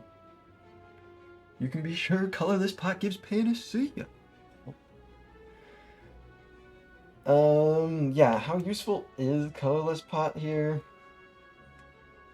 Hand of Greed would kill the guy.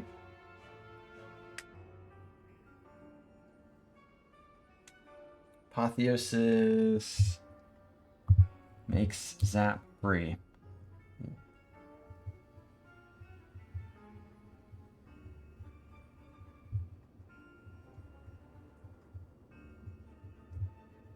Like, I do need to kill this guy in time, but Necro helps with that generally, although I do have quite a bit of AoE attacks.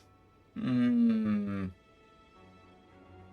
it make zap cost 0 or 2? It makes it cost 0. The upgrade will always go to just what the upgraded price is, not what the discount, quote unquote, is.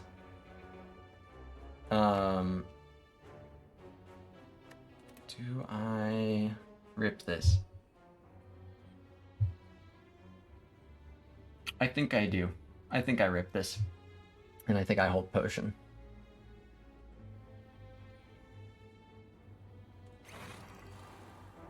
We will see. I am not running scared enough here. But I think, yeah, having block for the rest of this guy's life is good. Can double compile driver for 14 there. Can play darkness first to draw 2. Of course, I don't have any energy then. So draw 4 instead of 2. Yeah, it can increase cost sometimes, exactly. Like you get like a 1 cost corruption or something. I think it was explained to me that like if it's 0 specifically, like if Snecko hits 0 or something else hits 0, then it can't be recosted. Which is an interesting little implementation if true. But yeah, I've also got the 0 cost defend, so that blocks fully anyway. Okay, yeah, so I put this here. Oh, do I do the darkness then? Yeah, and darkness is good for the... Yep, and the focus, I've got it. Okay, darkness, compile front. Increase from 1, but not from 0. Gotcha.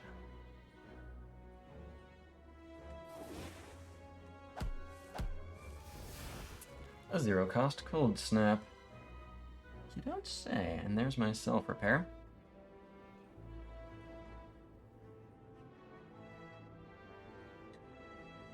Cool. Play for the ink bottle.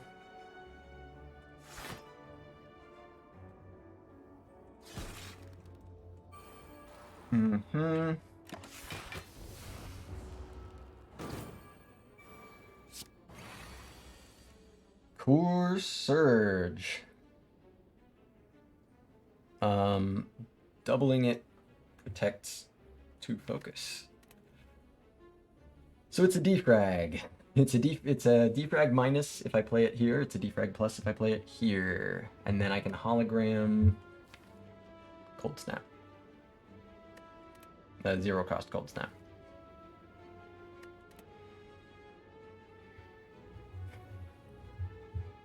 Is dual cast in here? It sure is.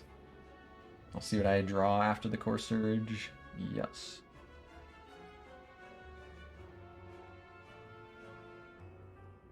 Wow. Wow. That doesn't completely work here, so I think I won't. Okay, and I guess I don't want to do Cool-Headed and the Cold Snap because I want to keep this alive. So hollow the Cold Snap, play a Charge Battery, and play the Cold Snap.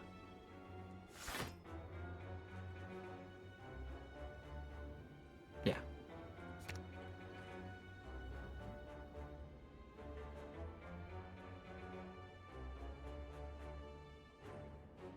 Battery and the Snap. Oh, right. I paid money for this thing, gotta remember it. I just knew it was gonna draw Dazed. Got an inbuilt Frozen Eye, I guess. But yeah, I want the Dark Orb to be there. I want dual cast for next turn, potentially, so I don't want to play Skim here. Cool. Although, actually, I need to kill this guy first, but that's fine, I can do that. So there's the dual cast. So I can hologram a 2-cost attack. Like Strike Plus would work. Has to be 2 in non-AoE and strong enough. Yeah, Strike Plus is the only thing that works here. So hologram the Strike Plus, play the Strike Plus here twice, play Defend, play Dual Cast. I've already played the self-repair, correct.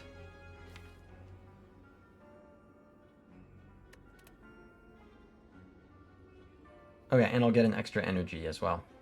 So I could use a 3-cost thing, but I'd rather do this. Whoa. Oh. Alright, defend and the dual cast.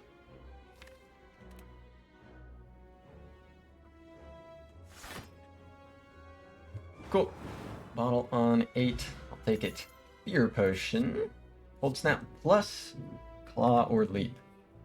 Don't think I do like that the cold snaps can be doubled by necro, but I don't think even a green one means I want to add that in.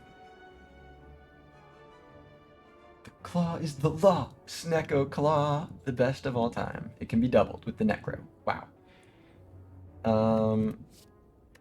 Yeah, I don't think the cold snap plus is enough, unfortunately.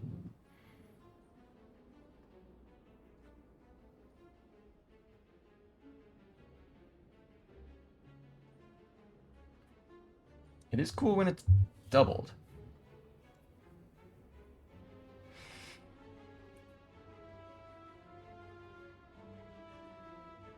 Nah, yeah. I've got enough of I've got good enough frost volume. Glacier and Cool-Headed are the ones that I want because draw and block are good things while making the frost orbs, but just increasing my frost output a little bit, but decreasing the consistency with which I set the focus and stuff up, that's no good. I mean, I guess it technically does block by making the frost, but if I don't have the focus for it, cool, you just blocked for 2, maybe 4 by spending 2 energy, or 3. Fear potion or colorless? I think probably colorless. I guess like sometimes making the glacier bigger is good, but I think I'd probably rather have this as a potential consistency save. I think I'm out of here. Ah, okay. Interesting. Interesting. See how this goes. Capacitor and darkness. Darkness is obviously an odd one here.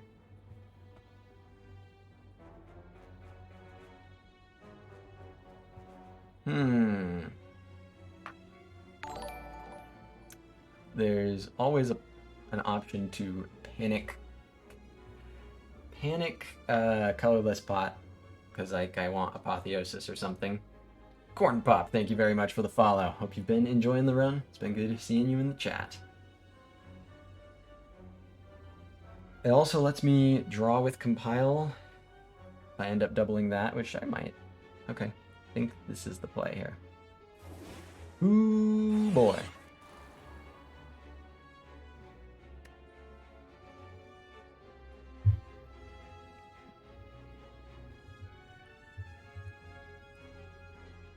Okay, double compile, I'm thinking. There's also like Cool-Headed. But yeah, the scary thing is Frost is not so good in this fight. And that's terrifying. And that's why I'm afraid. Compile. Yeah. Ooh, boy. Okay, there's Glacier. It's also Skim.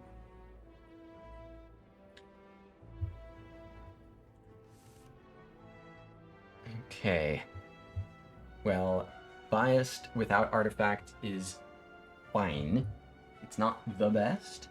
And in fact, on turn 1, it's actually... No. Not on turn 1. Not on turn 1.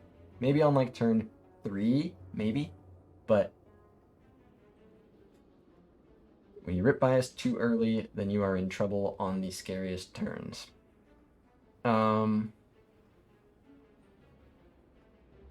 I've got 2 energy left here. I can Glacier and Blizzard.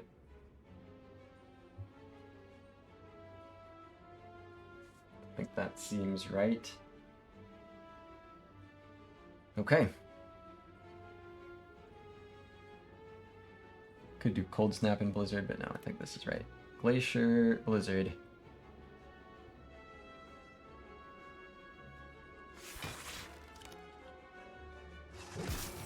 Okay.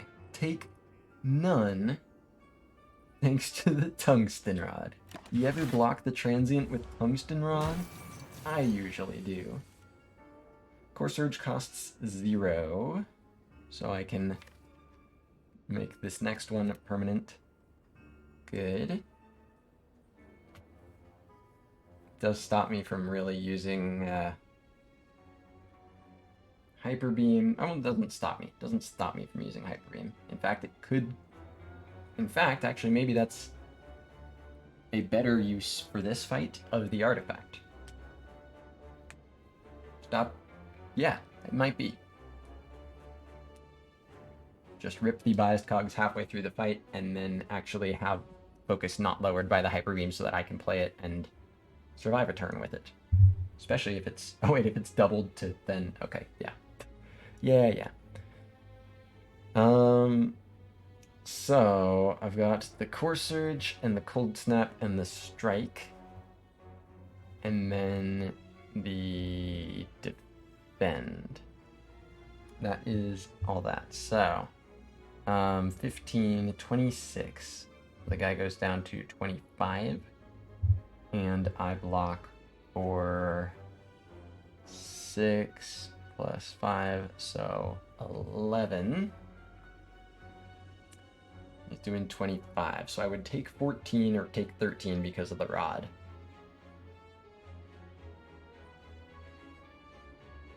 I don't think I will use Potion to stop that.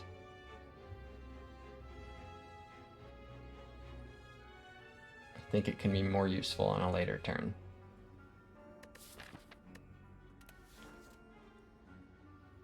I'll check my math on that again, but that's 15, 26.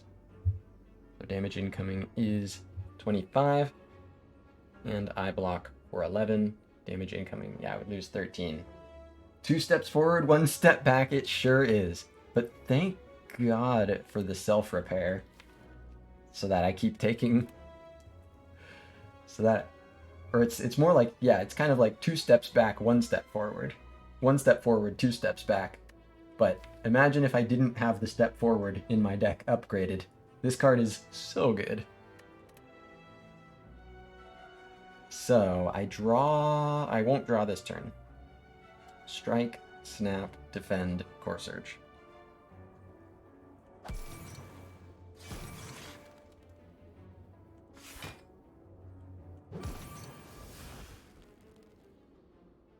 Oh boy.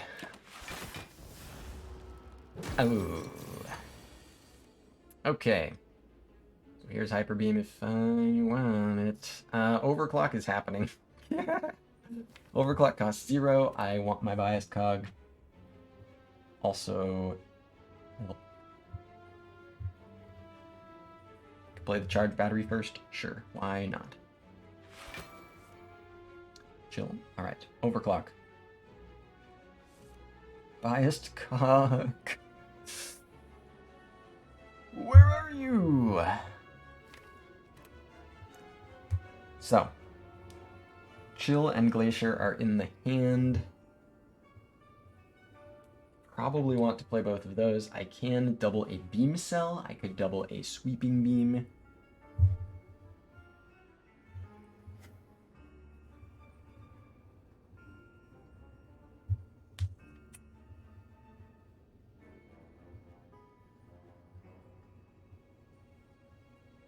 Double Sweeping Beam, of course, can make it so I can't afford the Focus, or I can't afford the Glacier.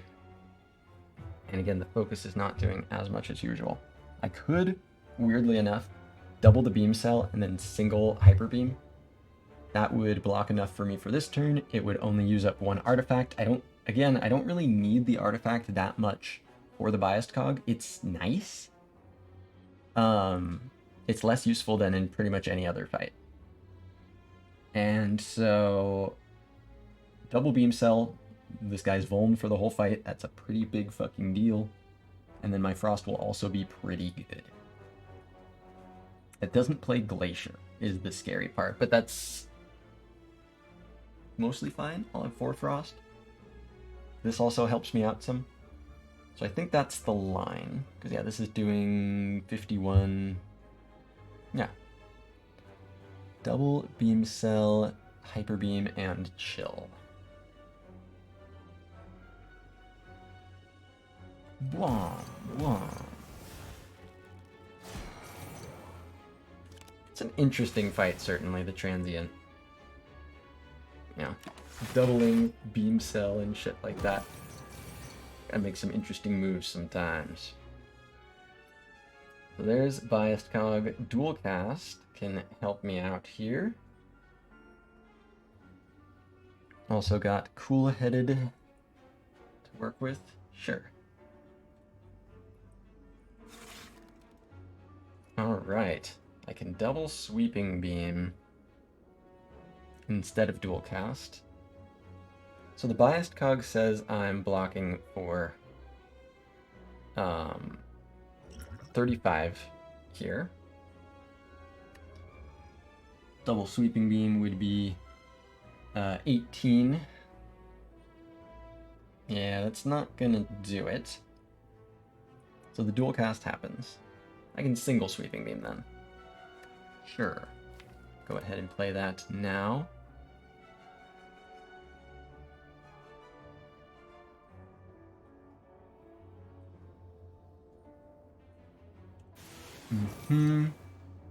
The other Biased Cog.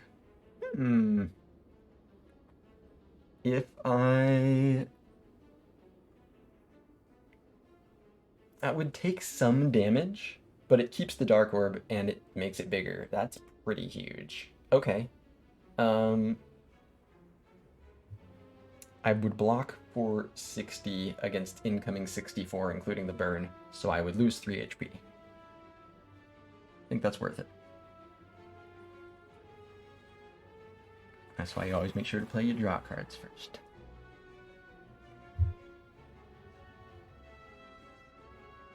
Okay.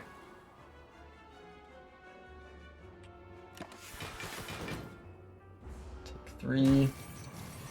And then Dark Orb helps me here. Blizzard also can help me. Hyper Beam, not as much. So I can actually hold on to this, which is huge. I can play Self-Repair and Blizzard, is that right? This will deal 22. This is blocking for 50. So that would go down to 59.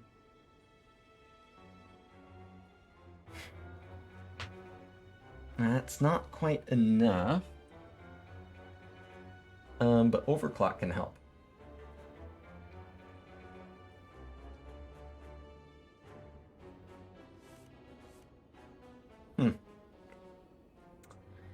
Kind of.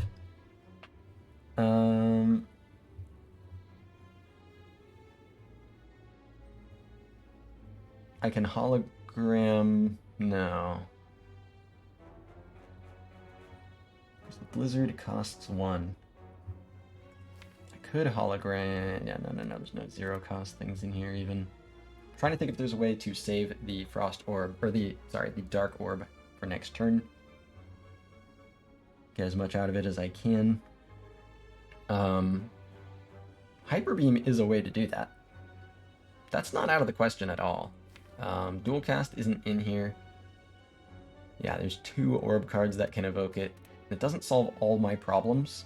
Yeah, I don't have any actual Frost cards in here. That's kind of scary. It's Rebound when you need it, eh? Or, you know, the holograms just being in the right place also works. But Blizzard on its own, doing 22, go to 59.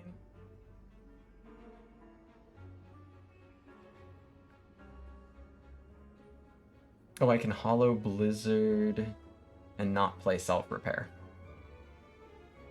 So I might just not be able to play self-repair. That's bad. Don't get me wrong, that's very bad, but might have to be that way.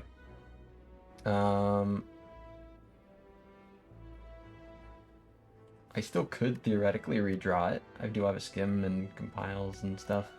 It's not completely out of the question.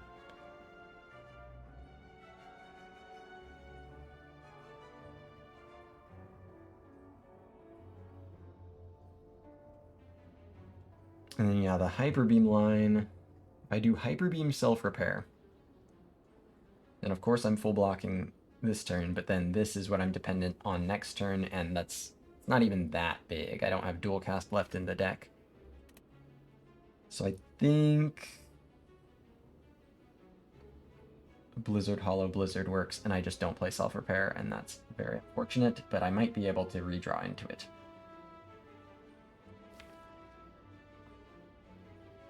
Does Hollow Sweeping Beam work just as well? Probably, yeah? Yeah, because this was 59 versus 50. It's actually 59 versus 55, so sure, I can draw a card, and maybe it's something that helps me. Also gets me one more draw for self-repair.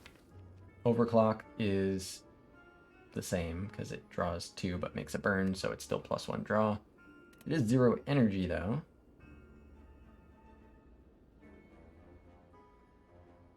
Something to consider. Oh, but then I don't have the actual damage that I need. No.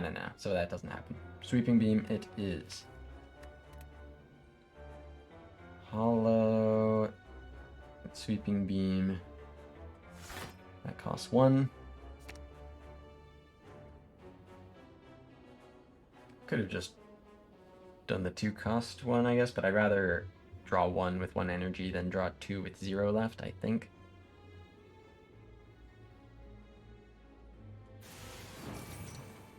Alright, a free strike. Doesn't really change anything here, just extra card plays. So Blizzard and strike.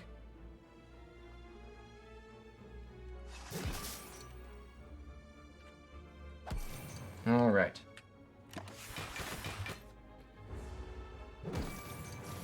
Now the Dark Orb is here. Does 54. Compile costs 1. So I'm trying to get to my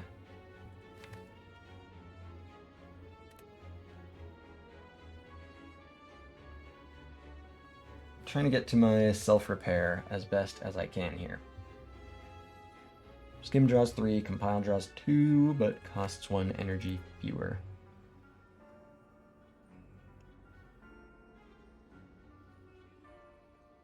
I guess I'd play Skim first to keep Compile out of the reshuffle. But I also need to calculate damage. Because yeah, this 54, so the guy would go to 37. And I'm blocking 40. Okay, so I'm clean as long as I evoke. So it's all about the draw and relic setup. Skim first.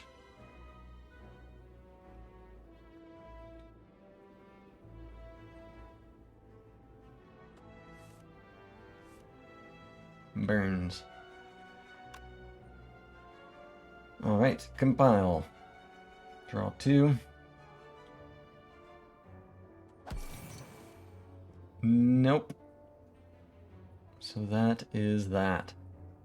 This is zap and defend, just to get this to 8. No self-repair. Sad. The Dark Orb working out nicely there. I think that's the way that one had to be, unfortunately. I think. Because yeah, if this block was... I guess it would be 20... I might be taking 1 damage right now if I'd played Hyper Beam, so there's that. Or I guess 3 with the burn. Wow. But you never know if it's going to work out. Slightly worse than that, and then I'm losing Fairy. Okay.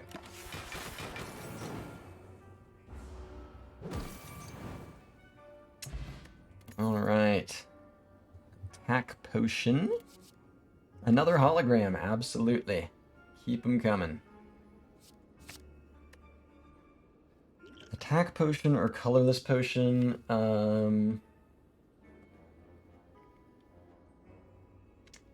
There's some, Meteor Strike is a defect attack. But I don't know that I get enough out of the... It doesn't help with consistency. It can not be doubled with Necronomicon. At least not... Yeah. Not the turn it's played. Probably colorless is just better.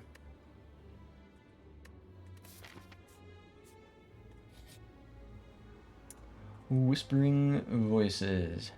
Madnesses. No. The Hollow Infinite is already on the table. And then it just gets redrawn. Heal? It's a little bit, the Writhe is not like... The Writhe is slightly less bad than usual. But it does, of course, hurt my consistency still. It could potentially be helping me save this Fairy in a Bottle. I mean, I probably would take a Writhe to save Fairy in a Bottle if that were actually the calculation. How confident am I that that is the calculation? I don't know.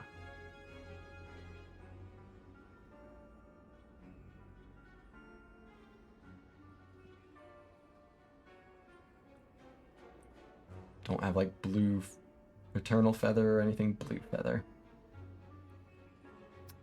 I might just take this Writhe. Punishes a lot less on the Snecko. How many combats are left? Just one question mark where I'm necessary. Yeah, none. It's just the bosses. Just the bosses and then Act 4. So I've got to get through the 2 bosses to get to the next heal.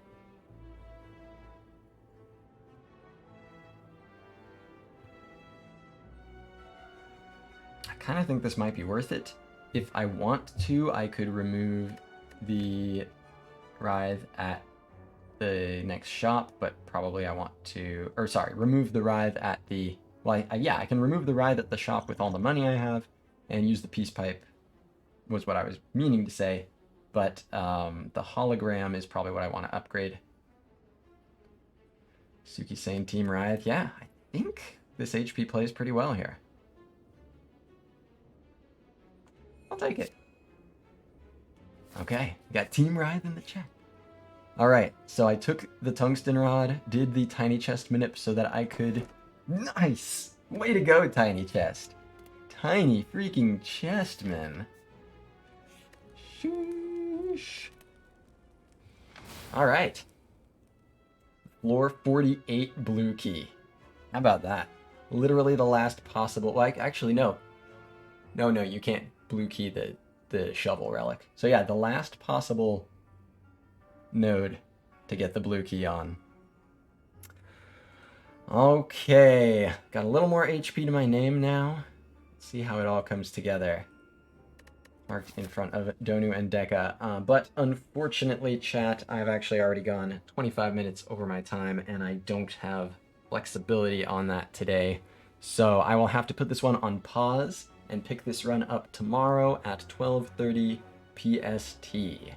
Thank you all very much for joining me. I'll be finding another Spire streamer to raid out to here.